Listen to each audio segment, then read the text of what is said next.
Gold tycoon in America in 1850. This video is purely for entertainment and does not infringe on copyrights or laws. The rights to the novel and image belong to the original author. We do not claim ownership. Don't like waiting and want to listen to this fanfic in full now? Subscribe to our Patreon, where you'll find the best fanfics. Chapter 201 Utopian Socialists. The dock of the oil-air factory was full of excited people. People were not afraid of the scorching sun, just to see the North Star. Vanderbilt was very good at using public opinion to guide the public and stir up their emotions. Why are these people happy? The boat belongs to Vanderbilt, not them. What does it have to do with them? Zhang Jinsong obviously could not empathize with these excited New Yorkers, and could not understand why these New Yorkers were excited about the launch of a boat that had nothing to do with them. I also read the reports of Scientific American and some other newspapers. The newspapers said that the North Star was Vanderbilt's private yacht. The bourgeoisie tried its best to instill a point of view in the people. The wealth of capitalists is the wealth of the entire nation. Even the poorest patriots in the East End of London, when they think of Britain's wealth and industry, they will involuntarily straighten their chests. This scene reminded Liang Zhao of a sentence in Engels on the current situation of the British working class. The poor patriots in London are like this, and so are the poor patriots in New York. Zhang Jinsong didn't understand what he meant. Pan Zhengwei looked at the Polaris moored at the dock and pondered Liang Zhao's words. Have you read Friedrich Engels's book? A sigh came from the crowd. The simple emotions of the working people are always easy to be exploited. This is true in London, Paris, and New York in this era when even the capitalist system is not sound. Socialist thought is a relatively unpopular thought in America. Even the theoretical system has not yet taken shape and is still in its infancy. Of course, this is also related to the late start of American industry, the relatively low level of development, and the vast land area of America, which has more opportunities to make money. America has more options to divert internal class contradictions. At this time, on the other side of the Atlantic, the workers' movement in Europe was in full swing. Liang Zhao looked in the direction of the voice and saw a rough hand reaching out. Let me introduce myself. I am Etienne Cabot. I guess you are Mr. Liang. Cabot introduced himself to Liang Zhao. Mr. Cabe. Are you Cabe, the author of Travels in Icaria? I have read your works. Liang Zhao shook hands with Cabe. He collected many strange books in his private library in California, including the works of this utopian socialist. I didn't expect that a busy man like you could read such boring books. Cabe was very surprised. He didn't expect Liang Zhao to read his works. As far as I know, you are one of the largest capitalists in America. You should throw this kind of book into the fireplace. There are traitors in every class, right? Liang Zhao laughed. You are really a humorous person. It's comfortable to talk to you. I have seen a lot of news about you. I heard that you have built California very well. Cabe took out his pocket watch to check the time. If there's enough time, I really hope to have a long talk with you. There are many scabs, but traitors of the bourgeoisie are rare. I'm sorry, Mr. Liang, I have to catch a train to Illinois. Liang Zhao was about to take out a pen and paper to leave his address to Cabe, but Cabe said, for a famous person like you, it's easy to find out your address. After saying that, Cabe took a somewhat staggering step, went against the current into the crowd, and left the dock of the oil-air factory. As soon as Cabe left, the crowd watching the Polaris burst into an extremely fierce applause, and the excited people shouted Vanderbilt's name until they were hoarse. This reminded Liang Zhao of the scene of Fens chasing stars in later generations. Vanderbilt has been on the headlines of major newspapers in New York for many years. He's a well-deserved traffic leader in New York City and the top stream of this era. In addition to Vanderbilt's grassroots background, Vanderbilt is an idol and role model for many New Yorkers. These poor people also hope that they can realize their American dream like Vanderbilt and reach the pinnacle of life. Vanderbilt waved to his fans and then walked to Liang Zhao. I'm sorry, I'm a little late and kept you waiting. Today is a very important day for me. I cleaned up specially, so I was delayed for some time, Vanderbilt said with an apologetic tone. He was dressed very formally today, and even trimmed his thick and sloppy beard to make himself look neater, which was very rare for him. It seems that Vanderbilt attaches great importance to the launch of the Polaris. Let's go, please visit my private yacht. It's hard to see the whole picture of my private yacht from a distance. After apologizing, Vanderbilt invited everyone to visit the boat with a proud look, just like a little boy showing off his toys. You call this steamship with a displacement of up to 2,500 tons a yacht? Theodore felt that Vanderbilt was in Versailles. The flagship of the American Navy does not have such a large displacement. Yes, it is larger than the private yachts of those British nobles, but to me, it is just a yacht. Vanderbilt smiled. Everyone boarded the ship. The decoration style of the Polaris was very luxurious, revealing the nouveau-riche temperament everywhere. Liang Zhao walked up the exquisite stairs to the reception desk, where a large round sofa was placed, and a circular oak table was placed in front of the sofa. From the reception desk, you can directly enter the main reception room. The various furniture in the main reception room are made of expensive and fine mahogany.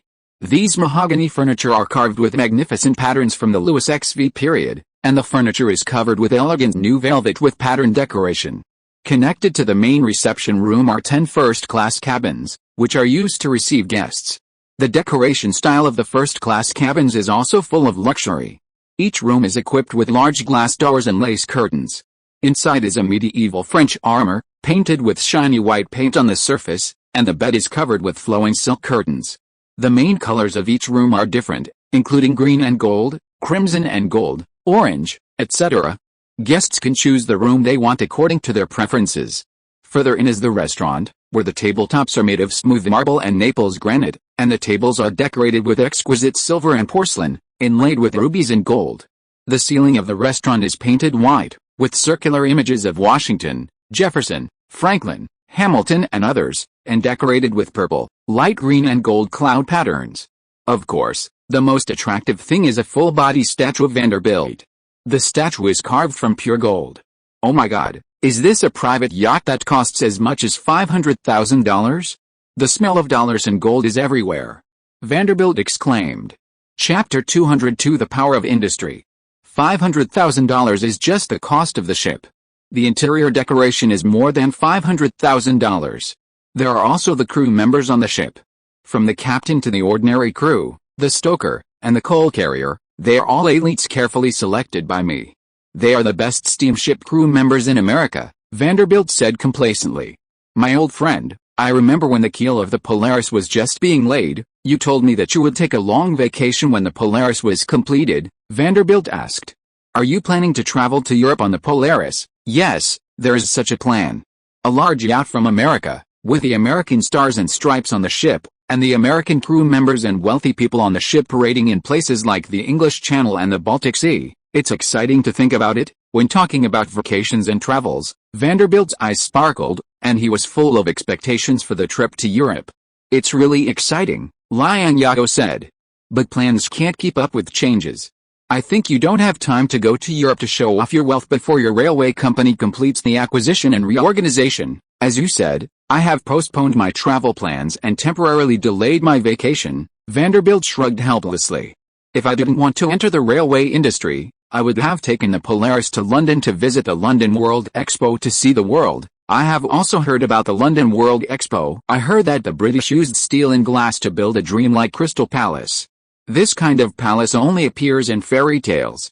Now it has become a reality, Vanderbilt said. It is the power of industry. Industry has turned fairy tales into reality, Liang Zhao said. 4,500 tons of steel, 300,000 pieces of glass, and 9 months of construction time. Only a first-class industrial power with a complete industrial system and strong organizational mobilization capabilities can afford to build the Crystal Palace to host the World Expo. The Polaris under our feet is also the crystallization of industry, and industry is changing the world. In the mid-19th century, the national strength of the British Empire was at its peak, and it was a well-deserved world hegemon. The operating efficiency of the British Empire's state machinery during this period was still unquestionable.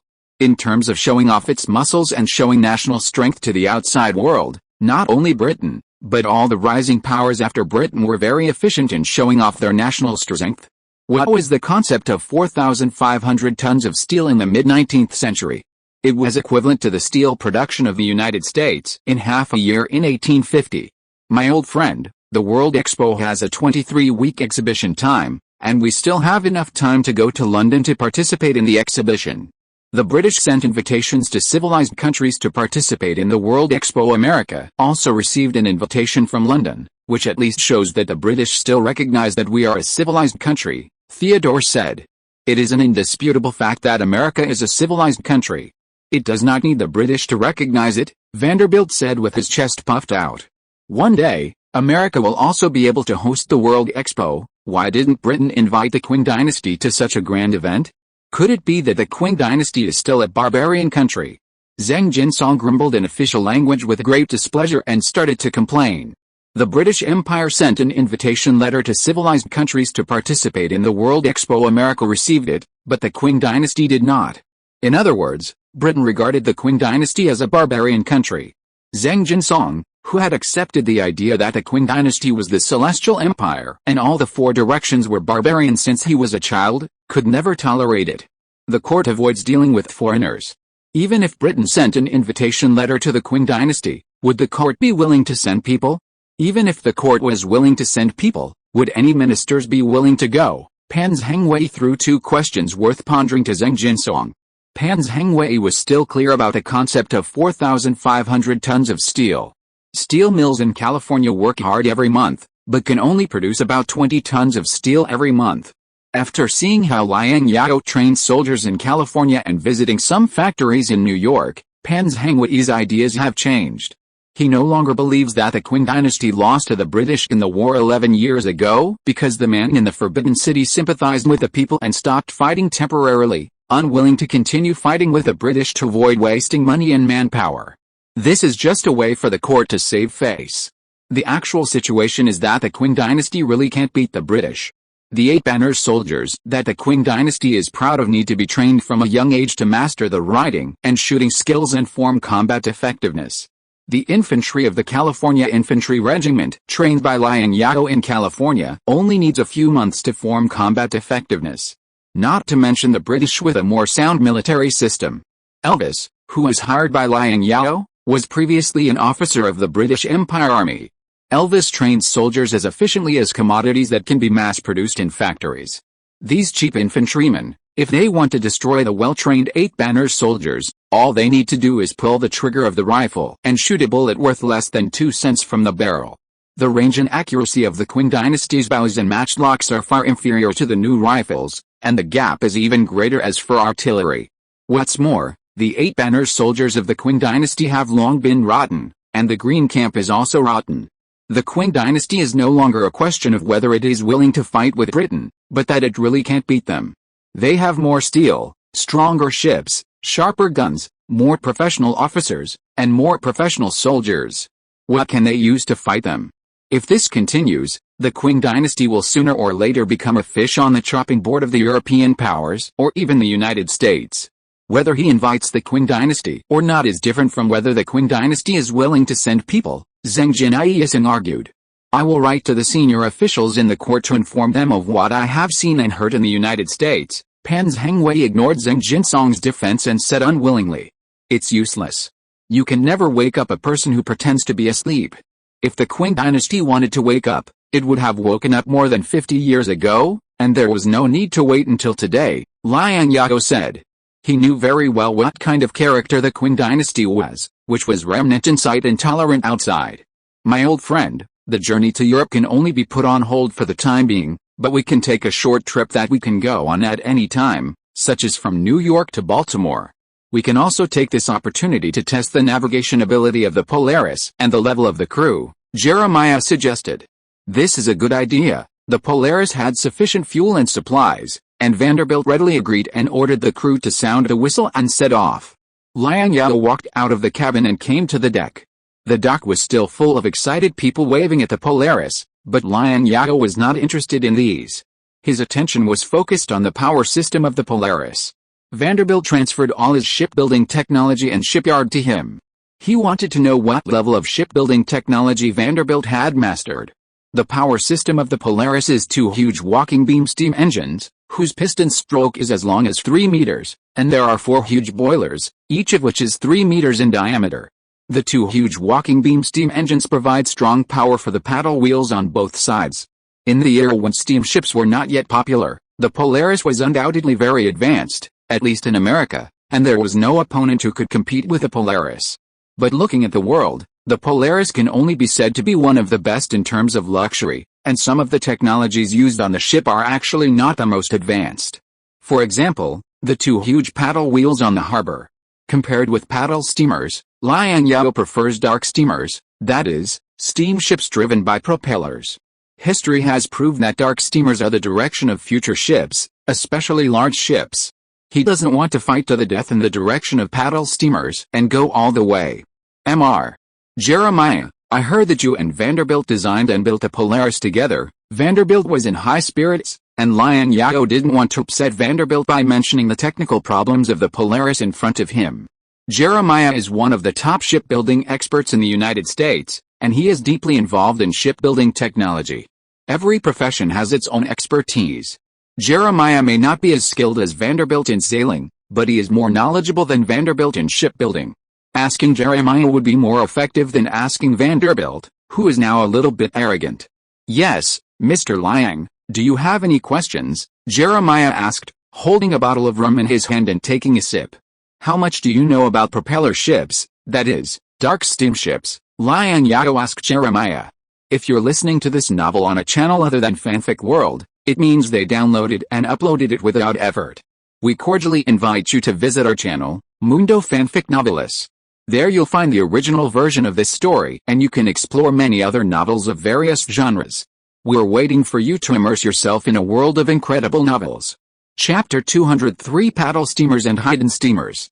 Propeller-driven ship. Jeremiah fell into deep thought, and after a moment's silence, he said, propeller-driven ships have many advantages over paddle steamers. The structure of paddle wheels is bulky and complex, and their ability to resist wind and waves is poor. The structure of propellers is relatively simple. The simpler the structure, the more reliable it is. Moreover, propeller ships have great advantages over paddle steamers in terms of wind and wave resistance and even speed. Since propeller-driven ships have so many advantages, why doesn't the Polaris use propeller drive? Liang Zhao continued to ask. Is there any technical problem? As one of the top shipbuilding experts in the United States, Jeremiah's understanding of paddle steamers and dark steamers is still very correct. You are the second person to ask me this question. Before this, I have debated this issue with the experts at the Brooklyn Navy Yard, and Commodore Perry also asked me this question, Jeremiah said, looking at the huge paddle wheels on both sides of the Polaris. In order to arrange the paddle wheels on both sides, the paddle steamer compromised on the height of the transmission shaft. The transmission shaft of the beam steam engine was arranged relatively high, so the freeboard of the ship was also relatively high. The propellers of the dark steamer are all underwater, so the transmission shaft can be arranged lower, and the horizontal reciprocating steam engine used in conjunction with the transmission shaft can also be arranged lower, which lowers the center of gravity of the ship and improves the stability of the ship during operation. Moreover, if it is a warship, the power system arranged below the waterline is less likely to be damaged by concentrated shells from the enemy.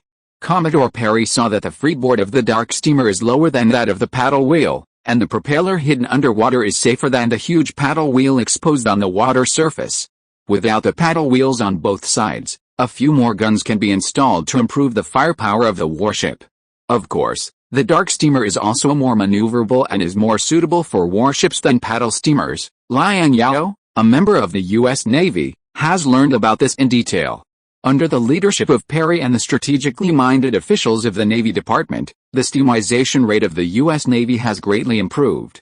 However, the U.S. Navy's method of increasing the steam rate is also very crude, that is, to equip a large number of small steamships of 500 to 600 tons, or even 100 to 200 tons to increase the Navy's steam rate. The U.S. Navy does not have many steamships over 1,000 tons.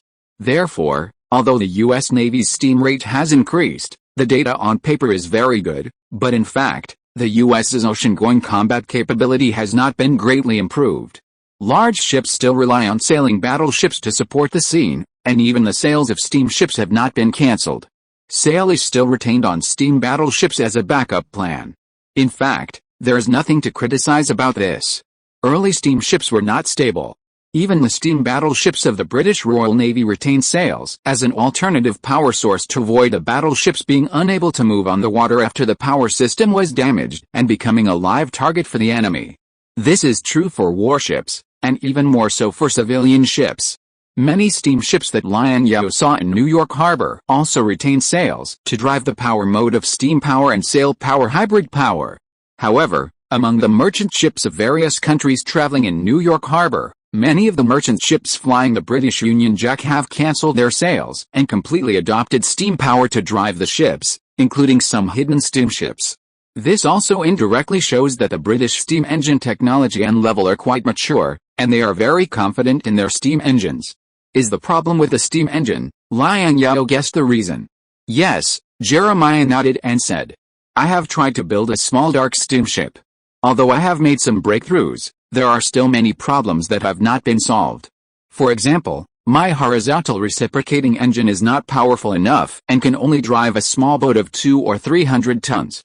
And I think the layout of the dark steamship is more advantageous in building ocean-going large ships. I am not willing to build only small boats. The British are now able to build dark steamships with the same tonnage as the Polaris, and the technology is more mature than that of the United States. The British Royal Navy is replacing dark steamships and rifled cannons in large quantities, and the French are not far behind the British in this regard. In terms of ships, we Americans have a first-mover advantage over Britain. We built the first steamship, the first dark steamship, and dug up a lot of shipbuilding talents from Europe. But now we have been overtaken by Britain and France in shipbuilding, and American shipbuilders should reflect on this. The launch of Liang Zhao's Pioneer has greatly narrowed the gap between America and traditional powers such as Britain and France in terms of train delivery, but these shipbuilders have not been able to narrow the gap with Britain and France in shipbuilding, which makes Jeremiah feel a little guilty.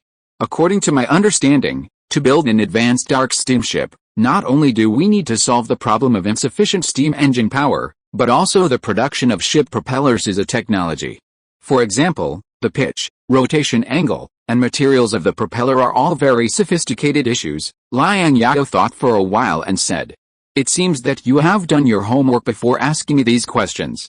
These are also the difficulties in manufacturing propeller ships. Jeremiah was pleased that Liang Zhao asked such professional questions. Liang Zhao had such a serious spirit of seeking knowledge and meticulous mind. I am not an expert in ship propellers. Regarding the technical issues of ship propellers, you can ask Ericsson and Claver for advice after you go ashore. They are experts in this field and have the most patented propeller technologies. If you want to build a dark steamship as quickly as possible, you can't get around the patented technologies of these two experts. It is reasonable that the technical team he led was able to manufacture a locomotive as epoch-making as the Pioneer. Jeremiah already knew that Liang Zhao was about to take over Vanderbilt's shipyard. Liang Zhao asked him about so many technical details of the dark steamship. He guessed that Liang Zhao would try to build a dark steamship directly after taking over Vanderbilt's shipyard. Liang Zhao thanked Jeremiah, took out the notebook he carried with him from his pocket, and wrote down the names of Ericsson and Clover in the notebook. For the next 2 days, everyone on the ship was in a carnival, celebrating and enjoying themselves, and no one realized that danger had quietly approached them. On the night of the third day, it rained heavily in the sky, and dense dark clouds covered the sky above the Polaris. Vanderbilt made a fatal mistake. Not only did he drink himself, but he also allowed the crew on the Polaris to drink. He would pay the price for his complacency. Due to the very bad weather, the drunken helmsman did not notice that the Polaris had deviated from its course and was heading towards a reef area. What's worse, the captain of the Polaris did not notice this fatal problem. Suddenly, the Polaris shook violently as if it had hit something. The violent shaking shocked the people who were reveling on the ship, and also woke Vanderbilt up suddenly. Vanderbilt took 2 steps at a time, and on the shaking Polaris, his steps were still very agile, and he came to the cockpit as if walking on flat ground. Why is there a reef in front? Has the ship deviated from the course? Liang Zhao didn't drink much, and when he felt a violent shaking of the ship just now, he immediately came to the cockpit to check what happened. When he saw the situation in front of the ship clearly, Liang Zhao's nerves suddenly tense up.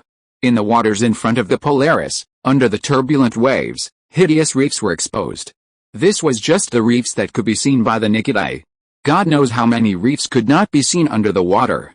My God, Vanderbilt, who was always calm and composed, was also shocked by this scene. He tried his best to sober himself up and calm down. Vanderbilt didn't care to scold the crew on duty at this time. He took over the rudder and said to the shocked passengers while steering the ship, "Gentlemen, this is God's test for the Polaris. It is a rare life experience to cross the reef area and experience such an exciting voyage. Now I will lead you through the reef area." As he said, Vanderbilt calmly steered the ship and sailed in the reef-covered waters. Fortunately, Vanderbilt had traveled through this sea area many times in his early years, and he knew it well. The materials used in the Polaris were also very solid. Although it touched the reef 3 times during the period, the hull of the Polaris was strong enough to withstand these 3 collisions. What was more uncomfortable was that as a 2,500-ton paddle steamer, the Polaris was relatively heavy and had poor maneuverability. Even though Vanderbilt's driving skills were skilled enough and he knew this reef area well enough, but the slow-moving Polaris still hit the reef. The only thing Vanderbilt could do was to try to avoid the reef. If he couldn't avoid it, he would control the speed and angle of the collision to reduce the impact. The crew and passengers on the ship could only pray to God, praying that the Polaris could leave the reef area as soon as possible and return to the predetermined safe route. Finally, God still favored them. Although the Polaris was scarred by the collision with the reef, it still safely left the reef area. However, the paddle wheel of the Polaris was seriously damaged. Even if the steam turbine was fully powered, the paddle wheel flapping the sea surface weakly could not provide much power for the Polaris. The Polaris could only sail on the sea at a snail's speed of about 3 knots. Fortunately, the weather improved the next day, and the Polaris met the naval fleet returning to the Baltimore Naval Base. The fleet provided them with help, and several warships worked together to tow the Polaris back to Baltimore. However, the dry dock of the Baltimore Naval Port was not open to civilian ships. Liang Zhao found out that Perry was the person in charge of the Baltimore Naval Port, so he sent a telegram to Perry asking him to allow the Polaris to use the Navy's dry dock in the Baltimore Naval Port for repairs. Perry agreed to Liang Zhao's request, but they had to pay a fee of $2,000 for the use of the Navy's dry dock. Of course, the money was paid by Vanderbilt. $2,000 was not a big expense for him. Vanderbilt agreed to this request very happily and paid the $2,000 fee on the spot. Vanderbilt inspected the Polaris with great distress. Fortunately, except for the serious damage to the paddle wheel wing, which needed to be replaced, the damage to other parts of the Polaris was not serious and had not yet reached the point of breaking bones. As long as there were enough people, it could be repaired quickly. Hearing that the members of the Qing dynasty's visiting delegation to the United States were also on the Polaris, Perry did not dare to neglect it and rushed to the Baltimore Naval Port as soon as possible to confirm the situation of the members of the Qing dynasty's delegation. After learning that no one of the Qing dynasty's envoys was injured or killed, and only a few of them were frightened, Perry breathed a sigh of relief and informed President Fillmore of the news by telegraph. But Perry couldn't help but teach Vanderbilt a lesson, blaming him for not rashly taking the members of the Qing dynasty's envoys to the United States. Baltimore is the closest and most important large naval base to Washington, the capital of the United States. The significance of Baltimore to the United States is equivalent to the significance of Lushan and Weihai to the Qing dynasty. After the Second War of Independence, the United States learned its lesson and spent a huge amount of money to expand the Baltimore military port in order to ensure the safety of the capital Washington. In the Baltimore military port, there are full 5 large ships of more than 1,000 tons, which are the main battleships of the American Navy. Perry's ship, the Mississippi, is also among them. In addition to the 5 large ships of more than 1,000 tons, there are several small ships ranging from 400 to 500 tons to 700 to 800 tons in the port. The American Navy is well trained, at least the American Navy in the Baltimore Naval Port is like this. The sailors wearing straw hats to protect themselves from the sun looked curiously at the Polaris, which had just been towed into the Baltimore Naval Port, but were soon reprimanded by their officers and returned to their respective posts. Those who were rubbing the deck continued to rub the deck with stones, those who were cleaning the guns continued to clean the guns, those who were changing the sails continued to change the sails, and those who were repairing the steam turbines continued to repair the steam turbines. Everyone performed their duties. Everything in the naval port was very orderly, and even the sailors who were not on duty and went ashore for vacation with their collars open did not make trouble in the port. The Baltimore Naval Port was under the charge of Perry. I think Perry was very good at military management and could make these sailors and naval officers obedient.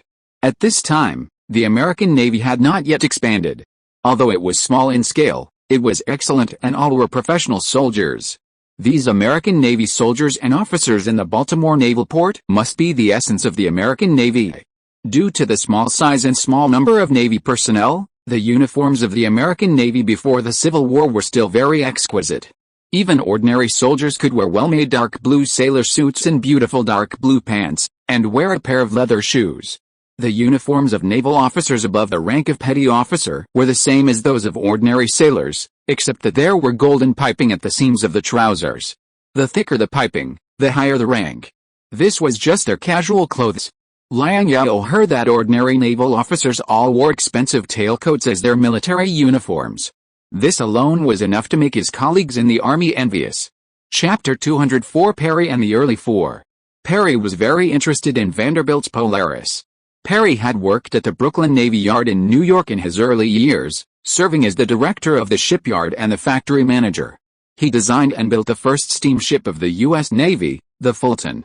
In shipbuilding, especially warship building, Perry was also a frontline expert and technician. Perry brought some naval officers with him. Before and after arriving at the Polaris, Perry assigned tasks to these naval officers and divided the work. Some were responsible for outlining the appearance of the Polaris, some were responsible for visiting the ship, and Perry himself carefully checked the beam engine and asked the ship's engineer to start the engine for his observation. "What is the speed of the Polaris?" Perry asked Vanderbilt. 11 knots, 21 km per hour, maybe even faster, but not more than 11.5 knots, Vanderbilt replied. "This engine has even greater potential." Perry stared at the pointer on the tachometer, then reduced the throttle valve, controlled the engine speed to 14.5 revolutions per minute, and listened carefully to the sound of the engine. Using the speed of the Polaris can not only be increased to about 12.5 knots, but also save more fuel. "It seems that I have to thank you for saving me a lot of coal money." Vanderbilt wrote down the speed casually. "Thank you, there is no need. The Navy wants to purchase your steam engine. I hope you can give a more favorable purchase price." Perry clapped his hands and tried to shake off the coal dust on his hands. "Who can refuse the Navy's order?" Vanderbilt said. "It's just that my shipyard is being transferred to Mr. Liang. I'm afraid you have to talk to Mr. Liang about these issues." "Colonel Liang, I was about to visit you in New York, but I didn't expect you to come to Baltimore." Perry turned around and shook hands with Liang Zhao, and then walked off the Polaris. The technology of the Polaris is very advanced, especially the beam engine used on the Polaris, which has better performance than the beam engines used on the Navy's current warships. "It's a pleasure to meet you, sir, but I'm curious. This is your first time to contact the Polaris. How do you determine the best speed of the engine?" Liang Zhao asked curiously. "If you have been dealing with steamships for more than 10 years like me, you will also master this skill," Perry said. "When I was on the warship, I listened to the sound of the engine every day. Now I can judge the state of the engine from the sound it makes. I think you should know that paddle steamers with beam engines are a little outdated, and dark steamers with horizontal engines are the general trend of the future," Liang Zhao said. He has no objection to selling some beam engines to the Navy, but his focus in shipbuilding in the future will be on dark steamers, and he is more inclined to work hard on horizontal reciprocating engines and invest more resources. "As long as your shipyard can manufacture dark steamers that satisfy the Navy, I can convince the Navy Department to purchase the entire warship directly from your shipyard," Perry said. As a qualified naval commander, one should not only consider whether the technology is advanced, but also the maturity and cost of the technology are very important indicators, Perry said as he took Liang Zhao to his office. On the way, Liang Zhao saw two companies training on the playground. These soldiers wore field uniforms, used cross-shoulder belts and belts, and carried marching backpacks and blankets on their backs. In addition, each soldier had a sword and a water bottle on his waist, and was fully equipped. The attire of these soldiers was very different from that of the Navy sailors just now. They seemed to be the Marine Corps of the United States. "Is this the Marine Corps of the Navy?" Liang Zhao pointed to the group of soldiers who were training and asked Perry. "Indeed, they are members of the Marine Corps. They are responsible for protecting the military facilities of the Navy base in Baltimore." Perry glanced at the Marines who were training and said, "The equipment of these Marines is really good," Liang Zhao praised. At this time, the Marine Corps was not a fourth-class soldier. The equipment of the Marines were even better than that of Colonel Mason's infantry regiment. Colonel Mason's infantry regiment is already one of the best equipped and most well-funded infantry regiments in the Army. The equipment is good, but it's also expensive. The cost of supporting one Marine is enough to support 2 Army infantrymen, Perry said proudly to Liang Zhao, an Army officer.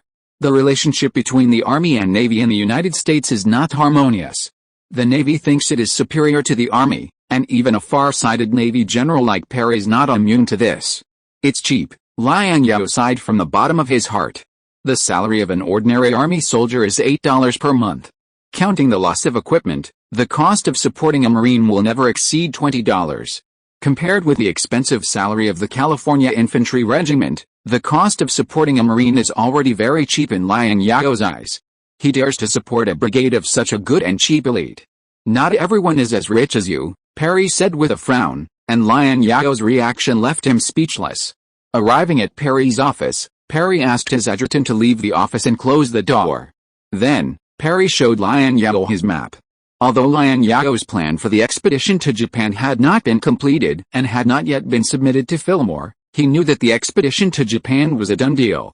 Perry's idea was the same as Liang Zhao's, and he also believed that the expedition to Japan was imperative, whether for the purpose of promoting the prestige of the United States in the Far East or for Japan to obtain tangible benefits. It was very necessary. The reason why Perry's attitude was so firm was because of his understanding of President Fillmore. After meeting with President Fillmore on the Mississippi in the past, Perry was sure that President Fillmore would definitely agree to the expedition to Japan. In order to go to Japan, Perry had already started to prepare early, assembled the East India Fleet, and asked Fox, the commander of the Marine Corps Colonel in Washington, for a regiment of Marines to undergo special training in Baltimore. You know, at this time, the American Marine Corps had only 2 regiments in total, with a total of less than 2,000 people. A few days ago, Fillmore revealed to him that the California Infantry Regiment would also participate in this expedition. This made Perry feel very complicated. The addition of the California Infantry Regiment could alleviate the problem of manpower shortage, but the Navy Department hoped that the Navy would complete this expedition alone and did not want the Army to steal the limelight. Liang Zhao also knew Perry's thoughts, but Liang Zhao did not care about Perry's attitude. He was an officer of the Army and was under the jurisdiction of the Army Department. The people of the Navy Department could not control him. For Fillmore, the expedition to Japan could only succeed and not fail. Even if Fillmore only considered his own future, he would choose a more stable plan of joint expedition between the Navy and the Army. Liang Zhao stared at the map shown by Perry. Perry planned to set out from the Norfolk Naval Base in Virginia, cross the North Atlantic to the Canary Islands, and then go south to St. Helena Island, then sail into South Africa and resupply at the port of Cape Town. After that, Perry's fleet bypassed the Cape of Good Hope in Africa and began to sail north to Ceylon, now Sri Lanka. After leaving Ceylon, the fleet went east through the Strait of Malacca and Singapore into the South China Sea, then continued north to Hong Kong. After resting in Hong Kong, it continued north along the Chinese coastline to Shanghai. Finally, it departed from Shanghai and went to Edo via Ryukyu. This route is relatively safe, but the more troublesome part is the supply points along the way. Whether it is Cape Town, Ceylon, Malacca, Singapore, or Hong Kong, these ports are all under the control of the British. If you want to supply these ports, you need to negotiate with the British. The 19th century British Empire was not just a title. Most of the ports on the world's throats were controlled by the British. If Perry knew that Liang Zhao had built a transit station in Hawaii, he would definitely overturn his current plan. If the expedition fleet detoured South America to California for supply, and finally made the final supply in Hawaii, even if it was a fully steam-powered fleet, it would not have to worry about fuel problems and could directly reach Edo, Japan. Your plan is very safe, but whether it can successfully reach Japan depends on the attitude of the British, Liang Zhao said directly. How could Perry not know this? However, facing the British maritime hegemony, he also felt very helpless. This was the most reasonable and safest plan that Perry could formulate. Do you have a better plan? Perry asked.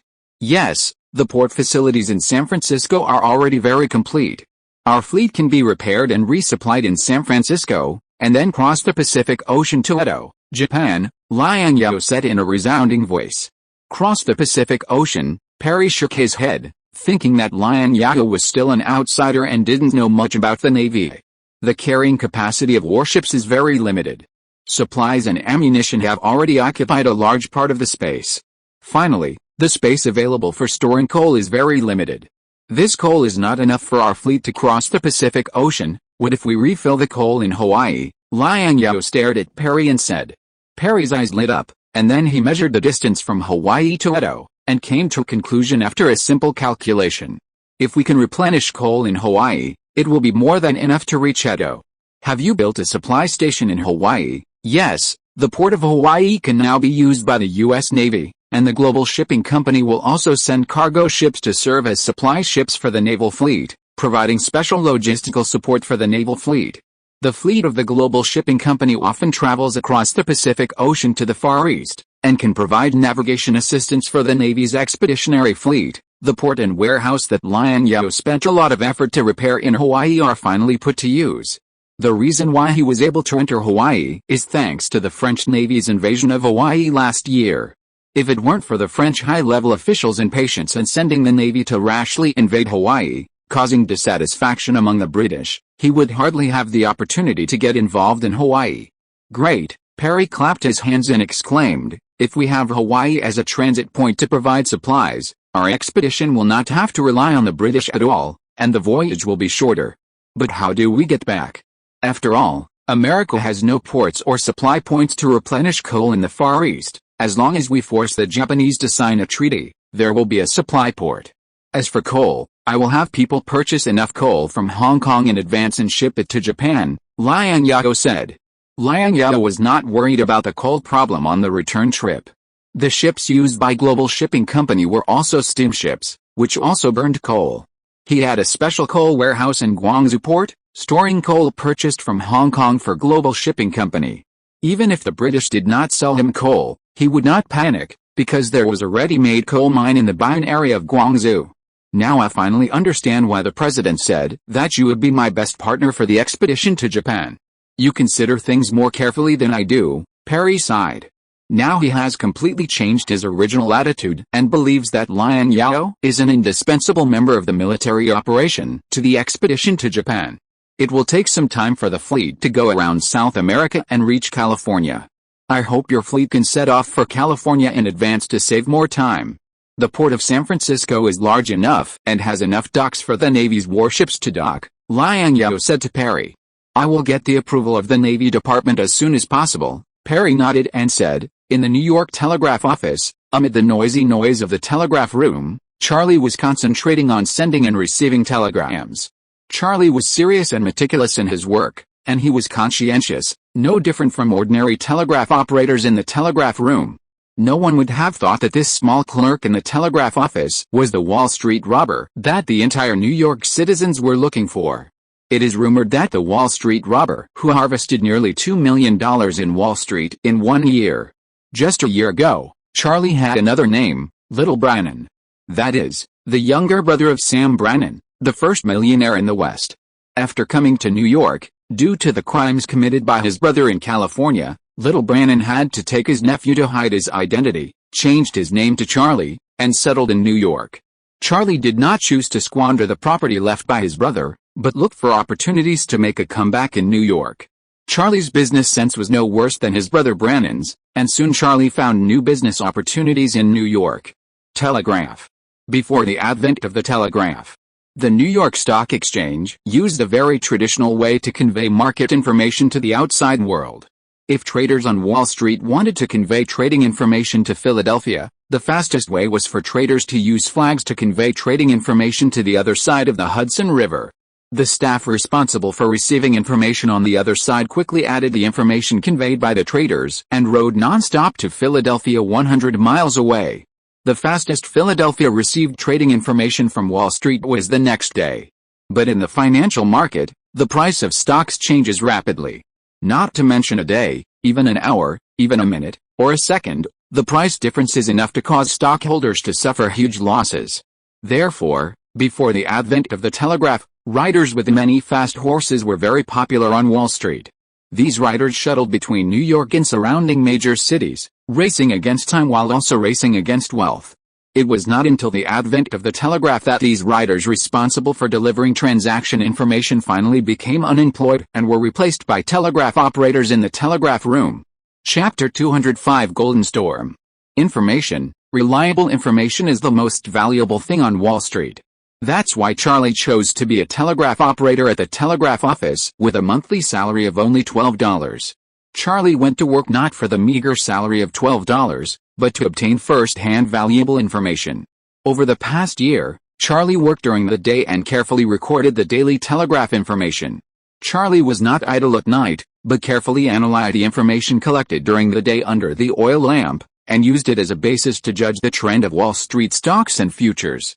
Charlie's series of transactions on Wall Street the next day were all based on the information analysis of the previous night.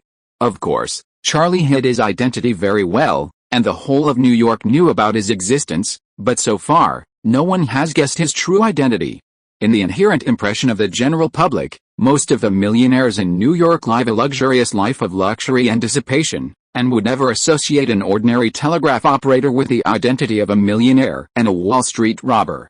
The failure of the Brannan family in California taught Charlie a lesson, and keeping a low profile became Charlie's life principle.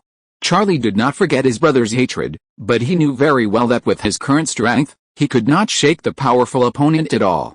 Compared with Liang Zhao, a giant in the military, political and business circles of California with assets of more than $30 million, his current power is too small. If you want revenge, you must learn to be tolerant and learn to slowly accumulate strength. Sir, the market for wheat and soybeans in Chicago is very good this year. You can earn at least $8,500 from wheat and soybean futures trading. Standing in front of Charlie is a teenager of 15 or 16 years old. The boy's face is a little pale, and his expression is as cold as Charlie's. Under his pale face, there are a pair of deep and bright coffee-colored eyes, and these coffee-colored eyes seem to hide a bit of cunning. This person is the notorious Wall Street devil Gould in later generations. But at this time Gould has not grown into a devil of Wall Street, but the son of a poor farmer in Connecticut. In order to pursue wealth, he drifted to New York to work and make a living like thousands of country boys. He is an ordinary member of the thousands of ordinary New York drifters. If there is any difference, it is that Gould is very smart. He did not inherit his father's stupid and stubborn genes, but inherited his grandfather's talent for business. In addition, Gould met a nobleman in New York more than a year ago. This nobleman was Mr. Charlie, whom he admired very much. Gould learned a lot of skills to grab wealth from Charlie. He resolutely quit his original meager surveyor job to help Charlie and manage a reputable brokerage company for Charlie, becoming Charlie's right-hand man. Sir, should we continue to buy Chicago's wheat and soybean futures next year? This year's market is very good, and these futures are very popular. If we don't act early, I'm afraid we won't be able to buy next year's wheat and soybean futures. Gould asked Charlie for advice. It's only $8,500, which is too little. Let's take back all the money in Chicago. Charlie was very disappointed with a figure of $8,500. The plate of the Chicago Futures Exchange was still too small. If you want to make a lot of money in a short period of time, you have to go to Wall Street in New York. Yes, sir, Gould responded. What is the exchange rate between the US dollar and gold now? Charlie continued to ask. 128, 100. Gould, who is naturally sensitive to data and charts, quickly reported a number. Just a week ago, this ratio was 117, 100. Very good. Since Mr. Liang wants to make a fortune in the gold market in New York, let's give Mr. Liang a helping hand and make the gold price rise more violently, Charlie said to Gould. From now on, as long as gold futures can be bought on the market, don't consider the price, buy them all. Charlie made up his mind. He believed in his own vision and ability, and also believed in the vision and ability of his old rival Liang Zhao. What about buying railway company bonds? The shrewd Gould asked. The railway company's stock price still has a lot of room to fall, don't worry, Charlie said very confidently. After Charlie made a big move to buy gold futures on Wall Street, the gold market on Wall Street fell into a frenzy. The exchange rate between the US dollar and gold was 128, 100 yesterday, and today it easily broke through the 130 mark, reaching an unprecedented 133, 100. However, this is not the end, and the momentum of gold's rise is still very fierce. All New Yorkers focused their attention on the gold market on Wall Street. The gold futures trading hall on Wall Street was full of crazy citizens who used US dollars to buy gold futures or even gold. Before that, the gold trading hall on Wall Street had been in a lukewarm state. The news of the sharp rise in the value of gold soon spread to all cities that had telegraphs through developed telegraph lines.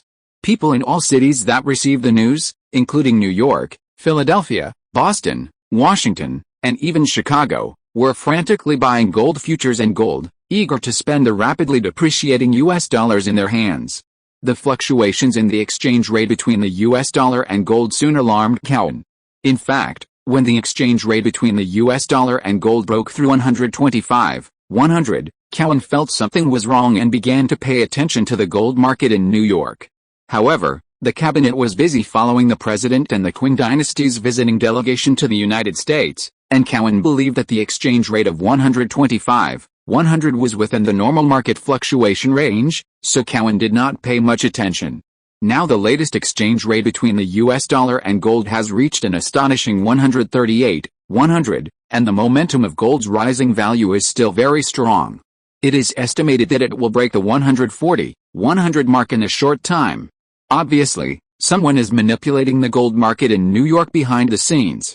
Foreign banks in major cities such as New York and Philadelphia have closed their dollar exchange business. Foreign exporters who are willing to accept dollar payments have also refused to accept our dollars and hope to use gold as a means of payment, Fillmore urgently summoned Corwin, and his tone of voice was as urgent as his mood. The huge fluctuations in the exchange rate between the US dollar and gold are not a trivial matter. It is related to the stability of the American economy and the credit of the US dollar. The gold reserves of the United States are limited and cannot be used easily. Corwin looked solemn. Gold is the ballast of the American economy. Whether the American economy can be stable depends on the weight of gold in the federal treasury. Gold is the ballast of the American economy. Once the ballast on the American ship is emptied, how much of the economic crisis can the American ship withstand? Will it capsize and sink? These are all questions worth pondering. Before finding out the truth of the matter, Corwin did not want to rashly use the gold in the federal treasury. I studied law, and I know very little about economics, but I know that if this continues, the US dollar will become waste paper, and the public's trust in the US dollar will be gone. We will also suffer in the international import market. We can't use gold to pay for all import transactions. Fillmore knocked on the table. His attitude was very firm. The Treasury must save the gold market. The value of the US dollar must remain stable. Are you sure you want to use the gold in the federal treasury? Corwin frowned. Thinking of using the gold in the federal treasury, his heart was like bleeding. If someone with strong financial resources is behind the manipulation of the gold market, do you know what the consequences will be? The consequence is that the price of gold will fall rapidly, and the gold invested in the market will be bought at a low price by the manipulators behind the scenes with US dollars. If the government comes out to rescue the market, the exchange rate between the US dollar and gold will return to normal, but the Treasury will lose some gold. Who in the United States has the ability to manipulate the gold market? Fillmore frowned. The leverage ratio of the gold futures market is outrageous, reaching 1%. With such a high leverage ratio, it only takes 2 or 3 million US dollars to manipulate the gold market in the United States. Many people have this ability, and you can also understand that many people have this financial resources. In New York alone, there are 2 wealthy people with assets of more than 10 million US dollars. They are fully capable of taking out 2 or 3 million US dollars in cash and investing them in the gold market to manipulate the price of gold. If it is a gang crime, there will be more suspects, Cowen said without hesitation. But the biggest beneficiary of the rise in gold prices is Liang Zhao, the first gold tycoon in the United States. He is the most suspected. Of course, I have no evidence yet. No matter who is manipulating the gold market, the government must rescue the market. Fillmore took a deep breath to calm himself down, and then made a decision. First, release $5 million in gold reserves to the market to see the effect. In addition, some unreasonable trading behaviors on Wall Street must be restrained and regulated. At the same time, Liang Zhao, who was still in Baltimore, learned the news through a telegram. The speed of the rise in gold prices was also beyond Liang Zhao's expectations. Although Liang Zhao hoped to make a profit by raising the price of gold and earn some pocket money, he adopted the method of boiling the frog in warm water, letting the price of gold rise slowly, and trying to make the government and the Ministry of Finance react later. He had already explained this to Coney, and Coney's character would not disobey his orders. There is only one explanation for the rapid and sharp rise in gold prices, that is, there is a spoiler. Who is messing with this situation? Vanderbilt? Or Buckhouse? Liang Zhao first thought of these 2 people, but soon, these 2 people were rejected by him. Vanderbilt has been with him all the time, and his energy has been focused on the railway company. It is impossible for Liang Zhao not to notice that Vanderbilt wants to get involved in the gold market. Buckhouse? Even more impossible, Buckhouse is immersed in real estate and land, and does not have such ability and courage. Liang Zhao's mind flashed Charlie, a name he had seen on the New York rich list. If the rich on the rich list are all suspected, then this person must be the most suspected. Of course, this is just his guess. Since Liang Zhao's plan has been disrupted by the troublemaker, he has to change his original deployment. As long as the people in the Ministry of Finance are not fools, they must have noticed the abnormality of the gold market and will soon rescue the market. At that time, the price of gold will plummet. Liang Zhao immediately sent an urgent telegram to Connie, informing Connie to sell all the gold futures in his hands immediately. Not only did Liang Zhao have to sell all the gold futures on hand, he also brought gold worth $9.47 million with him. Now that the gold price is high, it is the best time to sell gold. Liang Zhao decided to take out the gold worth $4.47 million and sell it directly in exchange for US dollars. This is much more cost-effective than exchanging US dollars directly from the bank. Chapter 206 Wall Street. Liang Zhao came to the train station in Baltimore, ready to take the train to New York. Although he also knew that the experience of taking the train would not be pleasant, it was already the fastest way to get back to New York from Baltimore. More importantly, taking the train can send and receive telegrams, and on the way he can receive the latest news on the gold market from Coney in New York. The length of the railway from Baltimore to New York is about 300 kilometers, and the train Liang Zhao took is about 40 kilometers per hour. Including the time the train stopped in the middle, this journey took Liang Zhao a full 9 hours. Liang Zhao also took the train from New York to Baltimore in later life, so he remembered it very clearly that it only took a little more than an hour from New York to Baltimore in later life.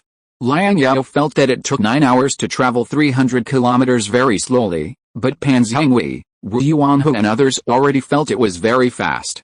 Looking at the trees and buildings slowly receding outside the car window, Wu Yuanhe sighed, "In my early years, I heard my father say that he invested in railroads in America. At that time, I didn't know what railroads were.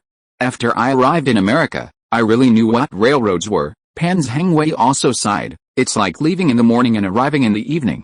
If we can build a railway from Guangzhou to the capital, it will only take a few days to get from Guangzhou to the capital.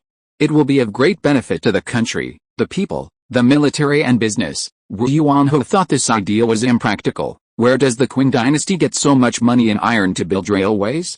Besides, how many places do we have to pass through along the way from Guangzhou to the capital? How much land do we need to buy? What if people don't sell it? What if the railway passes by people's ancestral graves? How to cross the mountains and rivers? Who will drive the trains after the railway is built? These questions from Wu Yuanhe made Pan Zhangwei fall into deep thought. At worst, we can build a railway in Guangzhou, right? It's better to let the people of the Qin dynasty see this new thing first, than to know nothing, Pan Zhangwei said unwillingly. After coming to America, I finally understood what a frog in the well meant. The Qin dynasty was a frog in the well. The machines in those factories in New York can do the work of dozens of people. There are also those foreign ships and soldiers seen in Baltimore. Compared with them, the Guangdong Navy is a bunch of rotten fish and shrimp. What's more, this is America. I heard that the national strength of England and France is much stronger than that of America. What if these European powers invade the sea again? It seems that you have learned a lot from this trip. Liang Zhao wiped his head that had just been hid and said, "Not only did I learn a lot, it was like I came to another world. This trip is worth it. If I hadn't come to New York, I would have thought that other places in America were the same as California," Pan Zhangwei said. This was also his thought before he came to New York. Although California has a lot of gold, it is still a newly developed place and has just started industrialization. Compared with old cities such as New York with highly developed industries, there is naturally a big gap in social outlook. What Liang Zhao is doing now is to gradually narrow this gap. It was already evening when the train arrived in New York. Liang Zhao got off the train, and the bloody sunset shone on Liang Zhao. Connie had already been waiting for Liang Zhao at the New York Central Station. Connie was about to reach out to take the briefcase from Liang Zhao's hand, but saw that a child next to Connie had already taken the lead. "Zeiss, you have grown a lot taller in a year," Liang Zhao touched Zeiss's little head and said, "Aren't you studying in a business school? Why are you at the station?" Liang Zhao originally planned to let Zeiss receive regular education and go to college after completing primary and secondary school courses. But in the end, Zeiss chose to go to a business school. Compared with going back to elementary school to complete the last 2 years of courses and go to middle school, Zeiss prefers to go directly to a business school. Moreover, Zeiss wanted to come out and work for Liang Zhao as soon as possible, and did not want to stay on campus for a long time. The school system of business school was shorter than that of regular school, which was why Zeiss preferred to go to business school. There was nothing wrong with this. The American business school of this era mainly taught practical business skills. If one could successfully complete the courses of business school, he could be considered a talent. Before going to California, Zeiss's late father Jenkins had originally planned to send Zeiss to business school, but the tuition of business school was very expensive, and Jenkins, who was short of money, had to give up the idea in the end. The business school that Zeiss was attending now was the business school that Coney attended, so the two could be considered alumni. "I asked for leave from school," Zeiss said while carrying Liang Zhao's briefcase. "I heard that you did well in school," Liang Zhao said with great satisfaction. "How did you know?" Zeiss was very happy. "Your godfather often boasts about your good grades in front of me," Liang Zhao said. "Does anyone bully you in school?" "No. Mr. Vanderbilt personally sent me to school on my first day of school. No one dared to bully me, and I told my classmates that my godfather was the sheriff of California and had killed gangsters himself, so no one dared to bully me," Zeiss said very honestly. "Not only did they not dare to bully me, they also flattered me, and the teachers were also very polite to me." Zeiss's answer made Liang Zhao feel amused. He clearly remembered that Zeiss had told him that when he was in elementary school in the East, because his family was poor, not only his classmates excluded him, but even his teachers looked down on him and made things difficult for him. In order to reward Zeiss, Liang Zhao decided to take Zeiss to have a good meal. "You two haven't had dinner yet, right?" "Zeiss, what do you want to eat?" "I want to eat hamburgers from Elizabeth's hamburger shop. I'm going to the flagship store at the intersection of Wall Street and Water Street. The hamburgers at that hamburger shop taste the best and are the most generous," Zeiss blurted out. "Okay, I'll meet your requirements." Liang Zhao took Casey's hand and went to Wall Street. A long time ago, this was the land of Indians. More than 200 years ago, this was a wall built by the Dutch. 59 years ago, this was a financial seed under a sycamore tree. Today, this is a financial net spread to America. This net is strong and fragile, bright and dark. This net can both accelerate the economy and suffocate the economy. This is the most active place for American business activities, Wall Street. Most accounting offices, business offices and warehouses are located in brick and stone houses with sloping tile roofs in the narrow alleys around Wall Street, such as Front Street, Pearl Street and Water Street. Many commercial transactions are also completed in these sloping tile houses, such as the hottest gold transaction at the moment. The skyrocketing gold price has caused thousands of speculators to rush into the gold market on Wall Street to pay for gold. The entrance of the gold trading hall is crowded with people waving US dollar bills of major banks in the water to buy gold futures and gold. In addition to the gold trading hall, various coffee shops on Wall Street and even the streets and alleys are full of gold transactions. Besides gold, people were talking about gold-related financial derivatives. Liang Zhao came to Elizabeth's hamburger shop at the intersection of Wall Street and Water Street after passing through the crazy crowd. This hamburger shop was the first hamburger shop opened by Elizabeth and had the best business. There were many well-known shops at the intersection of Wall Street and Water Street. In addition to the flagship store of Elizabeth's hamburger shop, the two most famous cafes in New York, Doyle's Cafe and Dante's Cafe, were also here. The owners of these two cafes seemed to have a grudge and opened them opposite each other. Although the two cafes were very close, separated by only a road, this did not affect the business of the two cafes. They were both doing very well. Through the glass of the cafe, you could see that the cafe was full of New York gentlemen in suits and leather shoes. There were also two burly bodyguards standing at the door of Doyle's Cafe with Colt revolvers on their waists and eye badges on their chests. Has Pinkerton's business expanded from Chicago to New York? Liang Zhao secretly complained. The corner of Wall Street and Water Street is indeed a good place. It is very close to the various exchanges on Wall Street. Not far in front is the South Street Pier, where people from all walks of life gather. Liang Zhao plans to buy a house here to open a tea house. The flagship store of Elizabeth Hamburger Shop is doing very well. Although the food prices in the flagship store are more than twice as expensive as those in other branches. For example, a 5-cent hamburger is sold for 12 cents here, and a 2-cent fried potato, or French fries, is sold for 5 cents here. There are still many diners flocking to it. Because these diners believe that only the taste of the flagship store is the most authentic, although other branches have repeatedly stated in newspapers that the recipe they use is the same as that of the flagship store. Zeiss took the hot hamburger and started to eat it, with a good appetite. When Zeiss finished eating, Liang Zhao sent someone to send Zeiss back to school, wishing Zeiss to study hard. After sending Zeiss away, Liang Zhao looked at the crowds coming and going on the South Street Pier and asked Connie, "Have you found out who the Wall Street robber is?" "Not yet. I asked many friends on Wall Street, and they all only knew that there was such a person, but no one had ever seen this famous robber in person." Connie shrugged and said, "He is like a ghost wandering over Wall Street. This person not only has a keen sense of smell, but also has courage." Liang Zhao said, "It is rumored that he has only $2 or $3 million in wealth, but he dared to gamble with this wealth to pry the gold market in New York. He is a big shot. I will send someone to continue to investigate." "This annoying guy interrupted our rhythm," Connie said. "Professional things should be left to professionals. You are not good at detective work." Liang Zhao withdrew his eyes from the South Street Pier and walked towards the Doyle Cafe with the stars and stripes hanging not far away.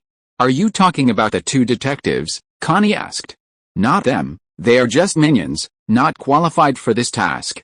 Perhaps the director of the detective agency behind them can be competent for this task." Chapter 207 Pocket Money. "Sir, what do you want to talk to us about?" Liang Zhao walked up to the two Pinkerton detectives. Before he opened his mouth, the two Pinkerton detectives started asking questions. They spoke to Liang Zhao in a very polite tone. Liang Zhao was well dressed and had an extraordinary temperament. He was not an ordinary person. Besides, Doyle's Cafe was not an ordinary cafe for ordinary people. The cheapest cup of coffee in Doyle's Cafe was sold at a sky-high price of 50 cents, which was not affordable for ordinary working-class people. "I want to meet the director of your agency, Pinkerton," Liang Zhao said directly. "Our director is in Chicago, sir." "May I ask who you are?" a detective asked Liang Zhao's name carefully. "Liang Zhao?" Liang Zhao took out $2.5 California gold coins from his pocket and threw them into the air. The two detectives were quick to catch the gold coins thrown by Liang Zhao, and their faces showed a very bright smile. "So you are Mr. Liang. We have heard of your name for a long time." "Thank you for the tip, Mr. Liang," said a detective.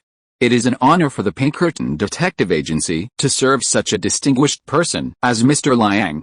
I think our director is also very eager to meet you." Another detective immediately agreed.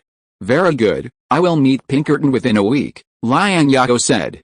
The Pinkerton Detective Agency, Company, is the world's earliest private detective agency. This detective agency played an important role in the United States in the mid to late 19th century. During the Civil War, the Pinkerton Detective Company was employed by the federal government to provide security services for President Lincoln of the federal government. It also provided intelligence services to the Federal Army and planted a large number of spies in the Confederate Army to collect intelligence. In addition, the Pinkerton Detective Company was employed by major railway companies, especially those in the West, to provide security services for these railway companies, track down railway thieves, and recover stolen money, making up for the problem of insufficient police force and weak public security in the vast western region of the United States. Since the Pinkerton Detective Agency is a private company, it is more efficient, more ruthless, and has the ability to pursue across states that the state police do not have. Therefore, compared with the police in various states, the Western gangsters are more afraid of the pursuit of Pinkerton detectives. Of course, in addition to these routine businesses, the Pinkerton Detective Agency, which has grown in the middle and late stages, also takes on the work of suppressing workers' movements. During the Pittsburgh Steel Workers' Strike, American steel magnate Andrew Carnegie hired thugs from the Pinkerton Detective Agency to suppress the steel workers' strike. At the end of the 19th century, the Pinkerton Detective Agency had more than 30,000 armed employees, which was once more than the U.S. Army. It was the most powerful armed force in the American civilian population. However, The Pinkerton Detective Agency was just established last year and has not yet grown. Its employees are at most a few dozen people. It only costs a small price to hire them or even bring them under its command. The ability of Alan Pinkerton, the founder of the Pinkerton Detective Agency, is unquestionable. Alan was still working in the Chicago Police Department before he went into business. He was very famous in the Chicago police community. Liang Zhao planned to incorporate this detective agency and use it for his own purposes, providing security services for the American group and himself, collecting intelligence, and building the CIA in the mid-19th century. No problem, sir. It is our honor to serve someone of your status, and I think our director also hopes to meet you. The detective put the gold coins in his pocket and said, "I'll go to the telegraph office and send a telegram to our director." Liang Zhao glanced at a sloping roof house next to Doyle's cafe. The location of this sloping roof house is very good, and he plans to buy it to open a tea house.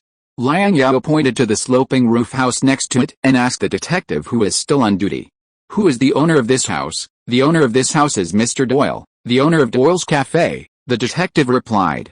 Liang Zhao nodded, walked into Doyle's cafe, ordered 2 cups of coffee, and found a seat with Connie. Doyle, the owner of the cafe, did not know Liang Zhao, but he knew Connie. At that time, yellow people were rare in New York. With Liang Zhao's skin color, Doyle, who had run a cafe for most of his life, quickly guessed Liang Zhao's identity. Liang Zhao had a very bad reputation in the old aristocratic circles in New York, but Liang Zhao had a very good reputation among the general public in New York. Cholera in New York was cured because of Liang Zhao's experience in preventing and controlling cholera in California. Many people saved their lives and were no longer as afraid of cholera as before. Even the self-esteem of Londoners condescended to send doctors to New York to ask the New York doctors they always looked down upon for experience in preventing and controlling cholera. Moreover, Liang Zhao brought a delegation from the Qing dynasty to visit the United States this time. This was the first time that the Qing dynasty sent a diplomatic mission to a Western country. The Qing dynasty's diplomatic mission did not visit Britain, but directly visited the United States, which made New Yorkers feel very proud. Mr.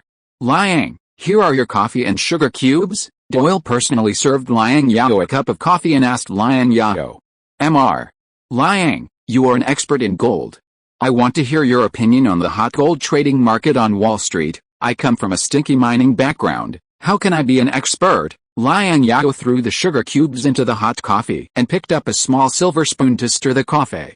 Mining for gold and speculating in gold are two different things. To be honest, the upward momentum of gold prices is too strong, and the profits are too tempting.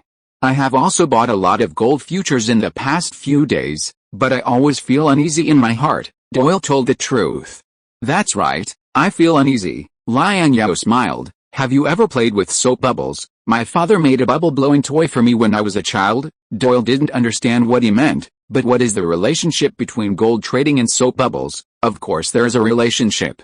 When the bubbles are still small at the beginning, you can blow the soap bubbles very big, but after the bubbles are blown up, sooner or later, the bubbles will be blown up, Liang Zhao said. "I understand. Thank you very much for your advice. Thank God, I listened to your words, otherwise I would have to prepare to sell my ancestral property." Doyle suddenly realized, and at the same time, Doyle was thinking, could Liang Zhao be the one who was blowing bubbles? After all, before Liang Zhao arrived in New York, the gold price on Wall Street had always been normal, and the exchange rate between the US dollar and gold had always been very stable. "You have a chance to sell your ancestral property now.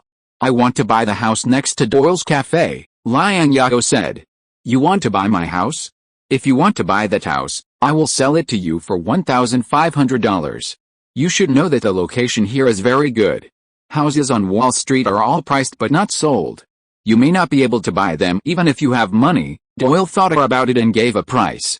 "The market price of this house is at least $2,500. If you don't believe me, you can ask Connie. Connie is from New York and knows about the housing prices in New York. I am willing to sell this house to you because of your advice to me just now and to make friends with you." Liang Zhao looked at Connie sitting opposite him, and Connie nodded to Liang Zhao, indicating that what Doyle said was true. After Doyle left, Liang Zhao looked coldly at the New York gentlemen who were talking about gold in the cafe. He didn't know how many people would jump off the building or jump into the river after the bubble of gold was burst. Wall Street has been established for nearly 60 years, and there have been more than a dozen economic crises. Every time there was an economic crisis, some people chose to commit suicide because of the bankruptcy. But as Hegel said, the only lesson that mankind has learned from history is that mankind will not learn lessons from history.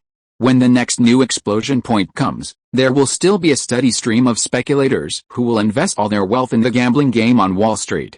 What is the exchange rate between the US dollar and gold now? Liang Zhao asked Connie after taking a sip of coffee. The last time I checked, it was 151.100. However, with the current hot gold trading market, the current exchange rate will only be higher than this exchange rate. Sir, do you think the turning point is coming soon? Connie glanced at the New York gentlemen who were talking about trading gold futures and gold in the cafe. It seemed that they could make a fortune immediately by buying gold futures and gold. I don't know exactly when the turning point will come. You have to ask Minister Corwin, Liang Zhao said. If you want to make the most profit, you must get the exact time of the Ministry of Finance's rescue from the government, that is, Minister Corwin, and sell at the highest point of the gold price. Obviously, Corwin will not tell Liang Zhao this time, and Liang Zhao has sold too much gold futures and gold, and it takes time to sell these gold futures and gold. Liang Zhao does not want to guess the specific time when the Ministry of Finance will put the gold from the Federal Treasury into the New York Wall Street market, and risk waiting for the highest point of the gold price. He decided to quit while he was ahead and get out before the gold market collapsed. You have invested a lot of money in the gold market this time. Don't be too greedy. Get rid of it now while you can.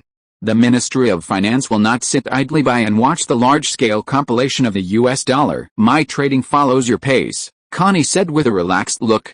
How are the gold futures and gold we put into the market selling? Liang Zhao asked. The gold futures have been sold out, and 2/3 of the gold has been sold. The remaining 1/3 can be sold tomorrow at the latest. Connie rubbed his hands excitedly and reported the results to Liang Zhao. You made $750,000 from gold futures trading. If the exchange rate between the US dollar and gold returns to the original 117.100, you can make at least $1.3 million from gold trading. You made at least $2.05 million in 2 weeks. This is something I never dared to think about. You are really a genius. I can't say I am a genius. I am just good at taking advantage of loopholes, Liang Zhao said calmly. At this time, the Wall Street market was not big enough. If it were in London or Paris, Liang Zhao could make more with the same operation. Chapter 208 It's Our Duty. A train loaded with gold quietly drove out of the train station in Washington and headed for New York.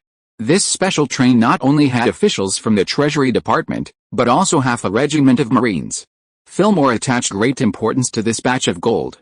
For the sake of insurance, Fillmore ordered the highest commander of the Marine Corps, Colonel Commander Fox of the Marine Corps, to personally escort this batch of gold to ensure the safety of this batch of gold. This is gold worth $5 million.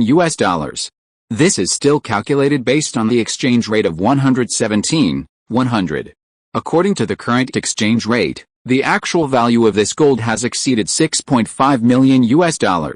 Cal looked at the gold on the train reluctantly. Thinking that this gold would be put on the market after arriving in New York, Cal couldn't help but feel heartbroken. After the gold from the Federal Treasury arrived in New York, the Secretary of the Treasury gave a speech on Wall Street. Cowan bluntly rebuked the speculation in the gold market and announced that in order to maintain the stability of the value of the US dollar, it proved that the US dollar is still a very credible and strong currency. The federal government will participate in the rescue and release more than $15 million worth of gold reserves to the gold market on Wall Street in New York to stabilize the exchange rate between the dollar and gold. Once Corwin announced this news, Wall Street and the entire state of New York exploded instantly. The effect of Corwin's speech on Wall Street was immediate. In just half an hour, the exchange rate between the dollar and gold plummeted from 158.100 to 141.100. A large number of gold speculators were eager to exchange their gold futures and gold for dollars, hoping to get out of the quagmire of the gold market. However, the gold futures and gold that were snapped up an hour ago have now become abandoned in the market. No one is willing to buy these rapidly depreciating things. Of course, There are also a few people who are lucky enough to think that the Secretary of the Treasury is exaggerating and deliberately releasing a smokescreen to deliberately cause panic in the market. They think that Corwin's announcement that the federal government will invest $15 million worth of gold to rescue the market is an outright lie.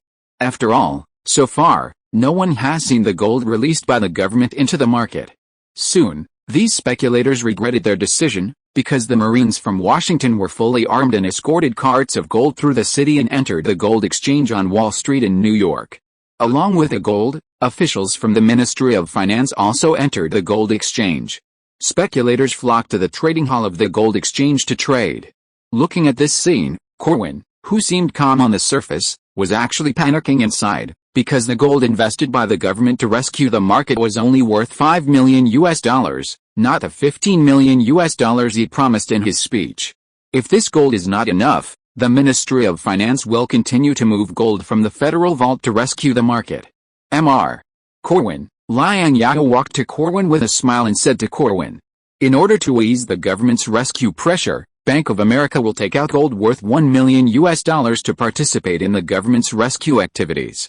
Stabilizing the value of the US dollar is to stabilize the American economy, and stabilizing the American economy is the unshirkable responsibility of all American commercial banks." New York Governor Hunter has helped Liang Zhao obtain permission from the New York State Assembly for Bank of America to open a branch in New York. The New York branch of Bank of America has been established for 3 days. Although the staff has not been fully recruited and many businesses have not been launched, it is more than enough to concentrate the existing staff to handle the gold and dollar exchange business. Really? Thank you very much. Corwin rolled his eyes at Liang Zhao. Should I also present a banner to your Bank of America? Corwin is not a fool. He knows very well that the sudden rise in the price of gold in New York is inseparable from the gold tycoon in front of him. It's just that he has no evidence. No need for a banner, Liang Zhao said with a smile. But sir, I have to remind you that both the newly emerging futures market in New York and the futures market in Chicago have big problems. It is easy for speculators to take advantage of loopholes. This time, it's just that someone speculated on gold. At most, there will be more bankrupt speculators jumping off buildings on Wall Street tomorrow. You might as well make your words clearer, Corwin said. Next time, if someone manipulates wheat in Chicago, the problem will not be as simple as a few speculators jumping off buildings. You know that the folk customs in Illinois have always been very simple, Liang Zhao said. The leverage ratio in the futures market is too high, only 1%.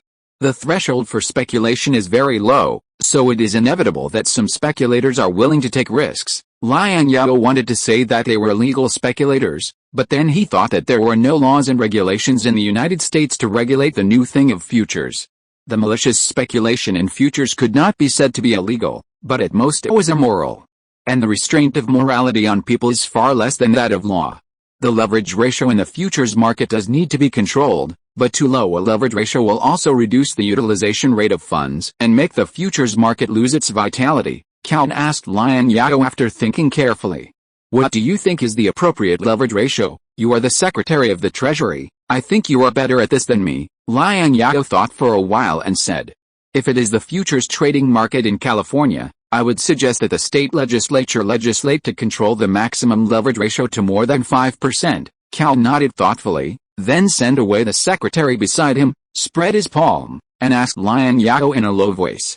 5 million Canadian dollars worth of gold bring the exchange rate between the dollar and gold back to 117,100. Liang Zhao quickly realized that this time, Corwin only brought $5 million worth of gold to Wall Street to save the market. If Liang Zhao had not started selling gold futures and gold, it would be hard to say whether $5 million worth of gold could save the market. But Liang Zhao had already secretly sold all his gold futures and gold worth more than $3 million, overdrawing a large part of the rising potential of gold in advance. The price of gold has actually reached its limit, not as strong as Corwin imagined. It's $6 million worth of gold, Mr. Minister, Liang Zhao said to Corwin. The exchange rate between the dollar and gold will soon return to the original point, or even lower, sir. As you expected, the government has stepped in to save the market. The price of gold has fallen by a full 30 points in one day. It is expected to continue to fall when trading opens tomorrow. Charlie had just returned home from get off work at the telegraph office, and Gould had already been waiting for Charlie at the door of Charlie's residence. Seeing Charlie return, Gould said to Charlie very excitedly, "Sir, you are really as good as a god. In just over a week, we have earned $530,000. A full $530,000. Charlie was not as excited as Gould. He just took out the key to open the door of the rental house and said lightly, "We only made $530,000, while someone made at least $1 million or even $2 million from it." After entering the house, Charlie closed the door and locked it habitually. He walked to the desk and sat down. He took out a piece of white paper from the side and spread it flat on the table. Then he filled the pen with ink and began to write at the desk. "Are you talking about Liang Zhao? There is no way. Liang Zhao invested much more money than us," Gould said, biting his lip. "Sir, one day you will become a multimillionaire. Maybe after I become a multimillionaire, he will become a billionaire," Charlie said helplessly. After finishing the article, Charlie took out a check from Barings Bank, filled in the amount of $100 on the check with his left hand, and handed the check to Gould. "This is Mrs. Brannan's living expenses for next month." Gould took the check handed to him by Charlie habitually and muttered, "Sir, every time I handed the check to Mrs. Brannan, she always complained to me that $100 a month was not enough for her living expenses. Don't pay attention to her complaints. Please remember that you work for me and you only need to be responsible for me," Charlie said seriously. $100 a month is enough for her to live a rich life in New York. I live well on a salary of $12 a month and can save $3 or $4. "I understand, sir," Charlie nodded and said. "The bonds of the Erie Railroad Company are very cheap now. The $530,000 earned in the gold market this time will all be used to buy the bonds of the Erie Railroad Company." Charlie filled a pot of water and put it on the coal stove to boil. Boiling water can kill germs in the water and reduce the chance of infection with cholera. It is one of New York's successful experiences in preventing and controlling cholera. After cholera, many New Yorkers have developed the habit of drinking boiled water. It is more cost-effective to spend more on coal than to die from cholera. After all, money can be earned again, but life is only one. "Yes, sir," Gould agreed to Charlie's explanation without any questions. Gould believed in the vision of his employer. Although after Vanderbilt and Liang Zhao announced that they would enter the Eastern Railway market with new technologies, the railway company stocks on Wall Street plummeted, and there was grief everywhere. But just like the gold market, the railway company stocks will also usher in its turning point. Gould himself also believes that the railway industry is a very promising industry. Vanderbilt and Liang Zhao's interference is not a bad thing for the railway industry. At least some railway companies that should have been eliminated can be eliminated. Charlie's idea was more complicated than Gould's. Charlie not only thought that the railway industry had great prospects, but he was also very optimistic about James, the president of the Erie Railway Company. He thought that James was a very capable and courageous person who could lead the Erie Railway Company out of the crisis. Moreover, according to the New York General Railway Act enacted by the federal government in 1850, the bonds of the railway company were allowed to be converted into shares. The railway industry is currently in a downturn, and the price of these bonds issued by the Erie Railway Company has plummeted from $10 per share to $3 per share, which is even worse than the stock price of the Erie Railway Company. It is a good investment to buy these bonds of the Erie Railway Company now. As long as the stock price of the Erie Railway Company rises and the company becomes profitable again, the $53 he spent today will become $1.53 million or even $2 million. By then, as long as he converts debt into equity, he can become a major shareholder of the Erie Railway Company. Charlie saw that the handwriting on the paper had almost dried up, so he picked up the paper on the table, folded the paper and stuffed it into an envelope. "Send this article to the editor-in-chief of the New York Post." Charlie handed the envelope to Gould and said. Gould took the envelope and left Charlie's residence when he saw that Charlie had no other instructions. Liang Zhao, although you made a lot of money in the gold market, I want to make your money a hot potato." After Gould left, Charlie showed a smug smile on his face. Chapter 209 Liang Zhao Award. The news that Bank of America came forward to assist the government in rescuing the market made many people and government officials, especially officials from the Ministry of Finance, full of goodwill and praise for Liang Zhao. Until the New York Post published an article titled "Who is the Robber of Wall Street?", the attitude of New York citizens towards Liang Zhao became polarized. Especially those speculators who lost all their money in the gold market. They hated Liang Zhao. Many of the contents described in this article are facts, but there is no sufficient evidence. But those bankrupt speculators will not reason with you, and they all believe that Liang Zhao is the culprit who caused them to go bankrupt and return to poverty. Little did they know that the culprit who made them go bankrupt and return to poverty was not anyone, but their own greed. Liang Zhao ignored the unwarranted accusations of those speculators. He would not lower himself to step down and confront these speculators in person. Since it was an article published by the New York Post, let the New York Evening Post come forward and confront the New York Post. Now the influence of the New York Evening Post in New York is no less than that of the New York Post. The price of gold rose wildly and fell rapidly. On the third day after the government came out to rescue the market, the exchange rate between the US dollar and gold returned to the starting point.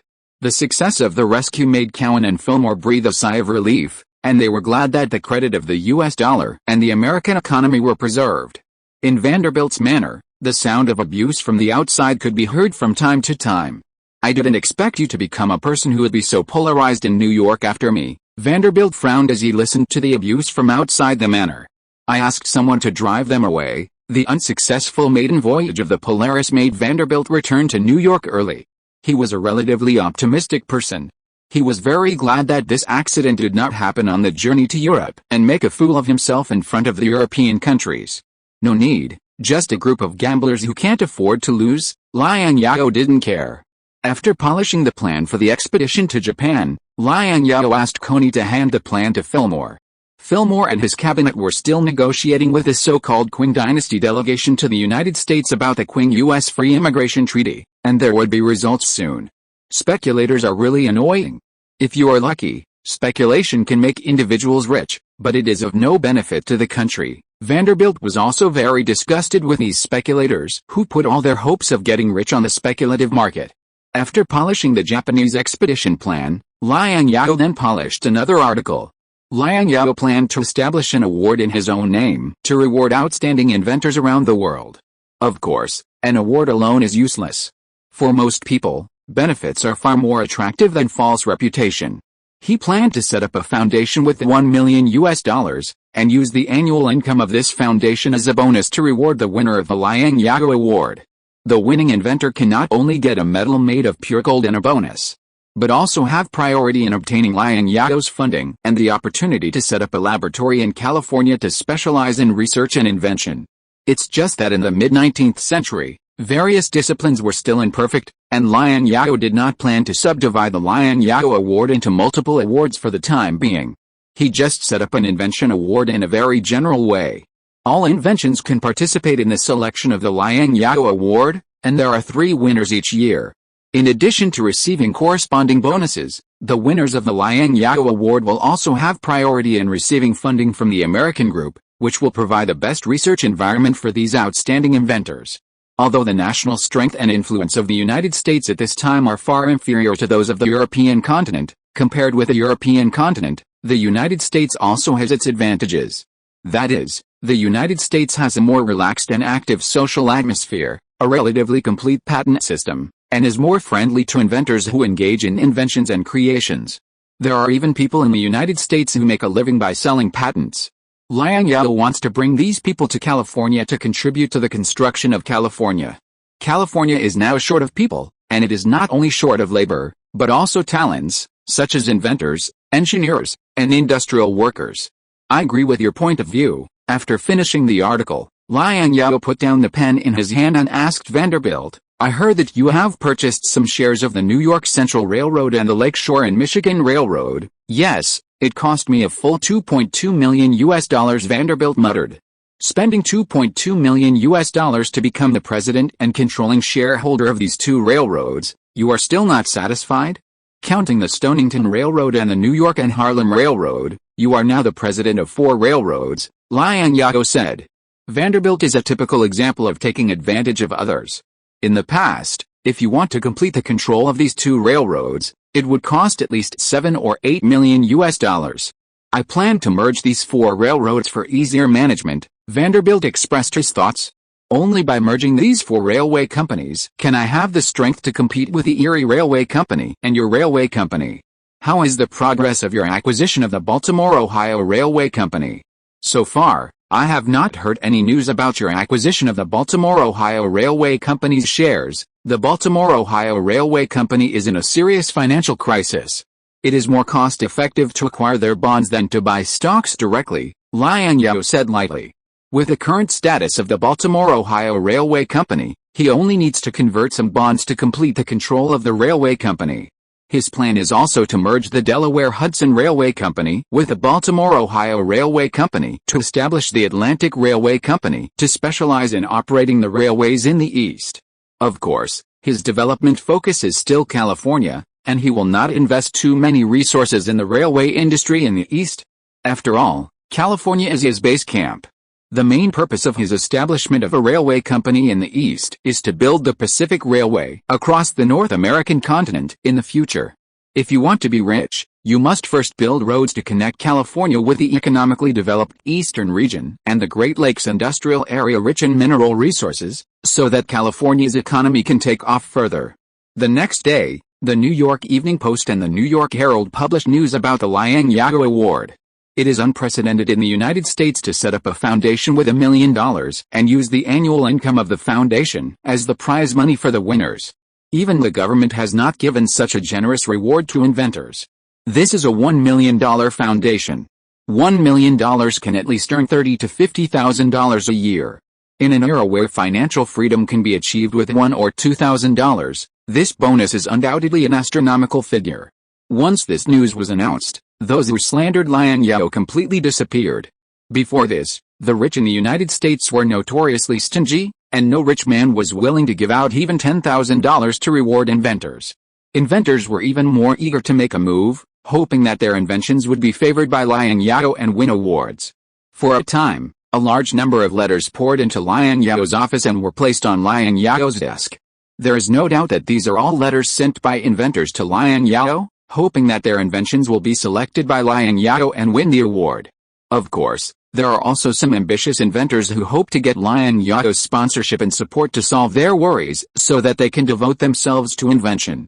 Liang Zhao has already been looking for patents that are useful to him in the patent office, and he already has a candidate for the first Liang Zhao award winner in his mind. If you're listening to this novel on a channel other than Fanfic World, it means they downloaded and uploaded it without effort. We cordially invite you to visit our channel, Mundo Fanfic Novelis. There you'll find the original version of this story and you can explore many other novels of various genres. We're waiting for you to immerse yourself in a world of incredible novels. Chapter 210 Genius Inventor. Liang Zhao intends to award the third place of the Liang Zhao Invention Award to Ericsson and Clover. Ericsson and Clover have the most patented propeller technologies and are top experts in propellers. Although paddle steamers were advanced at that time, they were only a flash in the pan in the 19th century when shipbuilding technology was changing with each passing day.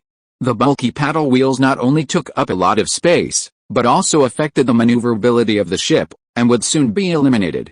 The propeller-driven dark steamer is the future.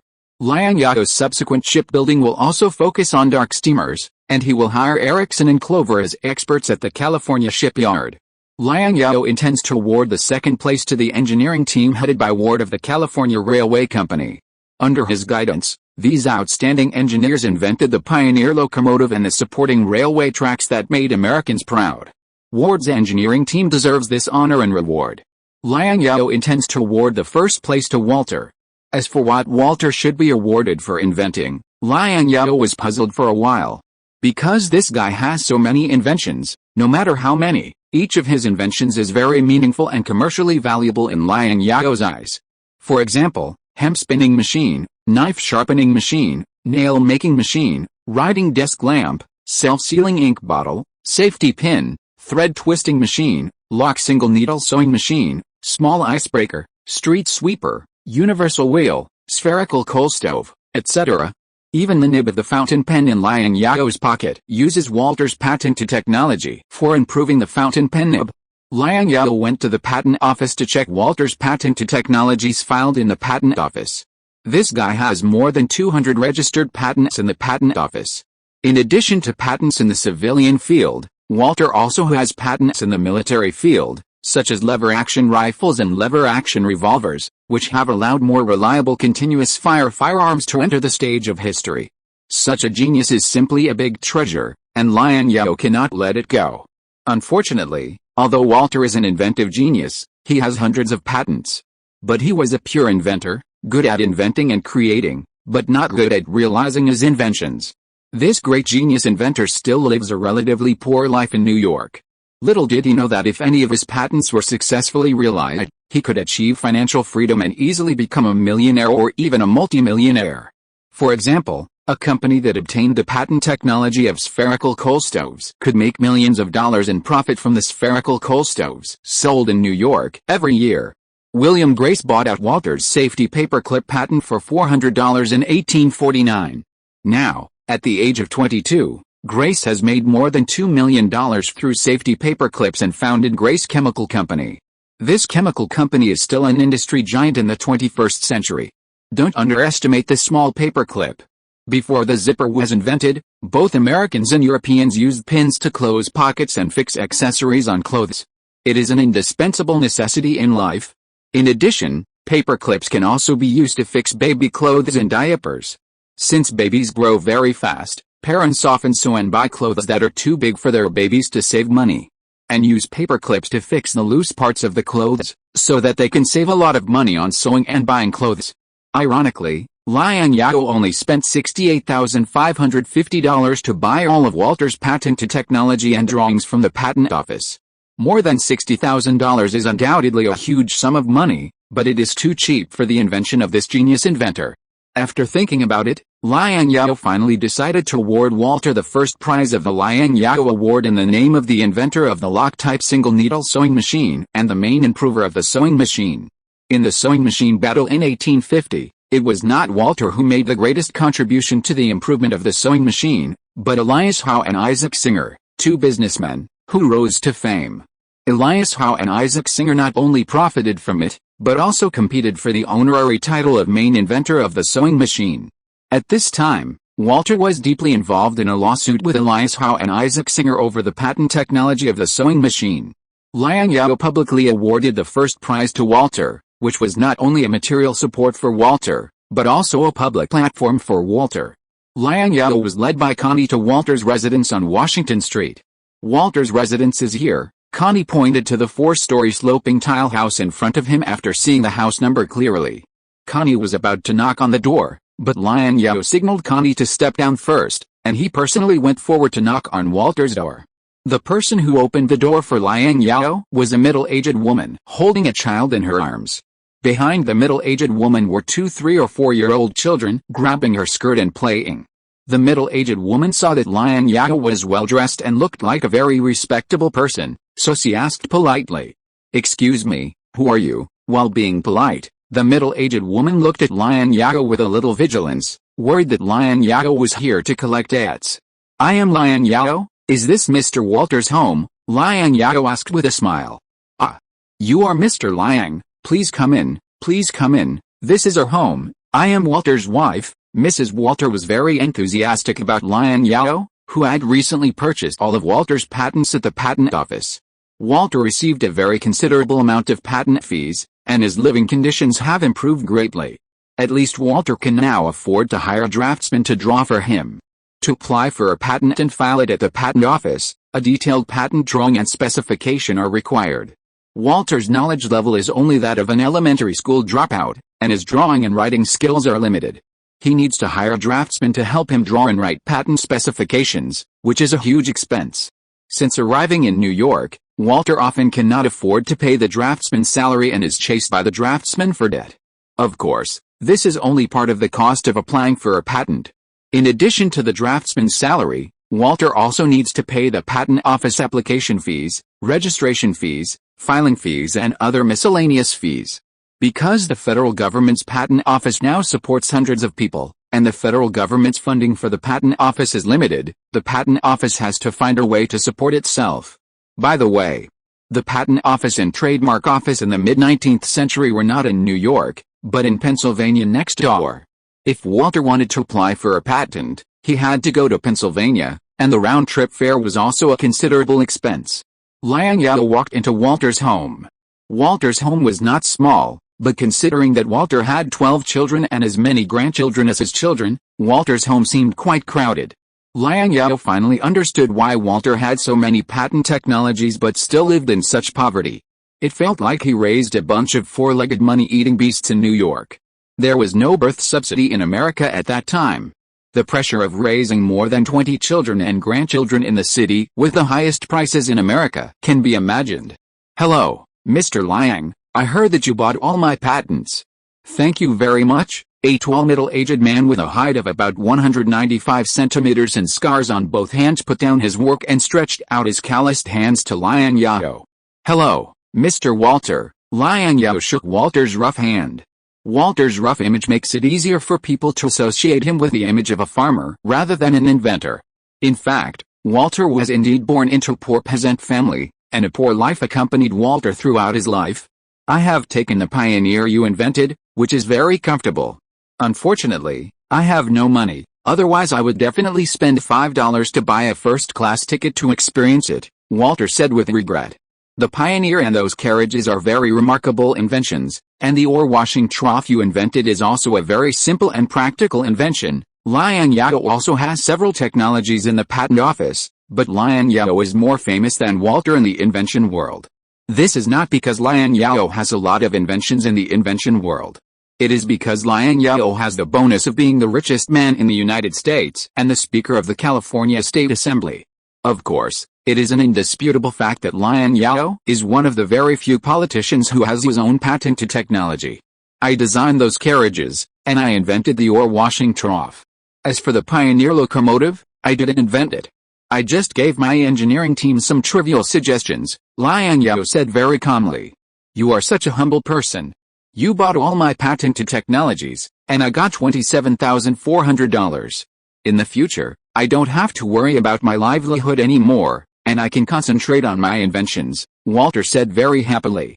$27,400, Liang Zhao was very surprised after hearing this number. "I spent $68,550 to buy your patents, and you only got this little, damn patent office." Walter was also very angry after hearing the figure of more than $60,000. "Let's not talk about this little money. I came to tell you that you are the winner of the first Liang Zhao Invention Award. I will announce this news soon." Liang Zhao brought Walter good news. "I also heard about your establishment of this award. This is good news for the invention community. I would like to thank you on behalf of my colleagues in the invention community," Walter said excitedly, but soon he added, "Mr. Liang, can I get the Liang Zhao Invention Award next year?" "Why?" Liang Zhao was very confused by Walter's strange request and didn't understand what Walter was up to. "According to the relevant content I read in the newspaper, the prize money for the winner of the Liang Zhao Award is the income of the Liang Zhao Award Foundation that year. Since more than half a year has passed this year, the prize money is definitely not as much as the winners of the second session," Walter said very honestly. Chapter 211 I have my dignity and principles. "You have so many patents but you only care about a few tens of thousands of dollars in bonuses." Liang Zhao smiled and said, "You need to open up your horizons. A genius like you should not be burdened by the secular world. Open up your horizons?" "I would like to open up my horizons, but I am different from you. You are one of the richest people in America and don't have to worry about your livelihood, while I have a family of more than 20 people to support. My children are more useless than each other, which makes me very worried." Walter held his forehead and said, "Although I have many inventions, many of them are just sudden inspirations. I don't know what use these inventions can have and how much commercial value they have. I am not good at inventing, but I am good at realizing inventions and making them realize their due value." "We are excellent partners," Liang Zhao said. "If you are willing to go to California with me, you don't have to worry about other things. You just need to focus on your inventions. I will give you a big manor and hire the best painters in the United States to serve you 24 hours a day to assist you in drawing blueprints. All the expenses required for your inventions will be borne by me." Before Liang Zhao finished speaking, Mrs. Walter, who was listening on the side, had her eyes shining and asked Liang Zhao hurriedly, "Big manor, my God, is it the kind of big manor next to the Hudson River?" "Yes, Mrs. Walter." Liang Zhao gave Mrs. Walter a positive answer. "Oh, Mr. Liang, you are simply an angel sent by God. Dear, What are you waiting for? Let's go to California. I have long been fed up with this pigsty in New York. More than 20 people live in a small 4-story sloping roof tile house. I am fed up with this kind of life, Mrs. Walter said excitedly. When we get to California, I will hire a few servants to do housework, help me take care of the children, and manage the estate. Mrs. Walter has already planned her future life. After a lifetime of hard work and suffering, she finally waited for this day of happiness. I heard that the prices in California are more expensive than those in New York. Gold is used directly in transactions there. Walter has heard a lot of rumors about California. After all, going to California to pan for gold and get rich has always been the hottest topic in New York since 1848. Liang Zhao's conditions are very tempting.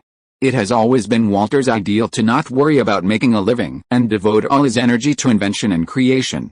It's just that the prices in California make Walter stay away. That's true. The prices in San Francisco and Sacramento are indeed much higher than those in New York. Through the experience of living in New York these days, although the prices in New York are very high, they are nothing compared to San Francisco and Sacramento, two cities that rose up relying on gold mines. Although the prices in San Francisco and Sacramento have dropped significantly after the increase in gold production, the price level of these two cities is still the highest in the United States. In order to dispel Walter's worries, Liang Zhao offered a price. Don't worry about the problem of life. I have bought out all your unsold patents in the past, and will also buy out all your future patents. 20% of the money earned from these patents will belong to you. Seeing Liang Zhao's sincerity, Walter thought for a long time and said, I don't know how much commercial value my inventions have. If possible, I would rather get a fixed salary of $1,000 from you every month to support myself and my family. Compared with unstable patent dividends, Walter hopes to get a stable income to dispel his worries. After wandering in New York for half a lifetime and living a life of hunger and fullness, Walter hopes that he and his family can live a more stable life in the second half of their lives. No matter how high the prices in California are, $1,000 a month is enough to guarantee the lives of his family. This is Walter's current thinking.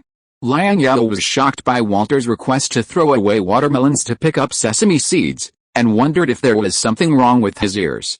Seeing Liang Zhao's reaction, Walter thought that he was asking too high a price. Liang Zhao was the most financially powerful and reliable partner he had ever met. Before, some people had seen the potential of Walter's inventions and cooperated with Walter, but these partners were either short-sighted or shameless villains who took advantage of his patents for free. Walter had suffered a lot in this regard. Liang Zhao had a far-sighted vision and was willing to spend money on his patents. Such a partner and investor is hard to come by. Walter didn't want to miss this opportunity. If $1,000 a month is too much, we can still negotiate. Do I look like someone who lacks this $1,000? Liang Zhao was as happy as a child weighing more than 100 pounds. If you are willing to settle down in California, in addition to the manor and the fixed monthly salary of $1,000, I will also pay you a one-time settlement fee of $50,000. Of course, this settlement fee will not be given to you until you arrive in California. Nothing to say, you are the most straightforward and reliable partner I have ever met. I think our future cooperation will be as pleasant as today. Walter rubbed his hands happily. In this case, let's sign the contract now. Liang Zhao struck while the iron was hot. He didn't want to make any mistakes with such a precious talent. Liang Zhao drafted a contract on the spot. Faced with this generous contract, Walter signed his name on the contract very happily after struggling to check the contract. Mr. Liang, which invention did I win the first Liang Zhao Invention Award for? Walter asked curiously. He had so many inventions that he couldn't remember how many patents he had applied for at the patent office. He was very curious about which patent technology Liang Zhao valued most. It's the sewing machine, sir. Liang Zhao told Walter the answer. The significance of sewing machines is extraordinary. Although America is undergoing industrialization at this time, in the international trade market, America's main export commodities are still raw materials such as cotton, tobacco, sugar, fur, and wood. At the beginning of the founding of the country, there are very few industrial products that can go abroad and enter the European market. This is a scar in the hearts of Americans. California already has a cotton textile industry that can make cotton into cotton cloth. But California's remote geographical location is far away from the European continent. If America is the marginal world, Then California is the marginal area of the marginal world. The remote geographical location makes California have to bear the inconvenience of external transportation while enjoying a relatively safe external environment. Exporting goods to the European continent must pay the price of high freight costs. The cotton textile industry is only a rough processing of raw materials, and the profit is not high. Under the three high conditions of high tariffs, high transportation costs, and high labor costs, it is unrealistic to earn British pounds and French francs through cotton textile exports. The cotton fabrics spun by the cotton textile mill that Liang Zhao currently opened in California are basically sold to Central American countries and the eastern states of the United States, barely maintaining the operation of the textile mill and not losing too much money. Even Liang Zhao's textile mill is losing money, not to mention other small textile mills and workshops in California. His original intention of opening a textile mill in California was to absorb female employment and alleviate California's population structure problems, so he gritted his teeth and ran the textile mill even if he lost money. He could accept that the largest job for California women in the first 5 years after the establishment of the state was prostitution. At least the scale of this industry in California was relatively large, and it was easier to find prostitutes in California than in Iowa and Wisconsin, which were new states with no shit. New states were all like this, and there was nothing to be ashamed of. But if 5 years later, people still think of California prostitutes when they mention California women, this is the shame of all California rulers and all California men, which Liang Zhao cannot tolerate. Operating at a loss is not a long-term solution. If you want to expand California's textile industry, the profit of the textile industry must be high enough so that more people will be willing to open textile factories and provide more self-reliant jobs for California women. If you want high profits, you must do deep processing. This is why Liang Zhao attaches so much importance to sewing machines. Not only is the manufacture of sewing machines itself very profitable, but this thing is a real high-tech product of this era. Once the sewing machine is mass-produced, a garment factory can be established in California to directly manufacture ready-made clothes. The cost of ready-made clothes sewn by machines is much lower than that of ready-made clothes sewn by tailors. Once the sewing machine garment factory is established, Liang Zhao is sure to take over the European market, not to mention the American clothing market. High tariffs and high transportation costs cannot withstand the high profits of ready-made clothes sewn by machines. The sewing machine was not invented by me. If you plan to give me this award as the inventor of the sewing machine, I will not accept it. After learning that he won the award for inventing the sewing machine, Walter was not happy and he refused the award. I just made some improvements on the original basis. Although I am a craftsman who makes a living by patents and lives in poverty, I have my dignity and principles. I will never accept honors that do not belong to me. Although I also like US dollars, I am not a profit-seeking person like Alex and Isaac. My dear, are you kidding me? This is a prize of tens of thousands of dollars. I am counting on this prize to buy new clothes and delicious food for my children. Hearing that Walter refused the Liang Zhao Invention Award, Mrs. Walter almost jumped up. Mrs. Walter is different from Walter. Walter cares about the honor and social recognition brought to him by the Invention Award, while Mrs. Walter cares about the huge prize money attached to the Invention Award. Fame is false and cannot be eaten, but profit is real. The real US dollars can directly improve their family's life. Shut up. You stinky woman. You know shit, Walter interrupted Mrs. Walter unceremoniously. To be precise, you are awarded this award in the name of the inventor of the lock single-needle sewing machine and the main improver of the sewing machine, Liang Zhao said very solemnly. Your contribution to the improvement of the sewing machine is like what's contribution to the improvement of the steam engine. Although you are not the inventor of the sewing machine, you are the reformer who has made the greatest contribution to the improvement of the sewing machine.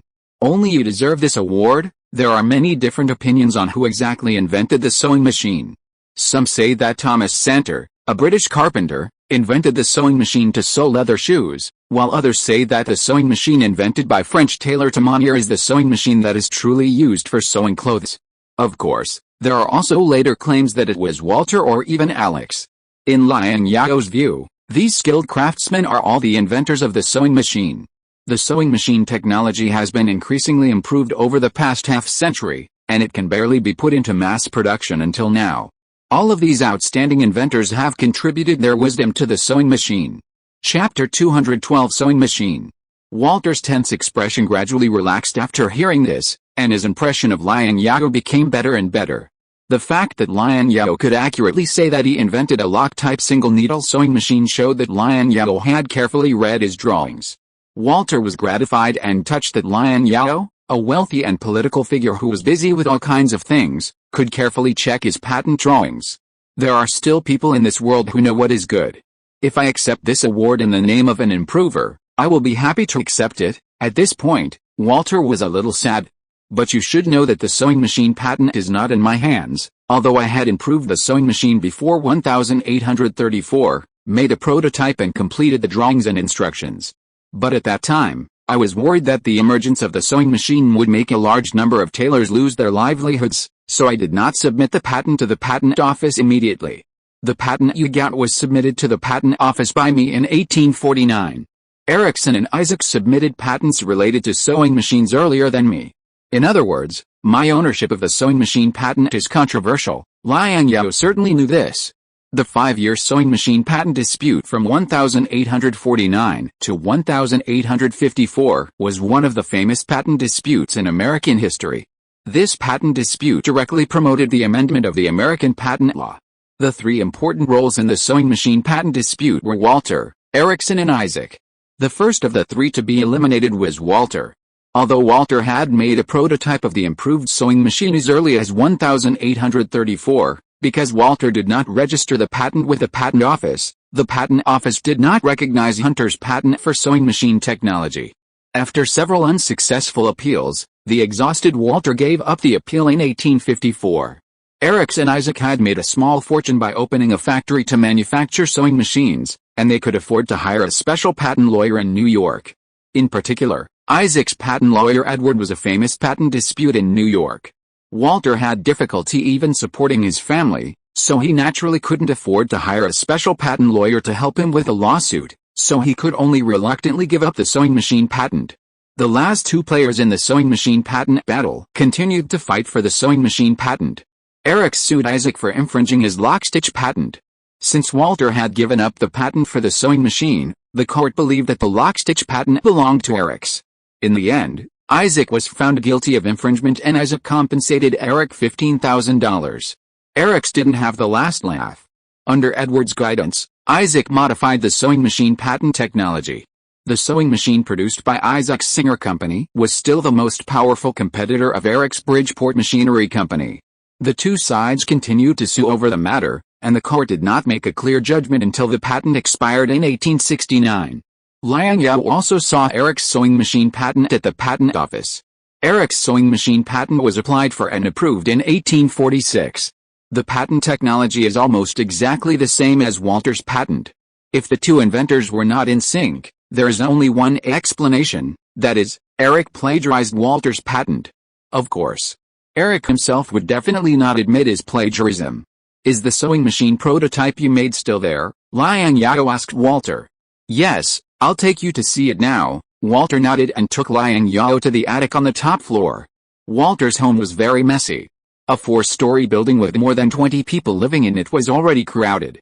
Walter's various inventions were placed everywhere in the house and the corridor, and it was difficult to find a place to stand.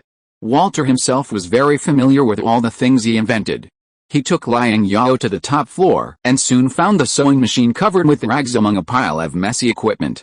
In this era, there were very few people in America who were over 6 feet tall. Unfortunately, Walter and Liang Zhao were one of them. Especially Walter's huge body of more than 190 centimeters could hardly stretch his limbs in the narrow attic. If he moved a little bit, his hands would touch the wall and his head would hit the ceiling. In order to check and test Walter's sewing machine more conveniently, the 2 decided to move the sewing machine to the more spacious first floor for testing. After moving the sewing machine to the first floor, Liang Zhao finally saw the whole picture of the sewing machine. Unlike the pedal sewing machine Liang Zhao had come into contact with when he was a child, this was a hand-cranked sewing machine. There was a huge metal wheel on the left side of the machine, and a crank on the metal wheel was specially used to hold and turn the metal wheel to drive the sewing machine to work. Dad, the wooden frame of the sewing machine. Walter's youngest son staggered down from the attic with the wooden frame in his arms. Just put it on the ground. Walter smiled with relief and said to his youngest son.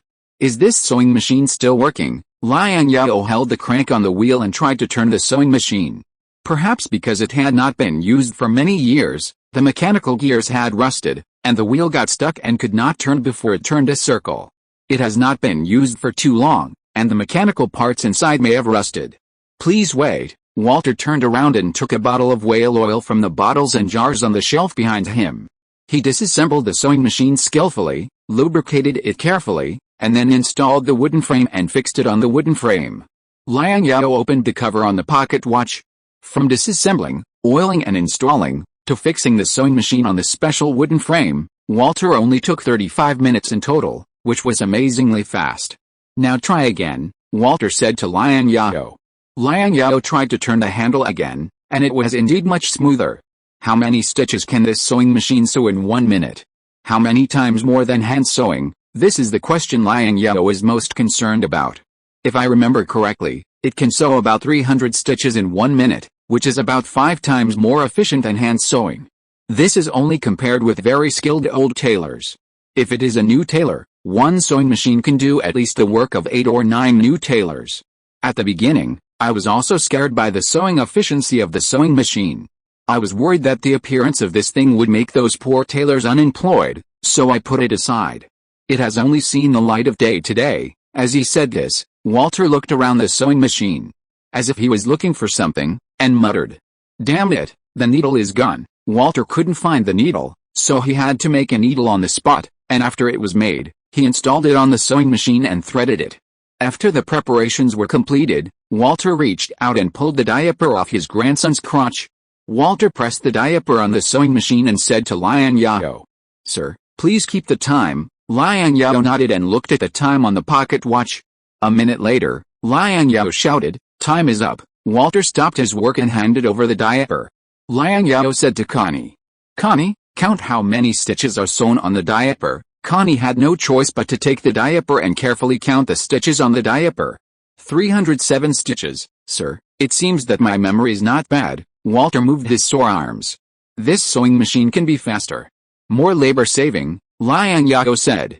Faster and more labor-saving. Walter was puzzled. Do you have any better ideas? Liang Zhao didn't say much, asked Walter for a piece of white paper, took out a pen and started drawing on the white paper. Hand-cranked sewing machines are good, but there is a better choice, that is, foot-operated sewing machines. This hand-cranked sewing machine is mature enough, and it can be converted into a foot-operated sewing machine with a little modification, directly bypassing the disputed patent. What Liang Zhao wanted was to quickly put into production to form productivity and efficiency. He was not in the mood to fight a patent lawsuit with Erics and Isaac. Liang Zhao drew a sketch of a pedal-operated sewing machine on a blank piece of paper based on his memory of the future. Liang Zhao was not unfamiliar with pedal-operated sewing machines. In his previous life, his mother married to Zhu Hai from Fujian, and her dowry included a Minjian brand sewing machine. When he was a child, Liang Zhao was naughty and liked to touch everything. He secretly played with a sewing machine when the adults were not around, and often messed up his mother's semi-finished products and was beaten a lot. He even tried to kill himself by putting his fingers on the sewing machine and ended up pricking his fingers. Liang Zhao drew a pedal-operated sewing machine based on his childhood memories. Outsiders may not understand what Liang Zhao is talking about. Connie looked at Liang Zhao's sketch with a confused look on his face. Walter just stared for a moment, and suddenly he understood. He shook Liang Zhao's shoulders excitedly and shouted, "A genius design! A genius design! Mr. Liang, you are a genius. It is more labor-saving to drive the sewing machine with a foot pedal. You don't have to worry about the problem of sore hands. Let me think about it. If we follow the design on your drawing, the wheel can be made smaller and connected to the wheel drive with a conveyor belt. It is completely feasible. It is completely feasible. This foot-operated sewing machine has more potential than a hand-cranked sewing machine. The efficiency should also be higher. Walter is indeed a genius inventor. Just through a very simple drawing, he has figured out the working principle of the foot-operated sewing machine. Can the prototype of this sewing machine be manufactured?" Liang Zhao put the pen back into his pocket and asked Walter. "Absolutely." Walter looked at the drawings on the table in a trance and said confidently. "With the foundation of the hand-cranked sewing machine and the ready-made drawings, it is not difficult to make a foot-operated sewing machine." Liang Zhao also believes that Walter has this ability. How long will it take to make it? Liang Zhao asked. Give me a quiet working environment and enough tools and materials, and I can make it within a week, Walter patted his chest and promised. Mr. Vanderbilt's estate is quite quiet. I'll ask Mr. Vanderbilt to vacate a quiet room for you to use as a studio. Just tell me if you need anything, Liang Zhao said to Walter. I need an artist to help me draw sketches so that I can apply for a patent, Walter said. No problem, Liang Zhao readily agreed to Walter's request. Chapter 213 Dresser Strike Gun. After several rounds of consultations between Patton's Hangwitty and others and the Fillmore cabinet, the signing of the Qing-U.S. Free Immigration Treaty was finally achieved. The significance of this treaty is very significant. After the signing of the Qing-U.S. Free Immigration Treaty, Chinese immigrants can live freely in other states as long as they obtain legal American citizenship, except for California on the West Coast. As for whether those Chinese immigrants can gain a foothold in other states outside California, it depends on their own ability. Liang Zhao has done his best to pave the way for them. The signing of the Qing-U.S. Free Immigration Treaty not only made Liang Zhao and others happy. The Fillmore cabinet and even the federal government were also very happy. Fillmore even claimed to the outside world that signing an equal treaty with a great Oriental power and establishing diplomatic relations was a great progress in the history of American diplomacy.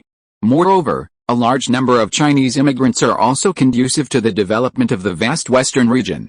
Unlike the Qing dynasty, which lacked everything but people, the United States has a huge demand for labor, especially in the Midwest, where there is vast land waiting for immigrants to develop. However, what frustrated Liang Zhao was that his request to reduce California tariffs was rejected. Fillmore was worried that once this loophole was opened for California, other states would also ask their own states to set their own tariffs. Tariffs are the largest fiscal revenue of the federal government. On the issue of tariffs, both Treasury Secretary Corwin and Fillmore were very resolute and consistent, saying that there was no room for negotiation on the issue of tariffs, and that tariffs could only be set by Congress, and that states had no right to set tariffs privately. While Walter was concentrating on making a pedal-operated sewing machine, Liang Zhao announced the news of the winner of the first Liang Zhao Invention Award to major newspapers. Ever since Liang Zhao announced that he would take out $1 million to establish a foundation and use the income of the foundation to reward the winning inventors. The Liang Zhao Invention Award has always been a topic that Americans talk about with relish. Especially for those inventors, they are even more excited about this award and hope that they can become the winner of the Liang Zhao Invention Award. The third winner of the first Liang Zhao Invention Award was Ericsson and Clover, who had the most propeller patents. The second place was the Ward engineering team that manufactured the Pioneer locomotive. There was not much controversy about the second and third winners of the first Liang Zhao Invention Award. People still recognize the second and third place winners. Walter, the first place winner of the Liang Zhao Invention Award, caused a lot of controversy. Even the patent office protested to Liang Zhao, saying that Walter was not the owner of the sewing machine patent. But Liang Zhao remained unmoved. It was not the patent office's turn to make comments on the award he had paid for. The most intense reaction was that Ericsson and Isaac traveled to New York to protest to Liang Zhao. Mr. Liang, I have to remind you that I am the legal owner of the sewing machine technology patent. I have the patent number granted by the patent office. If your award is also fair, the first place should be awarded to the legal owner of the sewing machine patent. Otherwise, this award will lose its authority. Eric showed Liang Zhao his patent book and the patent number granted to him by the patent office. The patent office is a fart. The Liang Zhao Invention Award is an independent and fair award that is not interfered with by external factors. Not to mention the patent office, even the president cannot change my decision. Liang Zhao's attitude was very firm. I have also seen the sewing machines produced by Bridgeport Company. To be honest, your sewing machine is outdated. If you are not convinced, bring your sewing machine to New York and compete with Walter's newly invented sewing machine to see whose sewing machine is more efficient and reliable. Eric was shocked and thought that Walter had invented a new sewing machine again. But on second thought, Eric felt that it was impossible. How could Walter invent a new sewing machine in such a short time? Besides, the circle of inventors was not large. If Walter invented a new sewing machine, he should have heard of it. Okay, if I win the competition, you must give me the first place of the Liang Zhao Invention Award, Eric said. He was very confident in his sewing machine. What if you lose? Liang Zhao asked back. If I lose, I will give up the ownership of the sewing machine patent and will not appeal, Eric said. I will also join this competition. Isaac on the side said that he would also participate in this competition. If I win, I hope you can keep your promise and give me the first place of the Liang Zhao Invention Award. If I lose, I will give up the appeal and give up the ownership of the sewing machine patent. At this time, both Eric's Bridgeport Machinery Company and Isaac's Singer Brothers Company were small companies that had just started. Singer, a giant in the sewing machine industry in later generations, was just a small factory with a total asset of less than $20,000. The prize money for the third place of the Liang Zhao Invention Award is $10,000, the second place is $20,000, and the first place is $30,000. The huge prize money is very attractive to Eric and Isaac. When they heard that the first place of the Liang Zhao Invention Award was awarded to the main improver of the sewing machine, they were very excited and coveted this award. If they can win this award, it will be a double gain for them. The $30,000 prize can be used to expand the factory, increase production capacity, and quickly seize the almost blank sewing machine market. Eric and Isaac are very optimistic about the market prospects of sewing machines and bet all their belongings on sewing machines. They all knew that whoever could seize the sewing machine market first would become the giant of the sewing machine industry in the future and make money without doing anything. No problem, Liang Zhao said with a sly smile. After Eric and Isaac left, Connie came to inform Liang Zhao that the 3,000 dresser needle-fired rifles he ordered from Prussia had arrived. Liang Zhao was very excited. He rode excitedly to the port of New York to personally inspect the batch of rifles. 10 retired Prussian officers also arrived with a batch of rifles. Prussia finally did not make trouble with the gold and sold the dresser needle-fired rifles to him, and also agreed to the request to hire Prussian officers. After replacing this batch of needle-fired rifles, the combat effectiveness of the California Infantry Regiment will be further improved.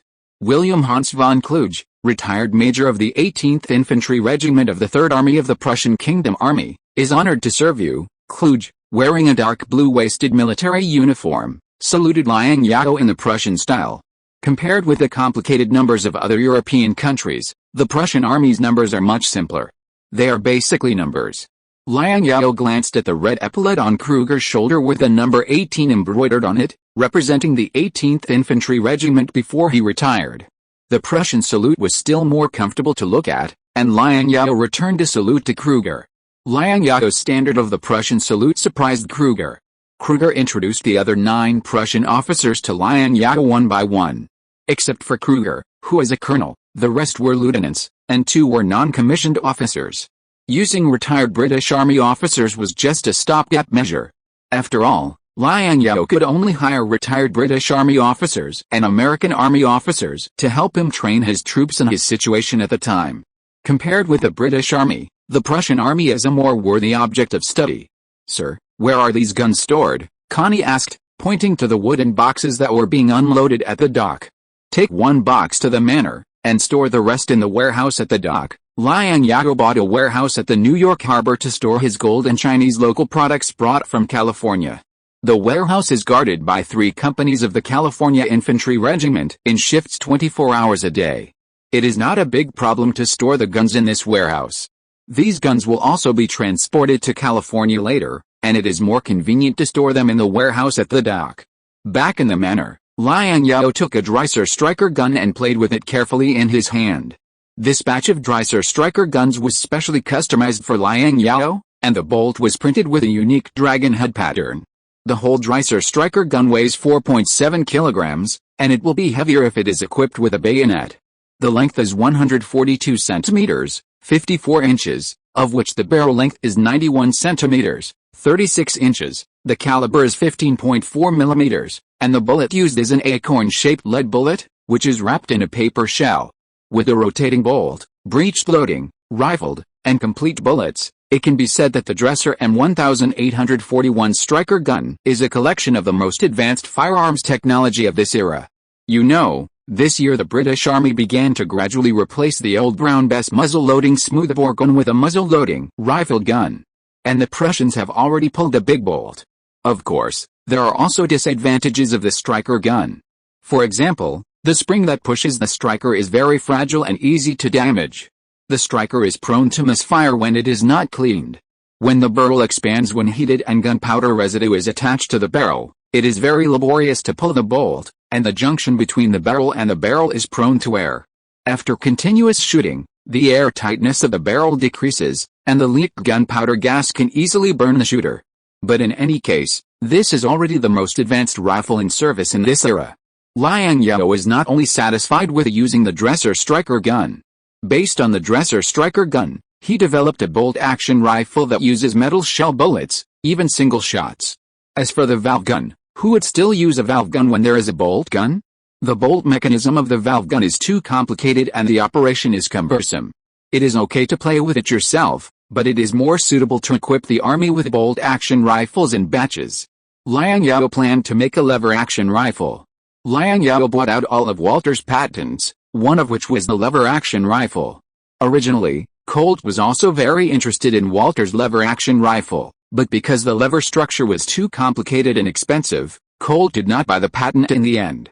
Although the lever-action rifle is not as powerful and has a shorter range than the needle-fire gun, it has a faster firing rate. It is still very good to equip your own guard team, and it also has great prospects for sale in the civilian market. After Kruger explained to Liang Zhao how to use the Dresser needle gun, Liang Zhao followed suit, opened the safety with his thumb, turned the gun back, took a bullet and stuffed it into the magazine, then pushed the bolt upward, aimed at a duck on the Hudson River through the V-groove and the front sight, and pulled the trigger. With a gunshot, the duck swimming on the river fell dead and floated on the water. Good gun. Liang Zhao then fired again without a single shot. The loading speed was much faster than the muzzle-loading rifle, Springfield M1842, equipped by the California Infantry Regiment. It took Liang Zhao only 1 minute to finish firing these 6 bullets. This was when he slowly loaded and aimed. If he trained diligently and shot after a little aiming, it would not be a problem to fire 10 to 12 rounds in a minute. The skilled shooters of the California Infantry Regiment, using the Springfield M1842, could only fire 2 to 3 bullets in a minute. However, the more he fired the Dresser needle gun, the more the bolt felt astringent, not as smooth as at the beginning, which Liang Zhao felt was a flaw. Liang Zhao pulled the bolt open and saw a lot of unburned black powder residue in the magazine, which was the reason why the bolt felt astringent. In general, Liang Zhao's team is very satisfied with the performance of the Dresser needle gun. Taking this thing to Japan is like hanging a little Japanese hammer. Chapter 214 Teaching Company. The guns were in place, and the officers were in place. Next, Liang Zhao planned to let these Prussian officers serve as instructors to train his California Infantry Regiment. The main force of the California Infantry Regiment was in California. This time when he went to New York, Liang Zhao only brought 2 infantry companies and 1 cavalry company. Liang Zhao decided to select one of the 2 infantry companies as the teaching company, and give priority to equipping it with Dresser Striker guns, and let these Prussian instructors train first to see how effective it was. The Prussian side was quite considerate, and the officers selected for him could speak English. The soldiers of the California Infantry Regiment were all veterans who had lived in the United States for more than a year. Their English was not good, but normal communication was still no problem. There was no language barrier between these soldiers and the Prussian instructors, which saved Liang Zhao a lot of trouble, and he didn't have to find a translator. The Dresser Striker gun was more advanced and more sophisticated, especially the mechanical structure of the bolt part was more complicated. In addition, the Dresser Striker gun had problems such as fragile and easy to damage springs, easy gunpowder residue, and easy wear at the junction of the chamber and the barrel. The maintenance requirements for guns were relatively high. Liang Zhao also knew that his soldiers and junior officers were all from poor peasant families, and their quality could not be compared with the Prussian army, which pursued military harmony and nationalism and received military training since childhood. If he wanted to narrow the gap with the Prussian army, he could only make up for it through acquired training. The cost of obtaining this batch of Dresser needle guns was very high. The purchase price of each rifled version of the Springfield M1842 with a bayonet was only $14. If he bought more, he could bargain.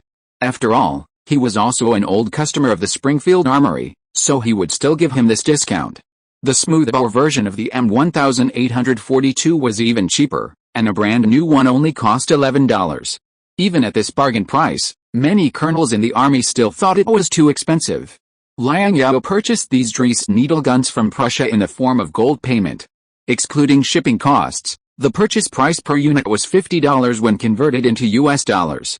The Dresser Striker gun is indeed more sophisticated than the M1842, and the manufacturing difficulty and cost are also higher, but it will never be as high as $50 per gun. 3,000 Dresser Striker guns cost $150,000. Liang Zhao must have been ripped off by the Prussians at this price. But it's easy to get the gun. American mechanics and inventors have always been good at reverse engineering technology, and the industrial level is not worse than Prussia. It's not difficult to make imitations. As long as the imitations are made, there is no need to purchase them from Prussia at a high price. If a new gun with better performance is developed, it can be sold back to Prussia to make money. Thinking of this, Liang Zhao felt much more comfortable. Why is this gun so strange? How can you load bullets from the back? There's a big needle in the barrel. How bizarre. You know what? This new gun is better looking than the old one. There's a dragon head and dragon pattern on it. How should I shoot this new gun? On the open ground of the Hudson River, the infantrymen of the first company who had just received new guns were playing with the Dresden needle guns in their hands excitedly, and the crowd was talking about it. Even the officers were immersed in admiring the new guns and forgot to line up and listen to the training. Just as the soldiers of the first company were talking about it, a sharp whistle suddenly sounded. Line up. Where are the officers? Are you always so lax and undisciplined? Kruger reached out and took the whistle from his mouth and scolded loudly. After being scolded, the officers quickly lined up and listened to the training. The speed of these soldiers lining up was quite fast, and Kruger was a little satisfied with it, but he did not show his feelings. Report to the commander. We were so happy to receive new guns today that we forgot to arrange the formation in time. Wang Shu, the captain of the first company, defended himself after arranging the team. How dare you talk back? You were too nervous on your first day on the battlefield and forgot to line up. Will the enemy wait for you to line up before fighting you? Kruger glanced at the captain's shoulder strap of the captain of the first company and said to Uncle Wang without any courtesy. As a company commander of a professional army, you are very incompetent. I officially announce that you are now dismissed from your position as company commander. Kruger's words were undoubtedly a bolt from the blue for Wang Shu. As the saying goes, a new official starts with 3 fires. Wang Shu didn't expect that this fire would burn on his head so quickly. Wang Shu, the company commander, earned his military merit step by step by killing bandits and attacking the Mason infantry regiment that invaded California. He was very dissatisfied to be dismissed by Kruger, the new instructor, with just one sentence. You have no right to dismiss me. In California, only the colonel can dismiss me. Wang Shu bit his lip unwillingly and said, we only listen to the colonel. As he said that, Wang Shu cast his eyes on Liang Zhao, who was not far away. What? Are you rebellious? Do you forget your own limitations after a few small battles? I told you that the first company will be renamed the training company, and everything will be done by the instructors. You have turned a deaf ear to my words so quickly. Liang Zhao walked over with his hands behind his back. These soldiers are no longer the farmers they were before. After more than a year of training, they have been reborn and are fully qualified professional soldiers according to the standards of the American Army. But this is not Liang Zhao's ultimate goal. Liang Zhao is not sure how many people California will have in 10 years. However, he is very clear that the population of California in 10 years will definitely be smaller than that of the North and the South. If they want to gain a foothold in the Civil War 10 years later with a huge population disparity, compete with the North and the South, and prevent California from becoming a vassal of the North and the South, they can only go the way of elite soldiers. Wang Shu and the non-commissioned officers and soldiers of the first company bowed their heads and said nothing. Liang Zhao continued to lecture him. You are the training company. You are the role models of the California Infantry Regiment. You will all be assigned to other companies as officers in the future. With the way you are now, how can I feel at ease assigning you to other companies in the future? Wang Shu silently took off his epaulets after hearing this. Liang Zhao had made it very clear that as long as he stayed in the training company, he could still be an officer after completing the training.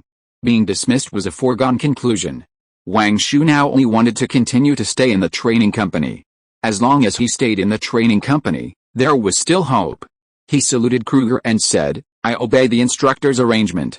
Wang Shu, a soldier of the training company, reports to you. Get in line, Kruger said to Wang Shu expressionlessly. From today on, Major Kruger is the highest commander of the training company. Everything in the training company will be subject to Major Kruger's arrangement.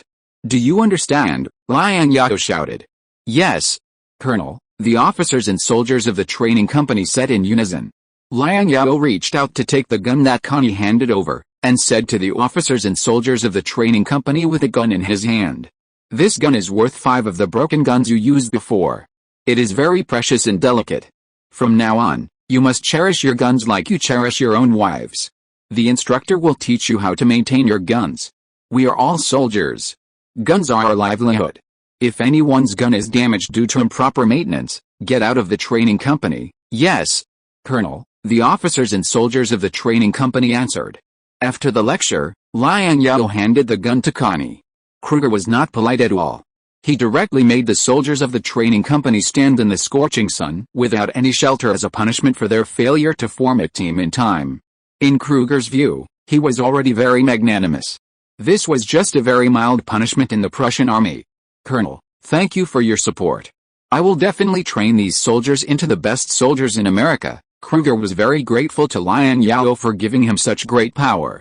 Previously, Kruger was worried that Liang Zhao would not be able to fully trust him and give him enough power because he was a foreign instructor. Without enough power, it would be difficult to intimidate the officers and soldiers under him, especially the officers.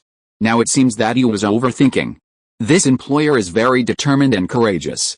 No, I want you to train them into soldiers who can compete with the elite of Prussia, Liang Zhao said.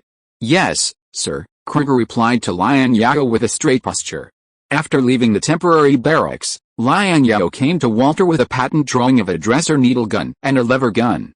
No, your drawing is not detailed enough, redraw it. Such a drawing level is not worthy of the title of New York's top painter. Walter was not satisfied with the drawings handed over by the painter and asked the painter to redraw it. This kind of scene only appeared in Walter's dreams in the past. Walter often couldn't pay the painter's wages in the past, and he had to buy on credit when he found the painter. The painters in New York had heard of Walter's bad reputation and were unwilling to draw drawings for Walter. They all avoided Walter's name. Walter was lucky to find an artist to draw the blueprint for him, so he dared not be picky. But now the situation is different. His sponsor Liang Zhao offered these artists a generous salary, and he himself received a huge patent fee. He can fully afford the fees of top artists. Walter is now much more assertive than before. Now it is not him who acts according to the painter's face, but the painter who acts according to his face. Walter, how is the sewing machine? Liang Zhao came to find Walter in a dusty colonel uniform with a gun, which made Walter's heart tighten. It will be finished tomorrow. Even if I can't finish it tomorrow, you won't come to urge me to work faster with a gun, Walter muttered. You misunderstood. I have some technical questions about firearms to ask you. Liang Zhao handed the gun to Walter. I've never seen this gun before. A few days ago, you seemed to be shooting ducks by the river. Was this the gun you used? Walter took the Dries striker from Liang Zhao's hand and played with it curiously. He pulled the bolt and glanced at the striker in the chamber. If I'm right, this is the Dries striker from Prussia. I've heard of this kind of gun. I heard that you know a lot about guns, and you've helped Colt and solve their technical problems. I want to ask you, can the American arsenal copy this gun? Liang Zhao asked. But Colt is not interested in the patented technology I provided. They're not even bothered to buy my patent. Walter glanced at the lever-action rifle drawing in Liang Zhao's hand and said sadly. I've been to Colt's factory and I'm quite familiar with the American gun manufacturing level. This gun looks very sophisticated. I have to dismantle it to know if it can be copied. Can it be dismantled? Of course, dismantle it, Liang Zhao said very generously. Although the dresser needle gun was expensive, he bought 3,000 of them, so he was willing to dismantle a few of them. Chapter 215 Exquisite. Walter quickly dismantled a complete dresser striker gun into 8 pieces, dismantling it into a pile of tiny parts. The design of this gun is really exquisite. Mr. Dresser is really a great gun designer. After figuring out the firing principle of the striker gun, Walter couldn't help but exclaim. With the technical level of the American military industry, can this kind of gun be made and copied? This is the question that Liang Zhao is most concerned about. The main technical difficulty of the striker gun is its bolt structure. This structure is very cleverly designed. As long as you understand this structure thoroughly, you can copy it. After carefully studying the bolt of the dresser striker gun, Walter said while holding the spring and the bolt in his hand. Now I have roughly understood this technology. America can not only make it, but may also make it better. Prussia may be limited by materials or metallurgical level. The spring that drives the striker is very fragile. America has better spring steel and can make stronger and more durable springs, so it is completely capable of copying. Liang Zhao's eyes lit up. Yes, it's just that this one has a more complicated structure and may be more expensive, Walter reminded Liang Zhao. High-cost guns are not popular in the American military. Colonels in the Army and Navy prefer to equip their soldiers with second-hand M1842s that cost $11 or even cheaper. The main customer of long guns is the military. The civilian market is not large, and the military has long been accustomed to purchasing low-cost, simple and reliable Springfields. Walter judged that the manufacturing cost of the Dresser Striker gun would not be low, and cost has always been an important consideration for the American military when bidding for weapons. Liang Zhao is not worried about this problem. The American military is not his target customer, at least not on the next 10 years. Instead, he hopes that the American military will still be equipped with M1842 in 10 years, preferably without rifling. Can the shell of this bullet be replaced with a metal shell, and the primer be placed at the tail of the bullet? Liang Zhao took out a paper shell bullet used in a Dresser firing gun. The primer of this bullet is at the tail of the bullet. The firing pin penetrates the paper shell and hides the primer at the bottom of the lead bullet to ignite. Paper shell bullets are prone to leaking. If a copper shell bullet can be used, the problem of air leakage in breech-loading guns can also be solved. Inventors in the early 19th century thought of using a metal shell to solve the problem of air leakage in the breech. Copper with excellent ductility will expand slightly when heated during firing, which can play a good air-locking effect and is a good choice for a shell base. The copper-bottomed rimmed pin bullet has existed as early as 1835.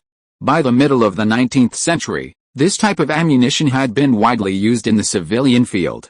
The Colt revolver Liang Zhao used for self-defense used a metal-shelled rimmed pin bullet. If you want to use the existing side pin bullet directly, you have to make a major change to the Dresser's bolt structure, changing the horizontal firing to vertical firing, and the most reliable and mature vertical firing method is the firing method of the flintlock. Side pin bullets are something that will soon be eliminated and have no future. Liang Zhao does not intend to use this kind of ammunition that is about to become obsolete. This is beyond the scope of mechanics. I know a little about mechanics, but I don't know much about chemistry, Walter said after a long pause. I know a young man. Although he is very young, he is already a well-known chemical expert and engineer. He has several related patented technologies. His family specializes in the development of explosives. He must have more knowledge in this area than me. What is the name of this young man you are talking about? Liang Zhao asked with great interest. Alfred Bernhardt Nobel. He is interning in the workshop of my friend Allison. I have communicated with him several times. He is a very promising young man, Walter said. His personality is very similar to mine. He is a taciturn person who focuses on invention and research. He and I get along very well. I will go meet this young man after I finish the sewing machine business, Liang Zhao said. Walter promised Liang Zhao that he would make a prototype of the pedal-operated sewing machine within a week. In fact, the time given by Walter was too conservative. He only took 5 days to make a prototype of the pedal-operated sewing machine. After the pedal-operated sewing machine was completed, Liang Zhao couldn't wait to try the world's first pedal-operated sewing machine. Thanks to Liang Zhao's guidance and Walter's superb manufacturing technology, the pedal-operated sewing machine that was originally scheduled to be launched in 1859 was born in 1851 ahead of schedule. Can this sewing machine do the work of 10 skilled tailors? Elizabeth looked at the peculiar-looking sewing machine in front of her curiously and said eagerly, I want to give it a try.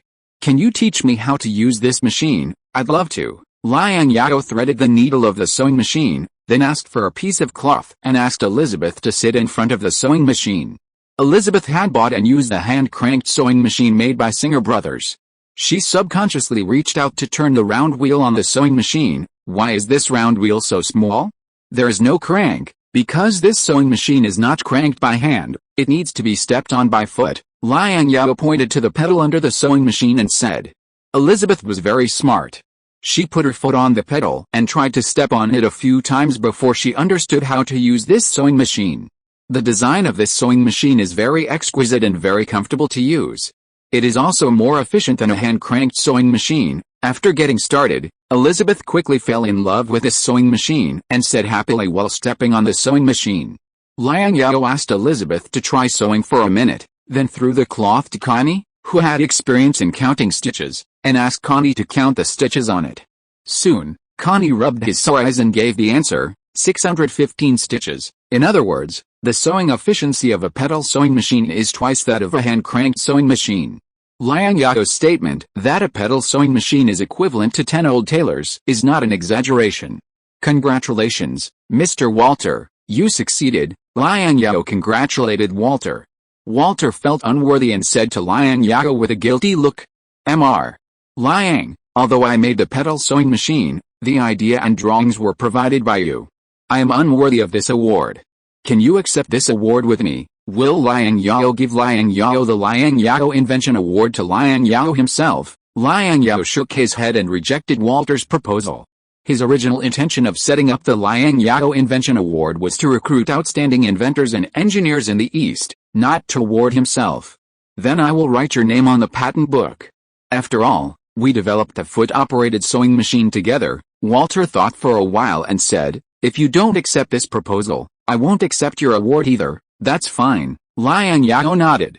I saw in the newspaper that you will compete with the sewing machines produced by Singer Brothers and Bridgeport Machinery Company for the first place of Liang Zhao Inventor. I would like to participate in this competition for you as a user of the foot-operated sewing machine, Elizabeth volunteered. I have also used the sewing machines produced by Singer Brothers and have rich experience in using sewing machines. Of course, it is our honor that Miss Elizabeth uses this sewing machine to participate in the competition. Liang Zhao agreed very readily. Chapter 216 Who will be the winner? It is the nature of people all over the world to love to watch the excitement. The first place winner of the first Liang Zhao Invention Award will be competed in the form of a competition, which has attracted the attention of countless New York citizens. Even citizens from surrounding cities, such as Philadelphia and Boston, rush to New York to watch the competition.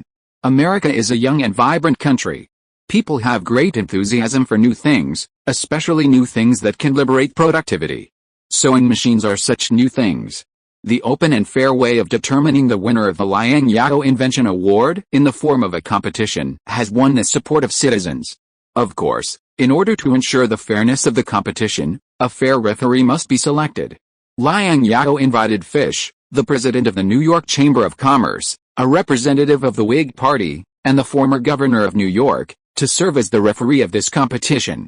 Fish is a celebrity in the political and business circles of New York, a descendant of the Founding Fathers, and enjoys a very high reputation in New York and even the entire United States. More importantly, Fish has a good reputation in New York and is one of the few governors of New York who will be missed by New Yorkers after serving in office. Fish was also the referee in the steamboat race between Vanderbilt and his opponent. It can be said that Fish has a lot of experience as a referee. Although the competition has not officially started, the sewing machines used by the three contestants are still covered with black curtains. However, New York citizens generally prefer Eric and Isaac, who have already started mass production of sewing machines. They believe that the $30,000 prize money of the Liang Zhao Invention Award will fall into the pockets of Eric and Isaac. As for Walter, few people are optimistic about Walter. Although Walter is very famous in the small circle of the invention world in New York, Walter's fame is only limited to this small circle. If it weren't for the news about the Liang Zhao Invention Award, many New York citizens have never even heard of the name Walter. After all, in New York, where money is supreme, no one will pay attention to a poor guy. This can also be seen from the odds at the opening of the game. The odds of Eric and Isaac are around 2, while the odds of Walter are around 8. Connie came to the casino on Broadway that he used to frequent with $5,000 in his pocket and threw a stack of $5,000 of Bank of America bills on the gambling table. I bet $5,000. Walter wins. Connie has always been known as a money-spending boy in the New York gambling world, and he always loses every time he gambles. There's even such a joke on the streets of New York that Vanderbilt's biggest enemy is not his competitors, but his son Connie. As long as Connie lets go of gambling, he can gamble the Vanderbilt family into bankruptcy. Seeing that Connie bet on Walter to win, other gamblers bet on Alex and Isaac to win without hesitation. At the same time, they did not forget to ridicule Connie. Guys, bet the opposite of Connie. You will definitely win. I've seen sewing machines. The emergence of this machine will make many tailors unemployed. There are thousands of professional tailors in New York. Before the game started, New York Governor Hunter had a worried look on his face. His wife had bought a hand-cranked sewing machine, which was incredibly efficient.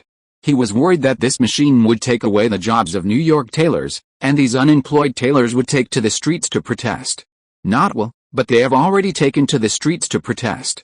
The location of the sewing machine competition is the square in front of the New York City building at the north end of Broadway. In front of the square, there are not only citizens who come to watch the competition, but also tailors holding signs to protest against sewing machines. These tailors shouted ridiculous slogans such as "Against sewing machines, clothes sewn by sewing machines will not fit, clothes sewn by machines have no soul," and "The traditional craft of hand sewing has been passed down for thousands of years and cannot be lost, but these people are only a minority after all." Hunter withdrew his eyes from these protesting tailors. New York has finally been stable for a few months, and Hunter still doesn't want anything unpleasant to happen during his term. Mr. Liang, it seems that Governor Hunter has a lot of objections to you giving the first place of the invention award to the sewing machine. Fish stroked his thick black hair that made him proud and said, "Any new thing will be criticized or even opposed." Liang Zhao glanced at the small group of protesters with disdain, not taking them seriously at all. Protests are an American tradition, nothing to be surprised about. He has seen bigger scenes in the future. Liang Zhao has little in common with Hunter, a stubborn old man and conservative. The emergence of the steam engine did not make everyone unemployed, but liberated productivity. Countless factories sprang up, and more people found jobs in factories. Humans created far more wealth than the past 1,000 years in less than 100 years after the emergence of the steam engine. Liberation of productivity? I like this word. Fish agreed with Liang Zhao's point of view. My point of view is the same as yours. It is true that sewing machines will make many tailors' careers, but the factories that produce sewing machines have created a lot of jobs, and the sewing machines produced must be operated by people. As for those tailors, at least not all of them will lose their jobs, and some people will choose to sew clothes by hand. We are well-educated people and can understand this, but these tailors don't. Hunter frowned and said, "These unruly people only care about whether they have work to do and how much money they can earn every month. I heard that the workers at the Pittsburgh steel plant are on strike, and some workers have hung the factory owner on a street lamp. These people are simply unreasonable. The factory owner gave them jobs, but they don't know how to be grateful, and they hang the person who gave them jobs on a street lamp. Don't you care how much money you can earn every day?" Liang Zhao just thought it was funny. He also heard about the Pittsburgh steel workers' strike. In fact, the steel workers' strike was not only in Pittsburgh. Many steel mills in Ohio and Illinois are on strike, but Pittsburgh is the worst. Fillmore went to Ohio before to solve the problem of the steel workers' strike, but as of now, this problem has not been solved. "Of course I care." Hunter touched his nose and asked Liang Zhao, "When will the locomotive factory you opened in New York be able to produce the Pioneer? The Erie Railroad has already started laying new tracks and is waiting for your locomotive. How can it be that fast? The production line has just been set up. It will take until next month at the earliest for the first Pioneer to be assembled and roll off the production line," Liang Zhao said. "Okay, gentlemen, it's almost time. The competition is about to begin. We'll talk about these things after the competition is over." Fish looked at the cover on the pocket watch, checked the time and said. The black curtain covering the three sewing machines was lifted, revealing their true appearance. Eric's and Isaac's sewing machines are similar. Both are hand-cranked sewing machines. The basic frame structure is similar to the sewing machine Liang Zhao saw at Walter's house, but some minor modifications have been made to some details. The sewing machine made by Walter is very different from the hand-cranked sewing machines of Eric's and Isaac in appearance. The lack of a huge wheel makes this sewing machine look lighter and more flexible. As for the internal structure and driving method, there is a world of difference. They are completely two different machines. Eric's was quite disdainful after seeing the machine made by Walter. "What a weird-looking sewing machine this is. It looks fancy and doesn't look like a sewing machine at all," Eric said. In order to win this competition and win the $30,000 Liang Zhao Invention Award, he specially selected a sewing machine in the last state from the sewing machines that had just come off the production line in the factory and made some improvements. This made the sewing machine sew faster, and even the workers who operated the sewing machine were all sewing experts he carefully selected. After his own improvement, The sewing machine can now sew at least 380 stitches in 1 minute. Erupts is very confident in his sewing machine. He has won the title of the first Liang Zhao Invention Award champion and the $30,000 prize. Without even a crank, how should this sewing machine work? Oh? And there's a foot pedal, does it rely on the foot? Isaac also laughed.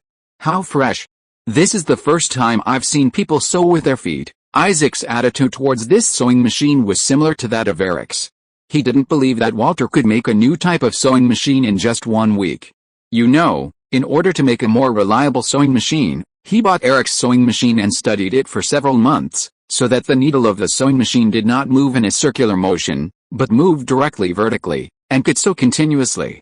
It was precisely because of this that his sewing machine, although its efficiency might be slightly inferior to that of Erupts' sewing machine, was more practical and reliable. This enabled Isaac, who had missed a market opportunity, to gain a foothold in the emerging sewing machine market and compete with Erupts. "Gentlemen, this is a real sewing machine," Elizabeth said to the two of them solemnly. After saying that, Elizabeth walked to the sewing machine, stepped on the pedals with both feet, took a deep breath, and waited for Fish to announce the start of the competition. Elizabeth's elegant and calm posture seemed to be preparing to play the piano instead of sewing. Seeing that everyone was ready, Fish announced the start of the competition. The two sewing workers operating the hand-cranked sewing machines turned the crank on the wheel at the fastest speed. And the needles on the sewing machines began to move rapidly as the wheel was shaken, which was dazzling. Compared with the two sewing workers who were racing against time, Elizabeth was much more calm, stepping on the pedals very rhythmically, slowly moving the cloth on the sewing machine. "I didn't expect Miss Elizabeth to be so elegant in sewing. It's really a pleasure to watch Miss Elizabeth operate the sewing machine," Walter on the side also said very calmly. The foot-operated sewing machine can sew at least 600 stitches per minute, which is a speed that the hand-cranked sewing machine cannot achieve no matter how it is improved. This is the reason why they are calm and composed. If you're listening to this novel on a channel other than Fanfic World, it means they downloaded and uploaded it without effort. We cordially invite you to visit our channel, Mundo Fanfic Novelis. There you'll find the original version of this story and you can explore many other novels of various genres. We're waiting for you to immerse yourself in a world of incredible novels. Chapter 217 Someone You Can't Afford to Offend. After the competition started, Erupts and Isaac's smiles froze at the same time. As Elizabeth stepped on the pedal easily, the needle on the sewing machine rose and fell rapidly. Even a layman like Hunter could easily see that the foot-operated sewing machine sewed faster. And Elizabeth operated the sewing machine more easily and calmly than the other two professional sewing workers. "Faster. Faster, I'll give you a $500 bonus if you win the competition," Erupts and Isaac urged the sewing workers who operated the sewing machines to sew faster. But it was still useless because their speed had reached the limit. The ceiling of the hand-cranked sewing machine was at most more than 300 stitches per minute. "Time's up." Fish stared at the time on the pocket watch and announced that the competition time was up. Elizabeth and the two sewing workers stood up and handed the cloth in their hands to Fish, who would judge and announce the winner of this competition. Fish placed the 3 pieces of cloth on the table and observed them carefully. The stitches produced by Erupts' sewing machine were horrible and very messy. Erupts sacrificed everything for the sake of sewing efficiency. In Fish's eyes, Erupts' sewing machine was the first to be eliminated. The sewing machine specially modified for the competition was meaningless and had no practical value. The stitches left by Isaac's sewing machine on the cloth were very tight and orderly, but the number of stitches did not seem to be as many as Erupts' sewing machine. What surprised Fish the most was Walter's foot-operated sewing machine. Not only were the stitches neat, but the number of stitches seemed to be nearly twice that of the other two sewing machines. This can be distinguished directly by looking at it with the naked eye without counting. Of course, since it is a competition, the process should still be followed. Fish asked his assistant to carefully count the stitches on the cloth. After a moment, the answer was revealed. Alex's sewing machine has 387 stitches. Isaac's sewing machine has 321 stitches. Walter's sewing machine has 605 stitches. Fish nodded, and then showed the 3 pieces of cloth to other New York City officials. "Who do you think will win the championship?" "The answer is obvious. The gap is too big. This is the most disparate competition I have ever seen." Hunter smiled and said, "Mr. Walter's sewing machine is the best of the 3 sewing machines." Other New York officials also agreed that Walter won the competition. There was no suspense or controversy. I declare that Mr. Walter wins." Fish walked up to Walter, grabbed Walter's hand, and raised Walter's hand high on tiptoe. The New York citizens who were watching the game burst into warm cheers. Amid the cheers and gazes of the crowd, Liang Zhao took the Liang Zhao Award first place gold medal that he had prepared long ago and hung the heavy gold medal around Walter's neck. The journalists who had already set up their cameras pressed the shutter to record this precious moment. Of course, the highlight is yet to come. Compared with the heavy gold medal, the specially customized huge check of $30,000 from Bank of America in Liang Zhao's hand is more eye-catching. After showing the check to everyone, Liang Zhao held the check with both hands and handed it to Walter. The excited citizens applauded and cheered for Walter, and some even shouted Walter's name. At this moment, Walter was the pride of New York citizens. Walter was moved to tears, and tears burst out. For decades, he has been suffering from the bitterness of life. He never thought that he would get so much money one day. He never thought that he would be recognized by so many people one day. "Congratulations, Mr. Walter." Liang Zhao shook hands with Walter and congratulated Walter. "Thank you very much, Mr. Liang. It is the luckiest thing in my life to meet your appreciation," Walter said from the bottom of his heart. Eric's and Isaac, who lost the game, were very disappointed, but in front of the public, in order to show their magnanimity, they still congratulated Walter. The New York judge who was watching the game was also very happy, because after losing this game, Eric's and Isaac would also lose the ownership of the relevant sewing machine patents. The New York State Court no longer had to accept this headache lawsuit. If you are not in a hurry to leave New York, you can go to Doyle's Cafe in the afternoon. "I will treat you to a cup of coffee," Liang Zhao said to Eric's and Isaac in a tone that could not be refused. "Okay, sir," the two replied dully. Although their mood fell to the bottom, they had not lost their minds. They were all small factory owners with a net worth of $20,000 to $30,000. In the eyes of ordinary people, they were also successful people who had achieved financial freedom. Even in a city like New York where wealth is concentrated, there are not millionaires everywhere. Liang Zhao is one of the richest tycoons in the United States, and he is also a state speaker and an army colonel. He is involved in the three worlds of business, politics and military, and it is not something that small people like them can afford to offend. "I will wait for you at Doyle's Cafe." After saying this, Liang Zhao took Elizabeth and sat in the newly made carriage and left the square in front of the New York City building. "I'm really happy for Mr. Walter," Elizabeth, who won the competition, said happily while sitting in the stable carriage. "I didn't expect that you would invent an addition to business. Mr. Walter told me that his sewing machine was made under your guidance. The carriage made by you is much better than other carriages in terms of riding experience. It's not so bumpy." "What's the secret?" "No secret," Liang Zhao smiled and said, "I just added a few springs to the carriage. This is much simpler than the shock absorption system on the Pioneer locomotive." "You are really amazing, even more amazing than my father." Elizabeth looked at Liang Zhao with admiration. "Where has your father been these 2 days?" "I haven't seen your father these 2 days." Liang Zhao thought that he hadn't seen Vanderbilt for a few days. "Father is busy with the railway company's affairs." "Oh, and lawsuits." "Father has to deal with hundreds of lawsuits every year. Although Clark handles these things for father, sometimes father still has to come in person," Elizabeth said. "Your restaurant is doing well. Your father should have agreed to let you do business now," Liang Zhao said. "Thanks to you, this business model is very fresh and attractive in New York. Elizabeth's restaurant has 25 franchisees in New York alone. There are also sporadic franchisees in Boston, Philadelphia, New Haven, Chicago, and even New Orleans," Elizabeth said very proudly. "In the near future, I may become the first female millionaire in America." Future millionaire. "Now I have something I want to ask for your help." Liang Zhao thought of something. "What is it?" Elizabeth asked curiously with a blink of her eyes. "I want to use your restaurant to launch an activity. For example, customers who come to the store to consume only need to measure their height and shoulder, chest, waist and hip data to get a 20% discount, or a free snack such as French fries," Liang Zhao said.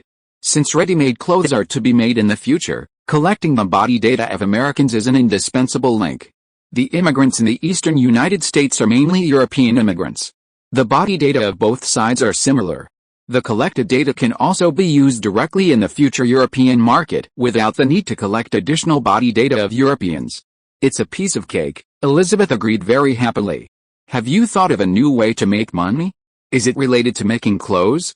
Let's work together and take me with us. Elizabeth shook Liang Zhao's arm and begged Liang Zhao to take her with him. The sewing machine and body data immediately reminded her that Liang Zhao planned to mass-produce clothes. Since it's a cooperation, you have to let me see the value of you as a partner, Liang Zhao said. Elizabeth inherited Vanderbilt's genes and the Dutch's business acumen. Being able to attract so many franchisees in a short period of time shows that Elizabeth still has certain abilities. I know more about fashion and know what those ladies like about clothes. I can also design and sew clothes. When my sister got married, her dress was sewed by me. Women's demand for clothes is much stronger than men. Elizabeth thought for a while and said, "Does this count?" "Let me think about it," Liang Zhao said, holding his chin. "Then I look forward to hearing from you." Elizabeth suddenly thought of something and said to Liang Zhao, "Uncle Fandays asked me to ask you, you promised to run a supermarket with him. Why haven't you heard from me recently?" "I'm very busy. Things have to be done one by one. Please tell Fandays on my behalf that I will definitely fulfill my promise to him," Liang Zhao said. The news that Walter won the competition soon spread to the casinos on Broadway Street. Faced with this unexpected news, many gamblers were beating their chests and stamping their feet, unable to believe it was true. After repeatedly confirming the authenticity of the news, they had to accept this reality. Unlike the gamblers who were like bereaved parents, Connie's face was full of smiles. This was the first time he won so much money in the casino. He saw Elizabeth using the pedal sewing machine made by Walter with his own eyes, and he also went to the New York store to check and use the hand-cranked sewing machines of Erickson and Isaac. It was expected that Walter would win the Liang Zhao Invention Award. The boss's vision was always good and he would not make the wrong choice. The first place he chose must be the first place. "What are you standing there for? You only see me lose money, but never see me win money." Connie slapped the gambling table arrogantly and urged, "You have to accept the loss and pay up. If you want to default on your debt, my brothers in the Dragon Flag Group will overturn your casino, Mr. Connie, you are so lucky today, why don't you play a few more rounds?" a casino staff member said to Connie. "Get lost. I am Mr. Liang's assistant. Mr. Liang has to discuss business this afternoon. I don't have time to play with you. Each of Mr. Liang's business starts at millions of dollars. Can you afford to lose money if you delay Mr. Liang's business?" Connie knocked on the table impatiently. Seeing this, the staff had to turn around and ask someone to bring a few thick stacks of Citibank US dollar bills. Connie whistled happily, carefully counted the US dollar bills, stuffed the US dollar bills into his handbag, and left a sentence, "Please call me God of Gamblers, Connie." He left the casino without looking back and went to the Doyle Cafe at the intersection of Water Street and Wall Street. "I owed 2 more recommendation votes when I put it up, so I'll pay 1 more chapter first. You can leave a comment on the name of the sewing machine brand in this chapter, and the name with the most likes will be adopted." Chapter 218 Pinkerton. From the outside, Alan Pinkerton is an American who looks ordinary. Pinkerton's hair is sparse, and his hairline is high, which is a bit like a strong man's hairstyle, but in sharp contrast to his sparse hair is his thick beard. In the future, Pinkerton can consider transplanting his beard to his forehead, but don't think about it in this era. Pinkerton is not tall, and his height is at the average level of Americans in this period, or slightly higher. But his figure is very solid and strong. What impressed Liang Zhao most was Pinkerton's sharp eyes like a vulture. These eyes are shrewd and cunning, but also contain murderous intent. "Hello, Mr. Liang, I am Pinkerton, the director of the Pinkerton Detective Agency. I heard that you are interested in my detective agency. After I got the news, I rushed here from Chicago without stopping." Liang Zhao just opened the door and walked into Doyle Cafe, and Pinkerton immediately stood up and introduced himself to Liang Zhao. Pinkerton Detective Agency is committed to serving the upper class. It is an honor for Pinkerton Detective Agency to serve a distinguished person like you. Pinkerton Agency has just been established for more than a year. Although the number of detectives in the detective agency has grown from 8 to 100, it is a leader in the industry. But Pinkerton only takes small jobs that barely make a living, just a small fight. Pinkerton knows that the detective agency is not an ordinary company. It does dirty work and walks in the gray area on the edge of the law.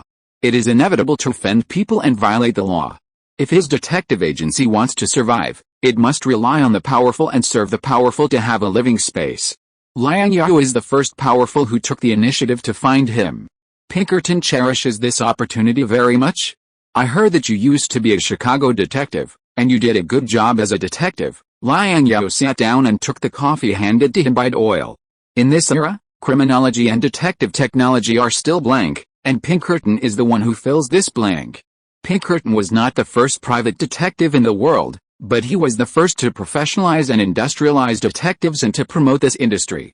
In order to establish the Pinkerton Detective Agency, Pinkerton resigned from his public office in the Chicago Police Department and established his own detective agency. It must be said that he was very courageous. In America, no one is more professional than me in this regard, including those lazy policemen, Pinkerton said very confidently. If you hire me, I will provide you with the most professional and thoughtful service in America. Pinkerton was not exaggerating. Although America has a modern police system, this system is not mature. Moreover, Pinkerton himself has been a policeman in America, and he knows the morality of American police very well. In fact, not only America, but all national police systems in this era are immature. Not only is the police system immature, but even the police within the system are immature and their professional level is quite amateur. In various states of the United States, especially in the sparsely populated western states, the police are more likely to play the role of sheriffs rather than professional police. Take the California Sheriff Flake, who Liang Zhao is most familiar with, for example. Before joining the police, Flake served in the army. He knew nothing about investigating crimes and solving cases. But he knew everything about cheating, deceiving, and blackmailing. It was beyond the ability of the American police at this time to solve the case, which was a bit difficult for them. What's more, it was the norm for the American police at this time to take money but not do the work. It is no wonder that the United States, from top to bottom, from the civilian to the official, was more willing to trust private detective agencies like Pinkerton. When encountering difficult things, they would rather hire detectives to solve the problems or directly solve the people with problems, rather than looking for the police. After all, the detective agency is a private organization, and you have an employment relationship with them. Although the detective agency also charges money, and it is quite expensive, at least after receiving the money, they will still do their work seriously and give you an answer, which is much more reliable than those uncles in the police departments of various states. As long as you can prove your business ability to me, I can offer you a generous employment contract. With my support, it will not be difficult to open a detective agency in London or Paris in the future. Liang Zhao wrote a name on a piece of paper and passed the paper to Pinkerton. I want you to find out the details of this person. The fact that the detective agency has expanded its business from Chicago to New York in just over a year after its establishment shows that Pinkerton is a very ambitious and visionary person. If Pinkerton has grown into a big company 10 years later, Liang Zhao will not consider taking it for himself. Because at that time, Pinkerton Detective Agency has become big and has established connections in the political and business circles, which Liang Zhao cannot control. But now Pinkerton Detective Agency has just started, and its scale and influence are very small. It urgently needs someone to cover it behind the scenes and needs more resources. Pinkerton and his detective agency in 1851 were very shallow, and Liang Zhao could still control it. Charlie, the Wall Street robber. Pinkerton picked up the paper on the table and read the name on it. Mr. Liang, do you have more information? New York at that time did not have a complete and mature household registration system. It was as difficult as finding a needle in a haystack to find this person among the more than 700,000 people in New York with just a name and a nickname. Charlie is a relatively popular name. There may be hundreds or even thousands of people named Charlie in New York. Even Pinkerton, who has a lot of detective experience, found this matter very difficult. If I had more information, would I still hire you? Liang Zhao said unhappily. Okay, I'll take your task. Pinkerton nodded and put the film in his pocket. Boss, there was a little trouble on the road. I'm late. Sorry. Just as Liang Zhao and Pinkerton were discussing the matter, Connie rushed into Doyle's cafe in a hurry. His face was bruised and his clothes were covered with mud. How did you get into this state? Liang Zhao frowned. I came too hastily and the carriage fell into the ditch. Connie made an excuse to cover up the fact that he had been to the casino. How could a carriage overturn throw you like this? Liang Zhao's face sank. Your explanation is too poor. I hate people lying to me the most. If you don't tell me the truth, I will terminate our employment contract. Connie is his personal assistant. Liang Zhao cannot tolerate his personal assistant not telling him the truth. I knew I couldn't hide it from you." Connie rubbed his scarred face and said angrily. "I went to a casino on Broadway Street and spent $5,000 to buy that Walter would win the first place in the Liang Zhao Invention Award. I won $40,000. As a result, I was dragged into an alley and beaten up shortly after leaving the casino. The $40,000 I got was also robbed." $40,000? When hearing this astronomical figure, Pinkerton couldn't help swallowing his saliva. In Chicago, a poor and remote place, the number of people with a net worth of more than $10,000 can be counted. I didn't expect that a bet in a New York casino could win tens of thousands of dollars. It really opened Pinkerton's eyes. Chapter 219 Friendly Acquisition. "Mr. Pinkerton, here comes your job," Liang Zhao said to Pinkerton. Connie was his assistant. He was robbed in broad daylight in New York. It would be unreasonable for him to stand by and watch. It was also a good opportunity to test Pinkerton's business ability. "Glad to help. I guess this is your assistant, Mr. Connie?" Pinkerton's eyes lit up and he shook Connie's hand. "Mr. Connie, Pinkerton Detective Agency is very honored to serve you, but after the money is returned, we need to take 30% of it as commission." 30%, Connie almost jumped up. "This is $40,000. 30% is $12,000, a huge sum of money. This man is too greedy. Of course, you can also refuse our service and report the case to the New York Police Department and seek help from the New York Police. You are a New Yorker, and you know what the New York Police are like better than me," Pinkerton said. "If you go to the New York Police, you may not get even a penny back. 30% is 30%. Connie could only blame himself for his bad luck and agreed to Pinkerton's request. "But how long will it take you to get the money back?" How long it will take to get the money back is the issue that Connie is most concerned about. "This kind of small matter only takes 1 or 2 days. Your case is much easier than what Mr. Liang has entrusted to me," Pinkerton said very confidently. When he was a detective in Chicago, Pinkerton handled many similar cases. He was already familiar with this kind of case. Alex and Isaac came to Doyle's Cafe to meet Liang Zhao as scheduled. Isaac's patent lawyer Edward also came with Isaac. Edward has many identities. In addition to being the most famous patent lawyer in New York, he is also a speculator on Wall Street, but his recent speculation has not been smooth. In the gold turmoil some time ago, he was also one of the thousands of gold speculators, and he lost a lot of assets in the process of speculating in gold. Of course, Edward came here today as Isaac's partner and the largest shareholder of Singer Brothers. Edward had a hunch that this meeting might subvert the sewing machine industry in America, or even the whole world. His sense of smell has always been very sharp, and he believes in his own judgment. Liang Zhao would not buy all of Walter's patents for no reason, and he would not award the first place of the Liang Zhao Invention Award to the sewing machine patent for no reason. This rich man must be optimistic about the sewing machine industry and wants to enter the sewing machine industry. The sewing machine industry is everything to the three of them. Losing the patent ownership means that they will have to pay the corresponding patent fees for each sewing machine they produce in the future. At present, the price of a sewing machine is generally $75 per unit, and the patent fee is 20% of the price, which means that for each sewing machine produced, they have to pay a patent fee of $15. The patent fee is a huge expense for them. The profit of sewing machines is huge, but after deducting the patent fees, the remaining profit is not so impressive. Thinking of this, they all felt frustrated, and the originally bright road to wealth suddenly became dim. Mr. Liang, what do you want to talk to us about? Eric's asked. Eric's didn't know why Liang Zhao wanted to talk to them.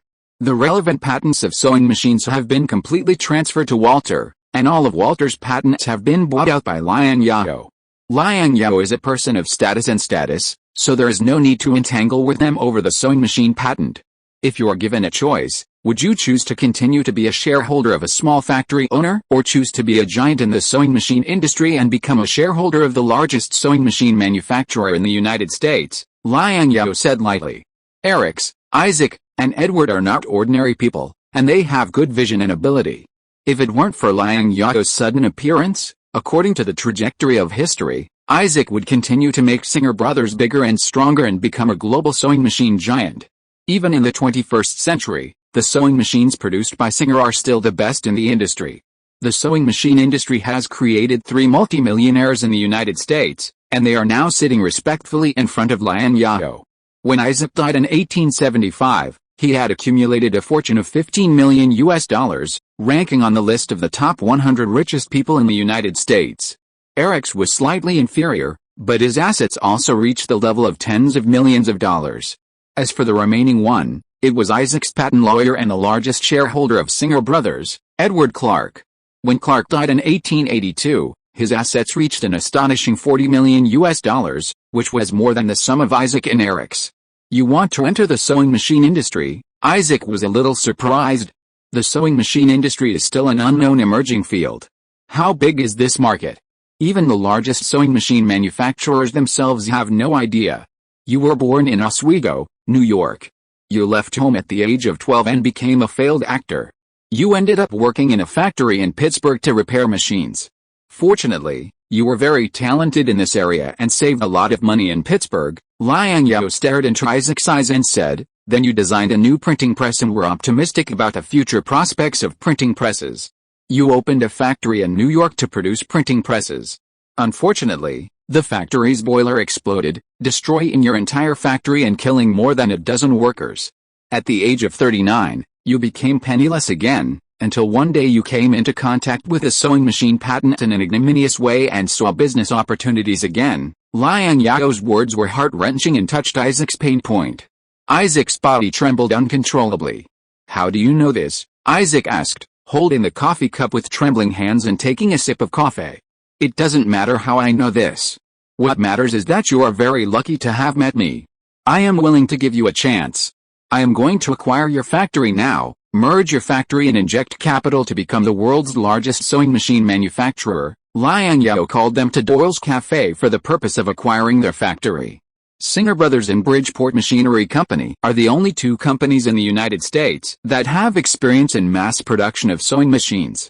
Since 1850, these two factories have begun to produce household hand-cranked sewing machines for the market. Both companies' factories have ready-made production lines and skilled workers, and the management has rich management experience. Even the three of them have experience in marketing sewing machines. Especially Edward, who is not only good at patent companies, but also good at advertising and fundraising. A considerable part of the growth of Singer Brothers is Edward's contribution. This is also the reason why Edward has made more wealth in this industry than Isaac.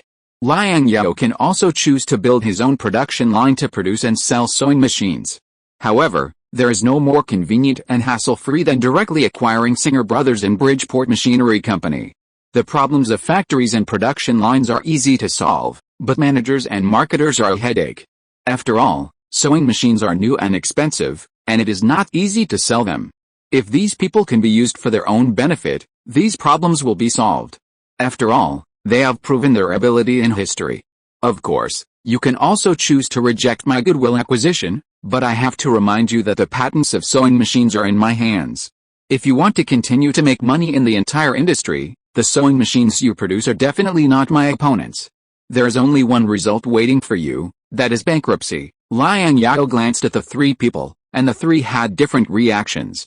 Edward and Eric's were ready to move, only Isaac was still hesitant, and he continued to add fuel to the fire. By then, there will be only one result waiting for you, that is bankruptcy and becoming penniless. This is not Liang Zhao's alarmist talk. The patent fee in the United States is an astronomical figure, which is why many patent owners can succeed in setting up factories in person. As long as you have the patent in hand, you can strangle your competitors' throats and block their lifelines. Without patents, the patent costs can only be passed on to consumers, but consumers are not fools. Most consumers will definitely choose cheaper products when faced with products of the same quality. Especially for high-end durable goods such as sewing machines, which are very expensive, many families probably only buy them a few times in their lifetime. If Liang Zhao personally makes sewing machines, both Singer Brothers and Bridgeport Machinery will have no room to survive. If we agree to be acquired by you, what will we get? Edward, who looks gentle and elegant, asked bluntly. How much tangible benefits he can get from this acquisition is what he cares most about. The merged company will still be run by the three of you. Each of you will get 10% of the shares. I think you should know that I don't want a small factory worth tens of thousands of dollars, but a large factory with millions of dollars. Liang Zhao called Doyle and asked Doyle to refill his cup of coffee before continuing. There are more than 4 million families in America. If only 1/10 of them buy our sewing machines, That would be 400,000 units. If we can open up the European market, the prospects will be limitless. It's up to you to choose whether to become a giant in this industry or to pay me patent fees and survive. Liang Zhao's calculations were still very conservative. In the future, sewing machines, as messengers of civilized society, could be seen from prosperous New York, London, Paris, to jungle-covered Central America, and even to distant Madagascar. Sewing machines were also one of the earliest industrial products that America went out of the world. Even the American Civil War failed to stop the expansion of Singer Brothers. By 1865, Singer Brothers had established branches in 29 countries, with sales of $642 million. This was just the sales of Singer Brothers alone, not counting other sewing machine manufacturers in America. The huge profits in the sewing machine industry are obvious. Chapter 220. Don't be ungrateful. The United States raised tariffs, and Britain, France and other countries also imposed retaliatory tariffs on American exports in order to retaliate. American exports suffered a huge blow. However, the products affected by high tariffs are mainly low-value-added products, such as cotton, tobacco and sugar cane, which are America's main exports. The unit price of these raw materials is not high, and the profit is meager. Even if the tariff is slightly increased, it will be very fatal for these products. Sewing machines are not included in this list. Sewing machines are high value-added products, and there are currently no other strong competitors and substitutes. A pedal sewing machine can be equivalent to 10 skilled old tailors. Just based on this point, sewing machines have a lot of profit margins. As long as the tariff is not too high, there will be an export market. Of course, with the current production capacity of sewing machines, Liang Zhao can first eat up the domestic market in the United States. Moreover, exporting sewing machines to Europe will have to wait until Liang Zhao sells the clothes produced in California to Europe. It is an honor for Singer Brothers to join the American group and become a part of the American group. Can we talk about the shares? 10% is a bit low. Edward wanted to bargain with Liang Zhao to get more benefits for himself. The total assets of Singer Brothers in Bridgeport Machinery will not exceed $50,000, and I will invest $1 million in the sewing machine industry. 10% of the shares of the new company far exceeds the total assets of Singer Brothers and Bridgeport Machinery. Liang Zhao rejected Edward's bargaining. 10% of the shares is the best condition I offer you. Don't be ungrateful. $1 million of capital injection was something he had never dared to think about before. Edward couldn't help but take a breath of cold air. They now had no confidence to bargain with Liang Zhao. There are more than one rich man in the United States who can take out $1 million in cash, but Liang Zhao is the only American rich man who is so bold as to take out $1 million to invest in a new industry that is still blank. With Liang Zhao's courage, Edward was willing to let Singer Brothers become a part of the American group. What's more, the conditions Liang Zhao offered were very attractive, and he could also get 10% of the shares of the new company. Like Liang Zhao, he was also optimistic about the future of sewing machines, and this 10% of the shares had unlimited potential in the future. I accept your conditions. Edward quickly made a wise choice. He poked Isaac's arm, indicating that this partner should make the same wise choice as him as soon as possible. Do we have any other options? Isaac smiled bitterly. You want to acquire Singer Brothers is just a matter of moving your fingers. Isaac also had to face the reality. In front of a capital crocodile like Liang Zhao, a small factory owner like him had no power to fight back. Fortunately, the conditions Liang Zhao offered were also very generous. Faced with such generous conditions, Isaac had no reason to refuse. If he refused, he would really be ungrateful. He was a small person with little influence, and a small person should have the awareness of a small person. Liang Zhao looked at Erickson, and Erickson agreed. Bridgeport Machinery Company is everything to him. He pins his future on sewing machines, which is also the motivation for him to fight for the patent of sewing machines. If he wants to stay in this industry and accept the price offered by Liang Zhao, staying in the American group is his only choice. After acquiring Singer Brothers and Bridgeport Machinery Company, Liang Zhao learned about the production capacity of sewing machines from them. Bridgeport Machinery Company can produce about 80 hand-cranked sewing machines per month, while Singer Brothers can produce about 70 hand-cranked sewing machines per month. In other words, the monthly production capacity of the two companies after the merger is only about 150 units. After the production line of hand-cranked sewing machines is changed to foot-operated sewing machines, this pitiful production capacity will be further reduced. This production capacity is not enough, and Liang Zhao also plans to transfer part of the production capacity to California. Of course, this is only bad news. There is also good news. The good news is that as long as the sewing machine can be produced, there is no worry about selling it. The sewing machine orders of these two companies have been scheduled until next year. This shows that the market still recognizes sewing machines very much. As long as the production capacity is increased, these production lines will be money-printing machines.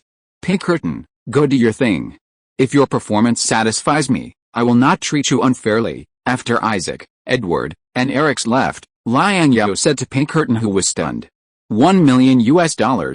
This astronomical figure has overturned the cognition of this middle-aged man in a small town in Chicago. He didn't even have a specific concept of this number, because Chicago had never produced a millionaire, and even in the huge state of Illinois, there was only one millionaire so far, and it was said that there was an exaggeration. In fact, the assets of this Illinois millionaire did not reach the threshold of $1 million. It is true that the Midwest of the United States is a fertile land with fertile black soil and many mineral resources. But not every place has a rich gold mine that is very easy to mine like California. In fact, the early California gold rush was not even considered mining, but directly bending down to pick up. If you were lucky enough to pick up a few nuggets of gold and leave California alive, you could achieve wealth freedom and reach the peak of your life. Listening to Liang Zhao's tone, it seemed easy to take out $1 million. Faced with such a wealthy employer, Pinkerton even suspected that this was an illusion. If he could serve such an employer, he would never have to worry about money in the future. Don't worry, Mr. Liang. I won't let you down, Pinkerton said, patting his chest. Rather than investigating Charlie, the mysterious figure who had no clues about Wall Street robber, Pinkerton decided to investigate Connie's $40,000 first. This matter is much easier than investigating Charlie, and there is a commission of $12,000 to be taken. After Pinkerton learned about the cause and effect of the matter from Connie, he soon got a clue. He interrupted Connie, who was talking nonstop, and said to Connie, Connie, let's go to the casino first. I think you can get your $40,000 back soon." Really, Connie was a little unbelievable. "In Chicago, I have seen many naive gamblers like you. You said you were robbed not long after leaving the casino. The other party's method was very sophisticated and neat. These people must have something to do with the casino. As for the possibility of gang members committing crimes randomly, it is relatively small. There are so many gamblers in and out of the casino. Why did these people focus on you and rob you alone?" Pinkerton adjusted the collar of his shirt. "If you only won $400, you can easily take $400 out of the casino, but you won $40,000.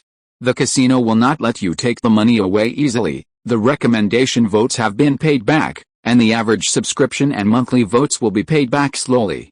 The monthly votes in May are 610, and the monthly votes in June are 604. There are 24 chapters in total, and the average subscription and extra chapters have increased to 750. I hope everyone will subscribe and support. Thank you." Chapter 221 Colt is my God. Every city has its most vulgar place. Like Houston, the most vulgar place in New York is the sewage collection pond next to the slaughterhouse and tanneries. This is where the dirtiest sewage and urban garbage in New York City gather, and it is also a place that all New Yorkers avoid. If there is any difference from the sewage pond in Houston, it is that the sewage collection pond in New York is larger and more smelly. As early as 1802, the sewage collection pond in New York not far from City Hall had been filled in, but where there are slaughterhouses and tanneries, sewage collection ponds will inevitably appear. The old sewage collection pond was filled in, and the new sewage collection pond soon appeared. "Pinkerton, are you sure you want to do this? The person in charge of this casino is not an ordinary person. He has a close relationship with the New York City Council members." Under the cover of night, Connie watched Pinkerton's agents tie their hands and throw the captured gang members and casino owners next to the sewage collection pond, and said with concern, "He wanted his $40,000 back, but didn't want to cause too much trouble.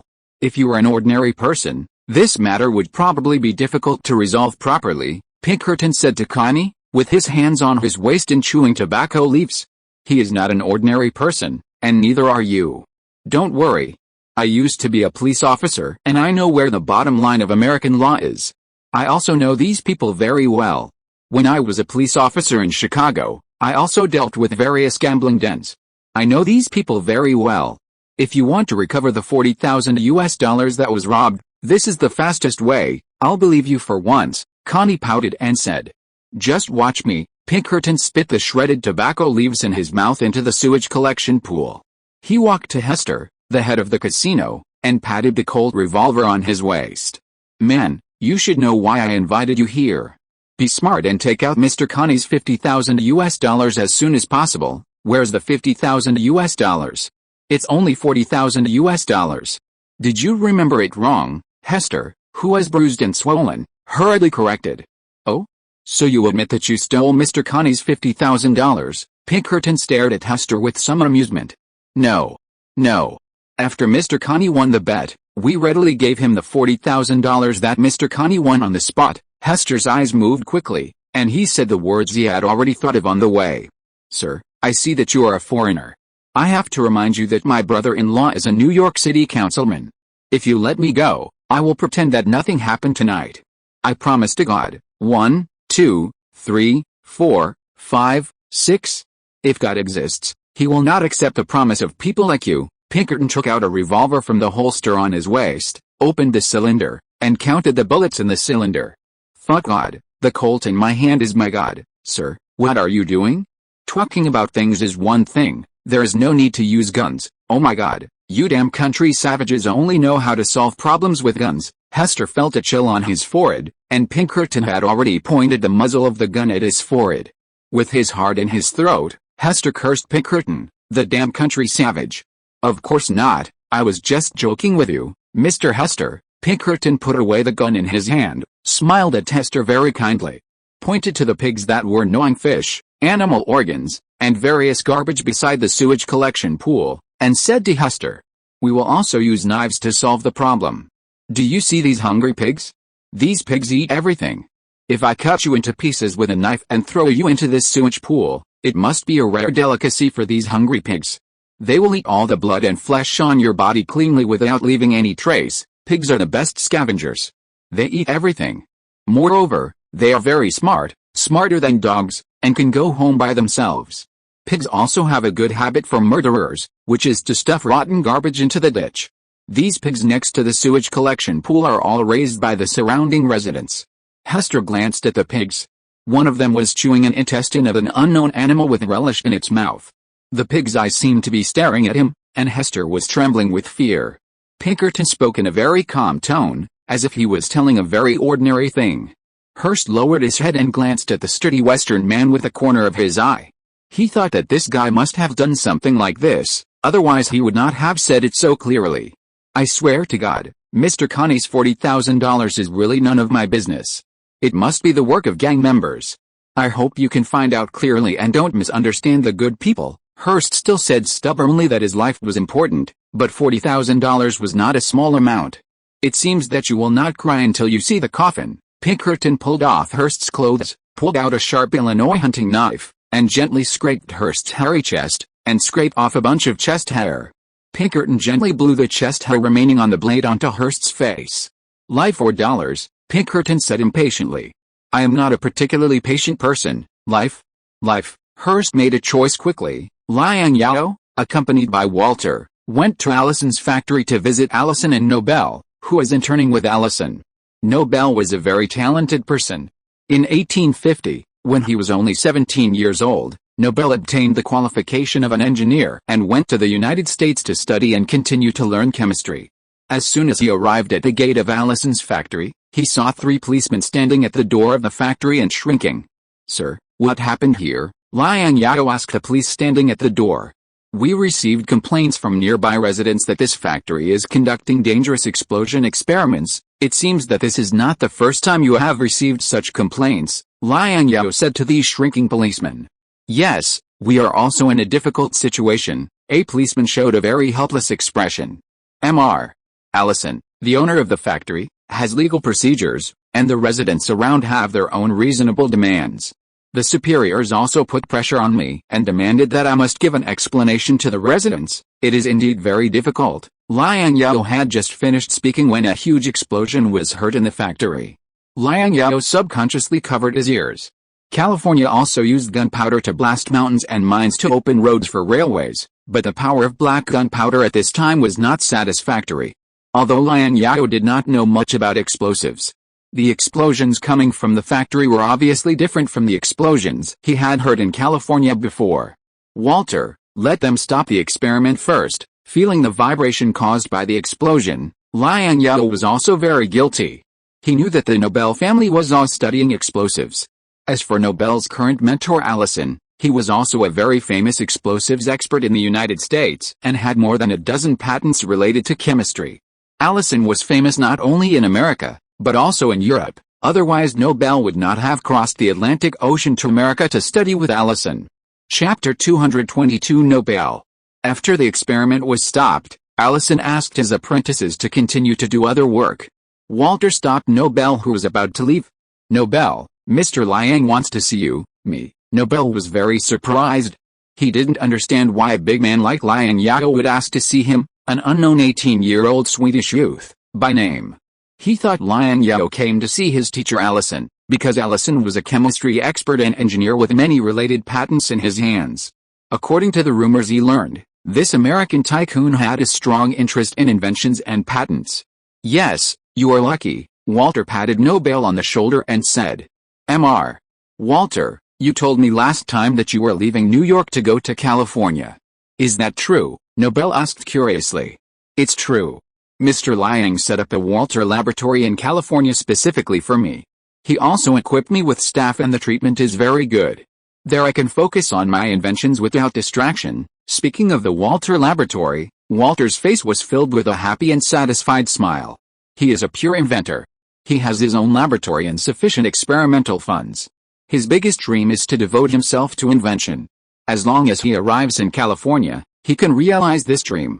He is very satisfied with the result. Specialized laboratory? Sufficient funds. Nobel opened his eyes wide and said with envy. Being able to do research without distraction is the dream of all researchers. Every time we do experiments in the workshop, we will be complained about. My master is troubled by this. If I were a resident nearby, I would also complain about you. The experiment you master and apprentice do is not an ordinary experiment. It is very dangerous, Walter said to Nobel. Perform well in front of Mr. Liang later. You are very talented in invention and creation. Mr. Liang is also very interested in you. Maybe you can get Mr. Liang's funding to set up your own laboratory in California and get a special experimental site. Really? Nobel's eyes lit up. He also knew that his experiments were very dangerous. When he was a child in Sweden, he often saw his father doing dangerous experiments and being driven away by the Swedish authorities. Later, they moved to St. Petersburg, Russia. The Russian authorities were nice to their family, but he didn't know Russian and couldn't integrate into the local culture. The Russians were also quite xenophobic, so he didn't feel comfortable in Russia. He heard that America was very tolerant of inventors, so he came to America. Compared with Russia, the atmosphere in America is indeed better, but it's not so good that he can do explosion tests as he pleases. Before meeting Nobel, Liang Zhao first met Allison, the owner of Allison Works. It is well known in America that Liang Zhao has set up a foundation with $1 million to establish the Liang Zhao Invention Award. For the invention community, this is a great blessing.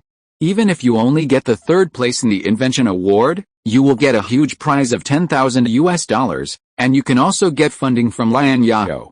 The winners of the first Liang Zhao Invention Award, except for the second place award team, were originally from the American group.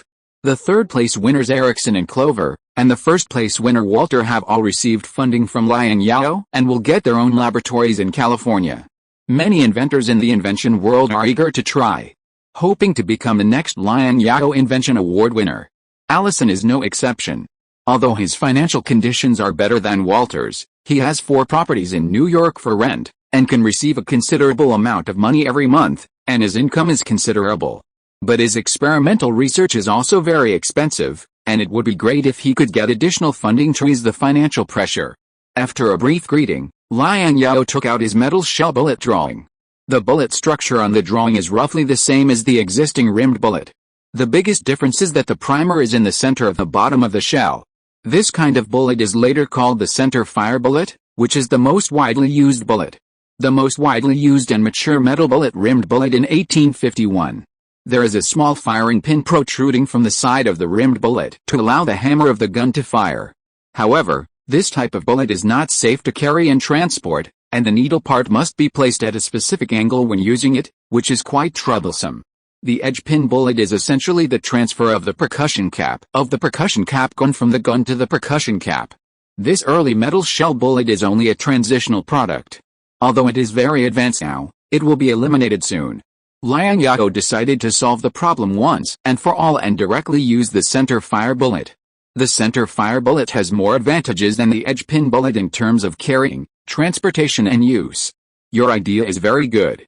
If it is used in the military, this bullet is obviously more promising than the edge pin bullet. Allison gave a high evaluation of this bullet and thought that Liang Zhao's idea was very good, but the next second, he poured a basin of cold water on Liang Zhao again. Excuse me, you only consider the bullets, but did not fully consider the guns that use the bullets. Whether it is a flintlock or a revolver on your waist, they all have a common feature, that is, the force of the hammer is strong enough to easily ignite the primer, which is why the side pin bullet is so popular.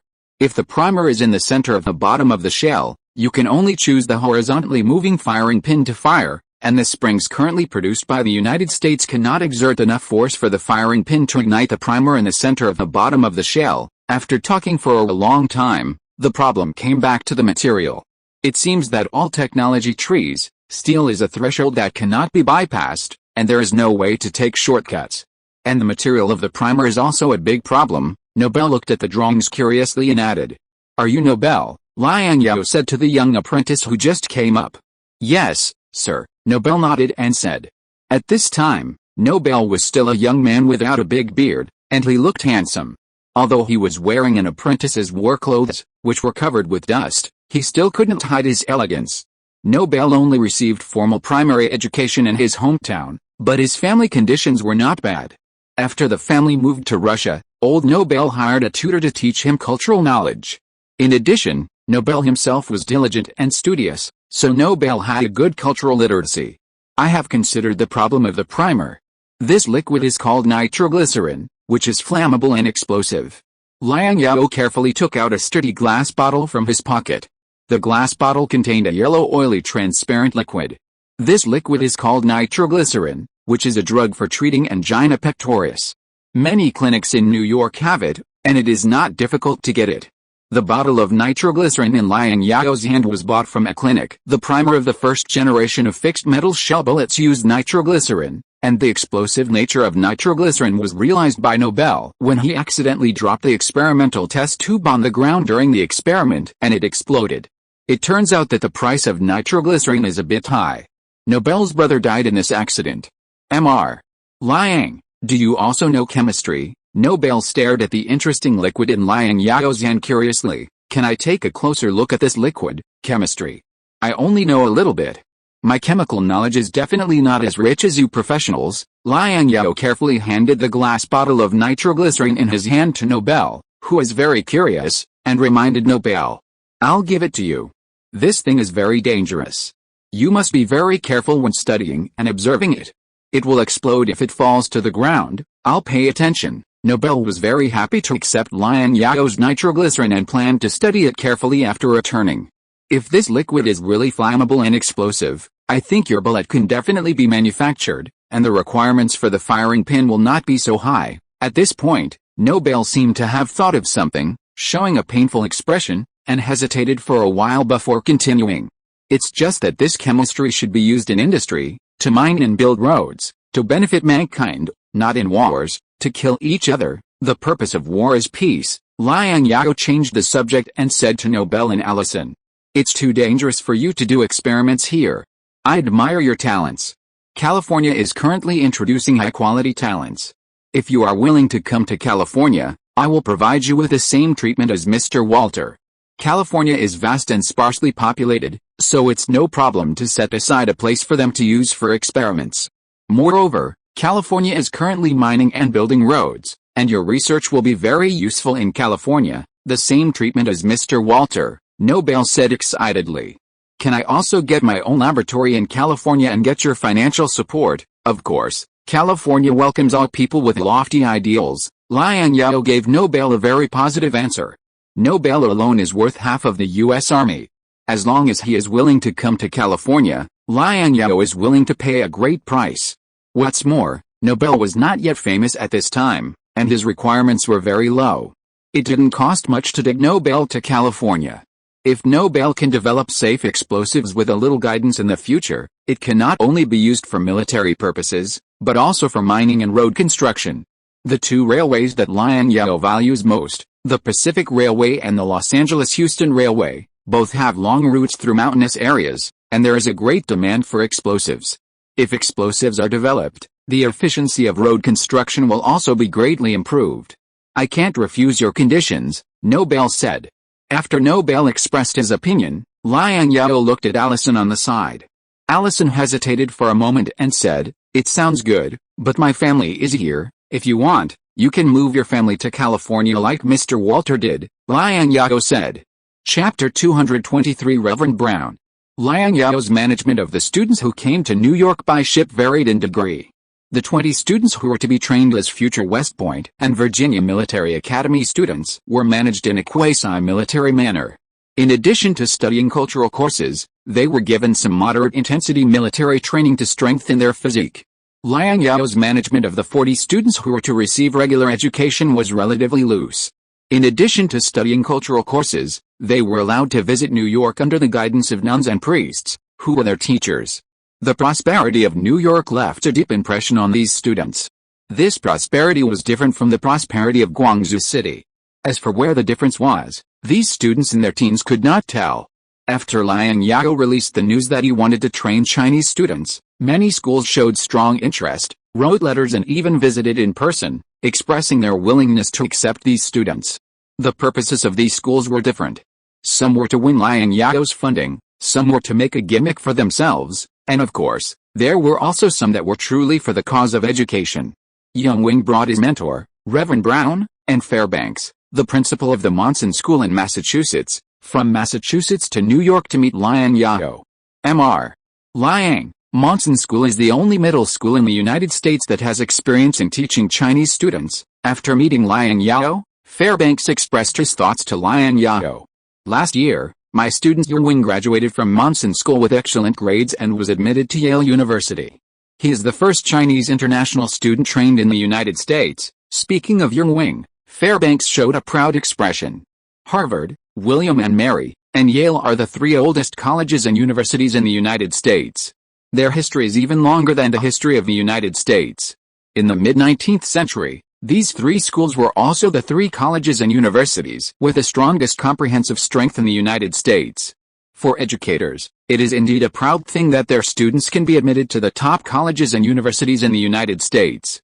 Just like in later generations, when a student from a domestic middle school is admitted to Tsinghua University or Peking University, the school will pull out a banner to make a big fuss and publicize it. In the history of modern education in China, Yale University is a very special existence.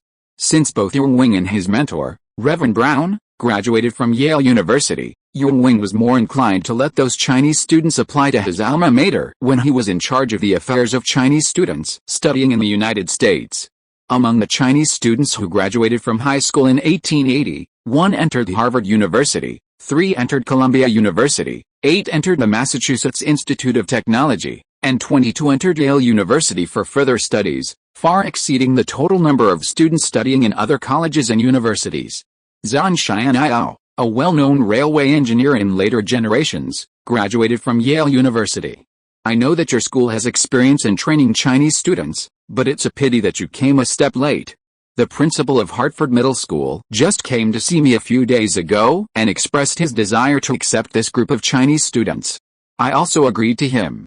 I can't be a person who doesn't keep his word. Liang Zhao motioned Fairbanks and others to sit down and asked Coney to serve tea to the 3 guests. Fairbanks felt very sorry. That's a pity. Young Wing left a very good impression on Fairbanks during his time at Monson University. He completed 2 years of high school courses in 1 year. The school system varies from state to state in the United States. There are 12 years of school system for elementary school, junior high school and high school. The specific arrangement is decided by each state. There are 633, 642 and 543, and successfully entered Yale University. This also made Fairbanks have a good impression of these Chinese students. He learned from Pastor Brown that these students were smart children carefully selected by Morrison School and other church students. They were very talented in learning and had a good foundation. With a little training, it would not be difficult for them to be admitted to famous schools in the United States. This means that Monson Middle School can also benefit from it and improve the school's reputation. This is a win-win situation for Fairbanks. Letting Hartford Middle School in New York State take the lead made Fairbanks very upset. I brought 40 students this time, 20 of whom have already been confirmed to enter Hartford High School. I am looking for a suitable school for the remaining 20 students, Liang Zhao said to Fairbanks, who looked disappointed. Monson High School in Massachusetts is certainly a very good high school and a good choice for these students. In line with the principle of not putting all eggs in one basket, Liang Zhao still does not plan to put all the students in one high school. Monson High School is willing to accept the remaining 20 students. We will definitely train these outstanding students into talents and will never let you down, Fairbanks said hurriedly. I also believe in the strength of your school, Liang Zhao agreed. After Liang Zhao made his position clear, Pastor Brown, who had been silent on the side, made a request to Liang Zhao. Mr. Liang, can I meet these students? I used to teach at Morrison School. Some of these students were taught by me. They are as good as Yunwing. It's just that my ability is limited. I can't bring all of them to America for further study. Reverend Brown stood up. Reverend Brown was old and had some inconvenience in moving. Yunwing hurried forward to support Reverend Brown. Of course, I'll take you to see them. Faced with a request of this old teacher, Liang Zhao did not refuse.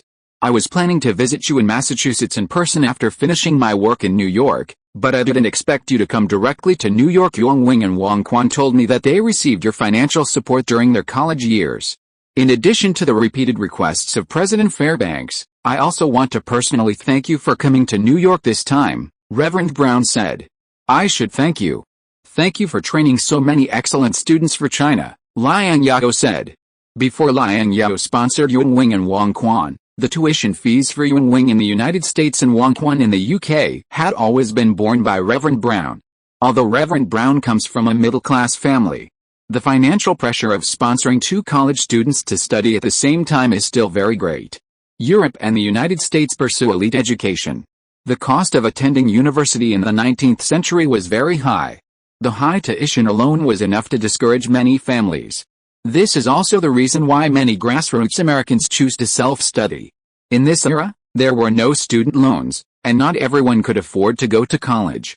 What's more, Wang Quan is studying at the University of Edinburgh in the UK, and the cost of living in the UK is slightly higher than in the United States.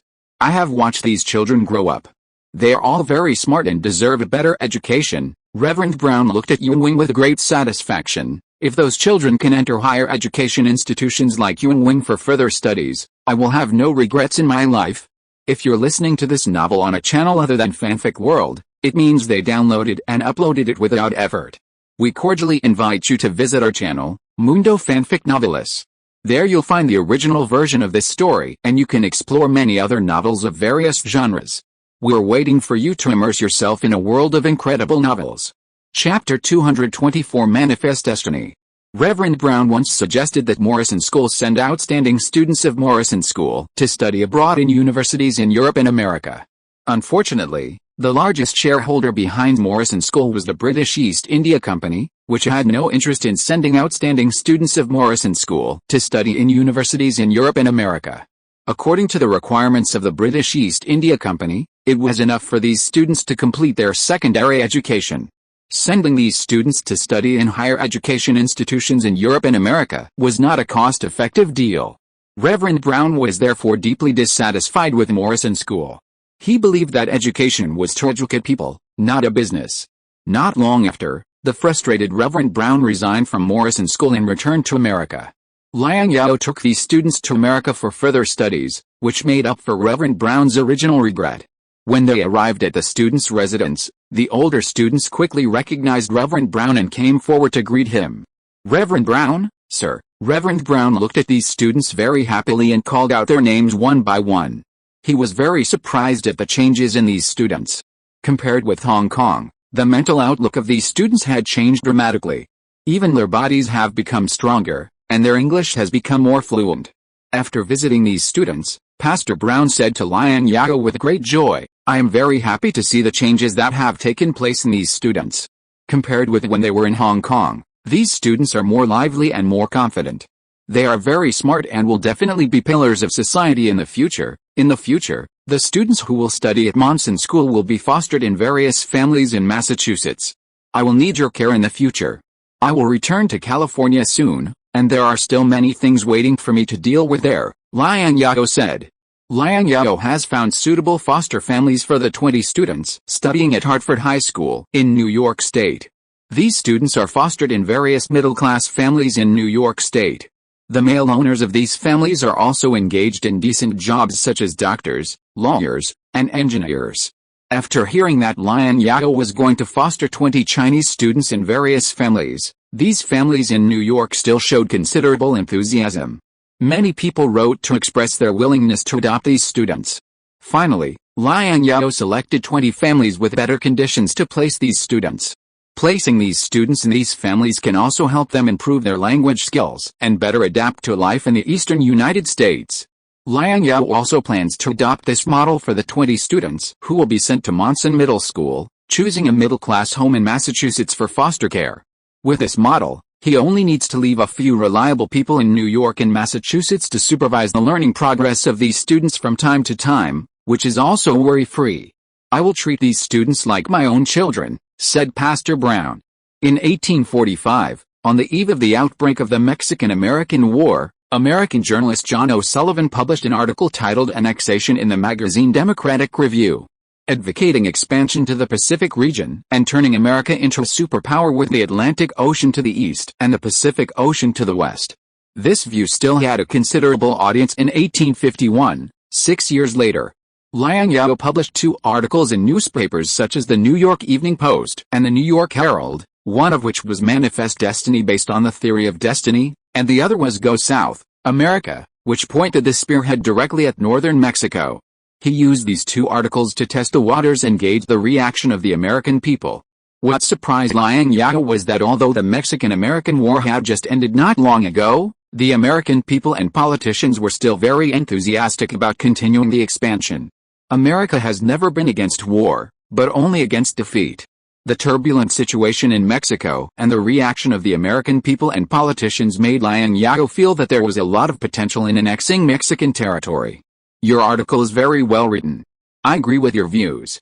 If you want to strengthen the connection between the southern and western territories, you must build a complete railway system, especially the railway between California and Texas, and you must obtain the northern territory of Mexico." James Gadsden, a large slave owner in Charleston, South Carolina, and also the best candidate in the political circle for the next American ambassador to Mexico, spoke highly of Liang Zhao's article.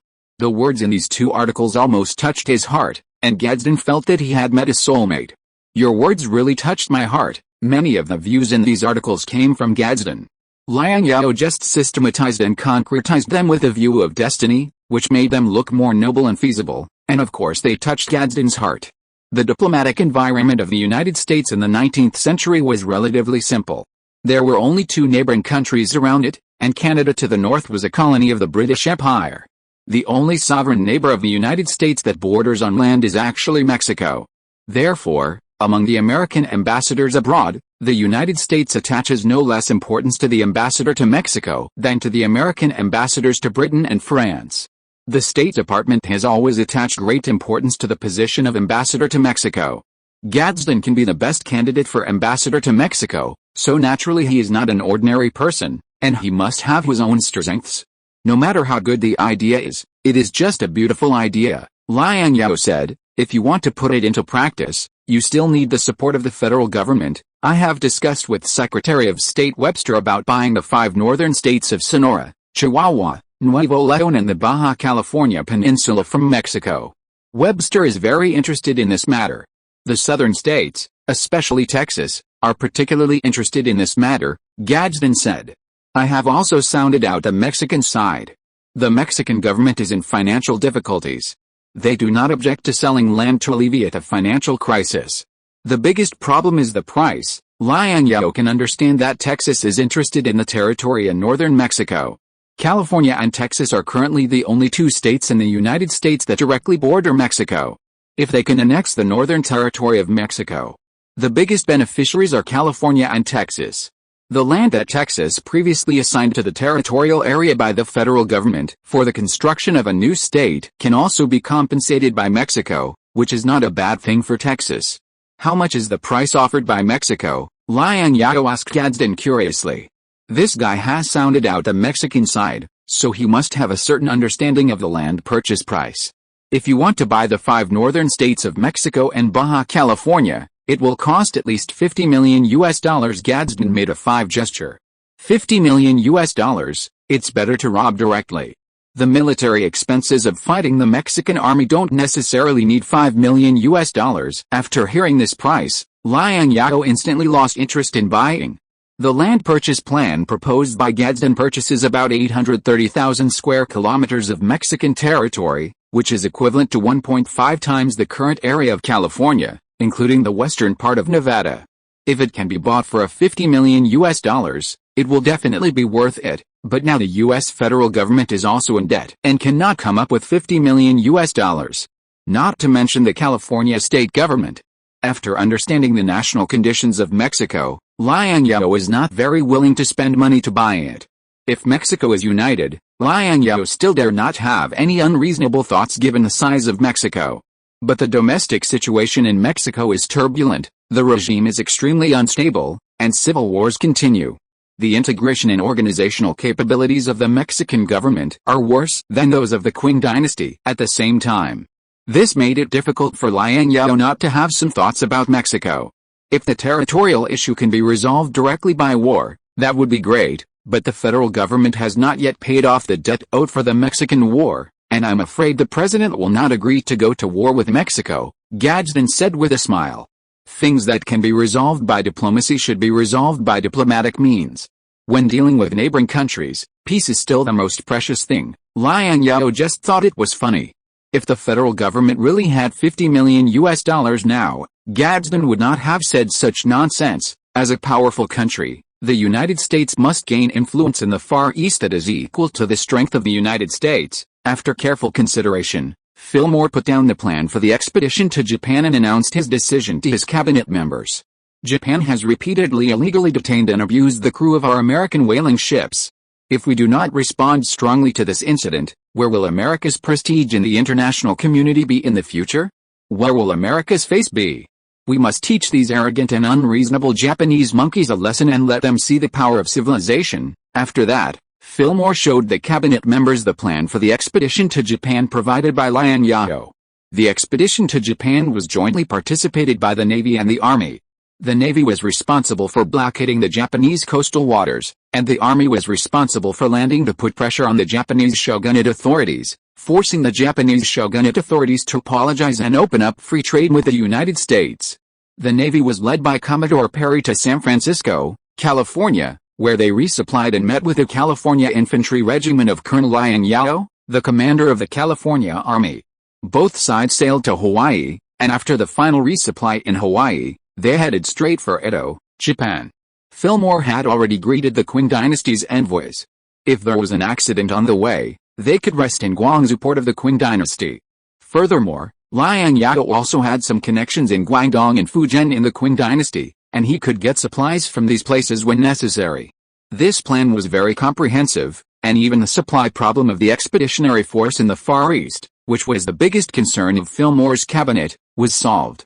After reading the plan, the cabinet members expressed no objection.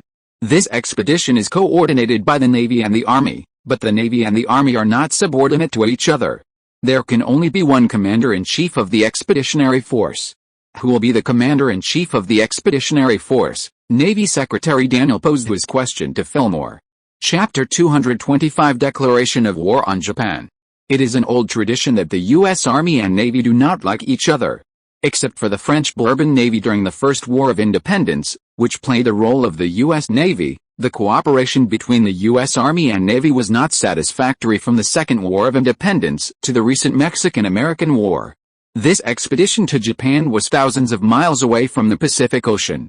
In this era when there was no wireless telegraph, Washington could not issue instructions to the expeditionary force, nor could it get the war report from the front line in the first time. All Washington could do was to wait for the result of this expedition in Washington.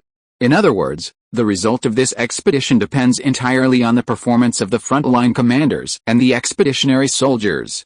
If the expedition fails because of disagreements between the officers and soldiers of the Navy and the Army, it is a result that the cabinet members present do not want to see. The United States has high expectations for this expedition. If this expedition can achieve the expected results, President Fillmore and his cabinet will be easily re-elected in the next presidential election.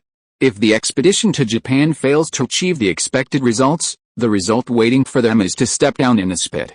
The Navy Department hoped that the commander-in-chief would be a naval officer, on the grounds that this unprecedented transoceanic expedition was led by the Navy, and it should be the naval officers who were responsible for the overall command of the expeditionary force.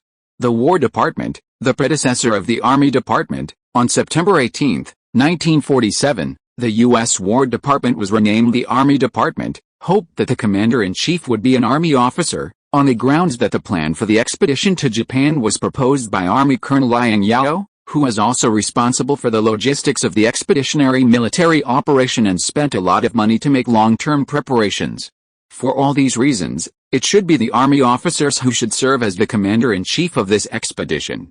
Fillmore thought for a long time and finally decided to appoint Commodore Perry, the commander of the U.S. East India Fleet, as the commander-in-chief of the Japanese Expeditionary Force, the commander of the California Army, and Army Colonel Liang Zhao as the deputy commander-in-chief of the Japanese Expeditionary Force. America is also a society that values seniority.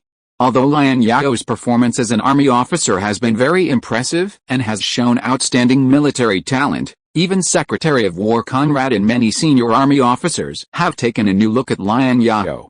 He believed that this young colonel had a promising future and might become the backbone of the Army Department in the future. However, Liang Zhao was optimistic about him, but his lack of experience was still a flaw, and Liang Zhao's military rank was not as high as Perry's. The mature and steady Perry was obviously more suitable to be the commander-in-chief of the Japanese Expeditionary Force than Liang Zhao. Although a few cabinet members such as Conrad questioned President Fillmore's decision and wanted to fight for the Army again. However, the majority of cabinet members still agreed with President Fillmore's decision and believed that Commodore Perry, who came from a naval family, was more suitable to be the commander-in-chief of the Japanese Expeditionary Force. 3 days later, the Senate and the House of Representatives of the United States Congress voted on the expedition to Japan, forcing Japan to open its country and the free trade of the United States. Both the Senate and the House of Representatives passed the resolution with a very high vote of approval. Even though many members did not know much about Japan, they still voted in favor. In the eyes of most members, Japan is just a smaller version of the Qing dynasty. 11 years ago, Britain was able to defeat the Qing dynasty and force Japan to open its country. 11 years later, the United States can also force Japan to open its country in the same way. This is what these congressmen thought when they voted in favor. Anyway, the war cannot reach the American mainland across the Pacific Ocean. If they win, everyone is happy. If they lose, the president and his cabinet should worry, not the congressmen who voted. Due to Japan's repeated shameful detention and inhumane abuse of our whaling ship crews for no reason, our repeated protests have been ignored by the Japanese side. In order to protect the legitimate rights and interests of our American citizens, I declare, the United States of America has been at war with the Empire of Japan since September 18, 1851, until Japan, after the voting results were announced, Fillmore issued a declaration to Japan in Congress, which can also be understood as a declaration of war. At this time, Japan had not yet opened its country, let alone been accepted by the mainstream Western society. Fillmore did not feel any pressure to declare war on a marginal country that was not accepted by the international, Western, society. After the dust settled on the expedition to Japan, the efficient state machine of the United States began to operate at a high speed. Due to the current good economic situation in the United States and the trust of the American people in Perry and Liang Zhao, the first issue of $8 million in war bonds issued by the Ministry of Finance was quickly sold out. The Navy Department was also busy, and the best ships from various fleets were assigned to the American East India Fleet participating in the expedition to Japan. After receiving these ships, Perry carefully inspected them to ensure that they were in good condition and could participate in the transoceanic expedition. The ships in good condition were directly sent to the major shipyards of the Navy and painted black.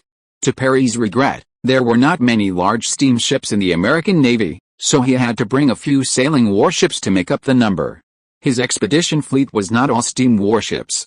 The War Department also secured $600,000 in funds for Liang Zhao to purchase and update equipment, pay allowances to soldiers, and require all arsenals to give priority to providing equipment for the California Infantry Regiment and the Militia Regiment. Liang Zhao did not bother to be polite with the major arsenals, and directly asked for 5,000 Springfield M1842s, of which 2,000 were rifled versions, and the remaining 3,000 were smooth-bore versions, 800 of the latest Colt 6-barrel revolvers, 20 field guns, and some ammunition. Liang Zhao's own troops were preparing to replace the Dries needle-fired guns, and he also had sufficient Dries needle-fired guns for replacement. Liang Zhao naturally looked down on these Springfield M1842s.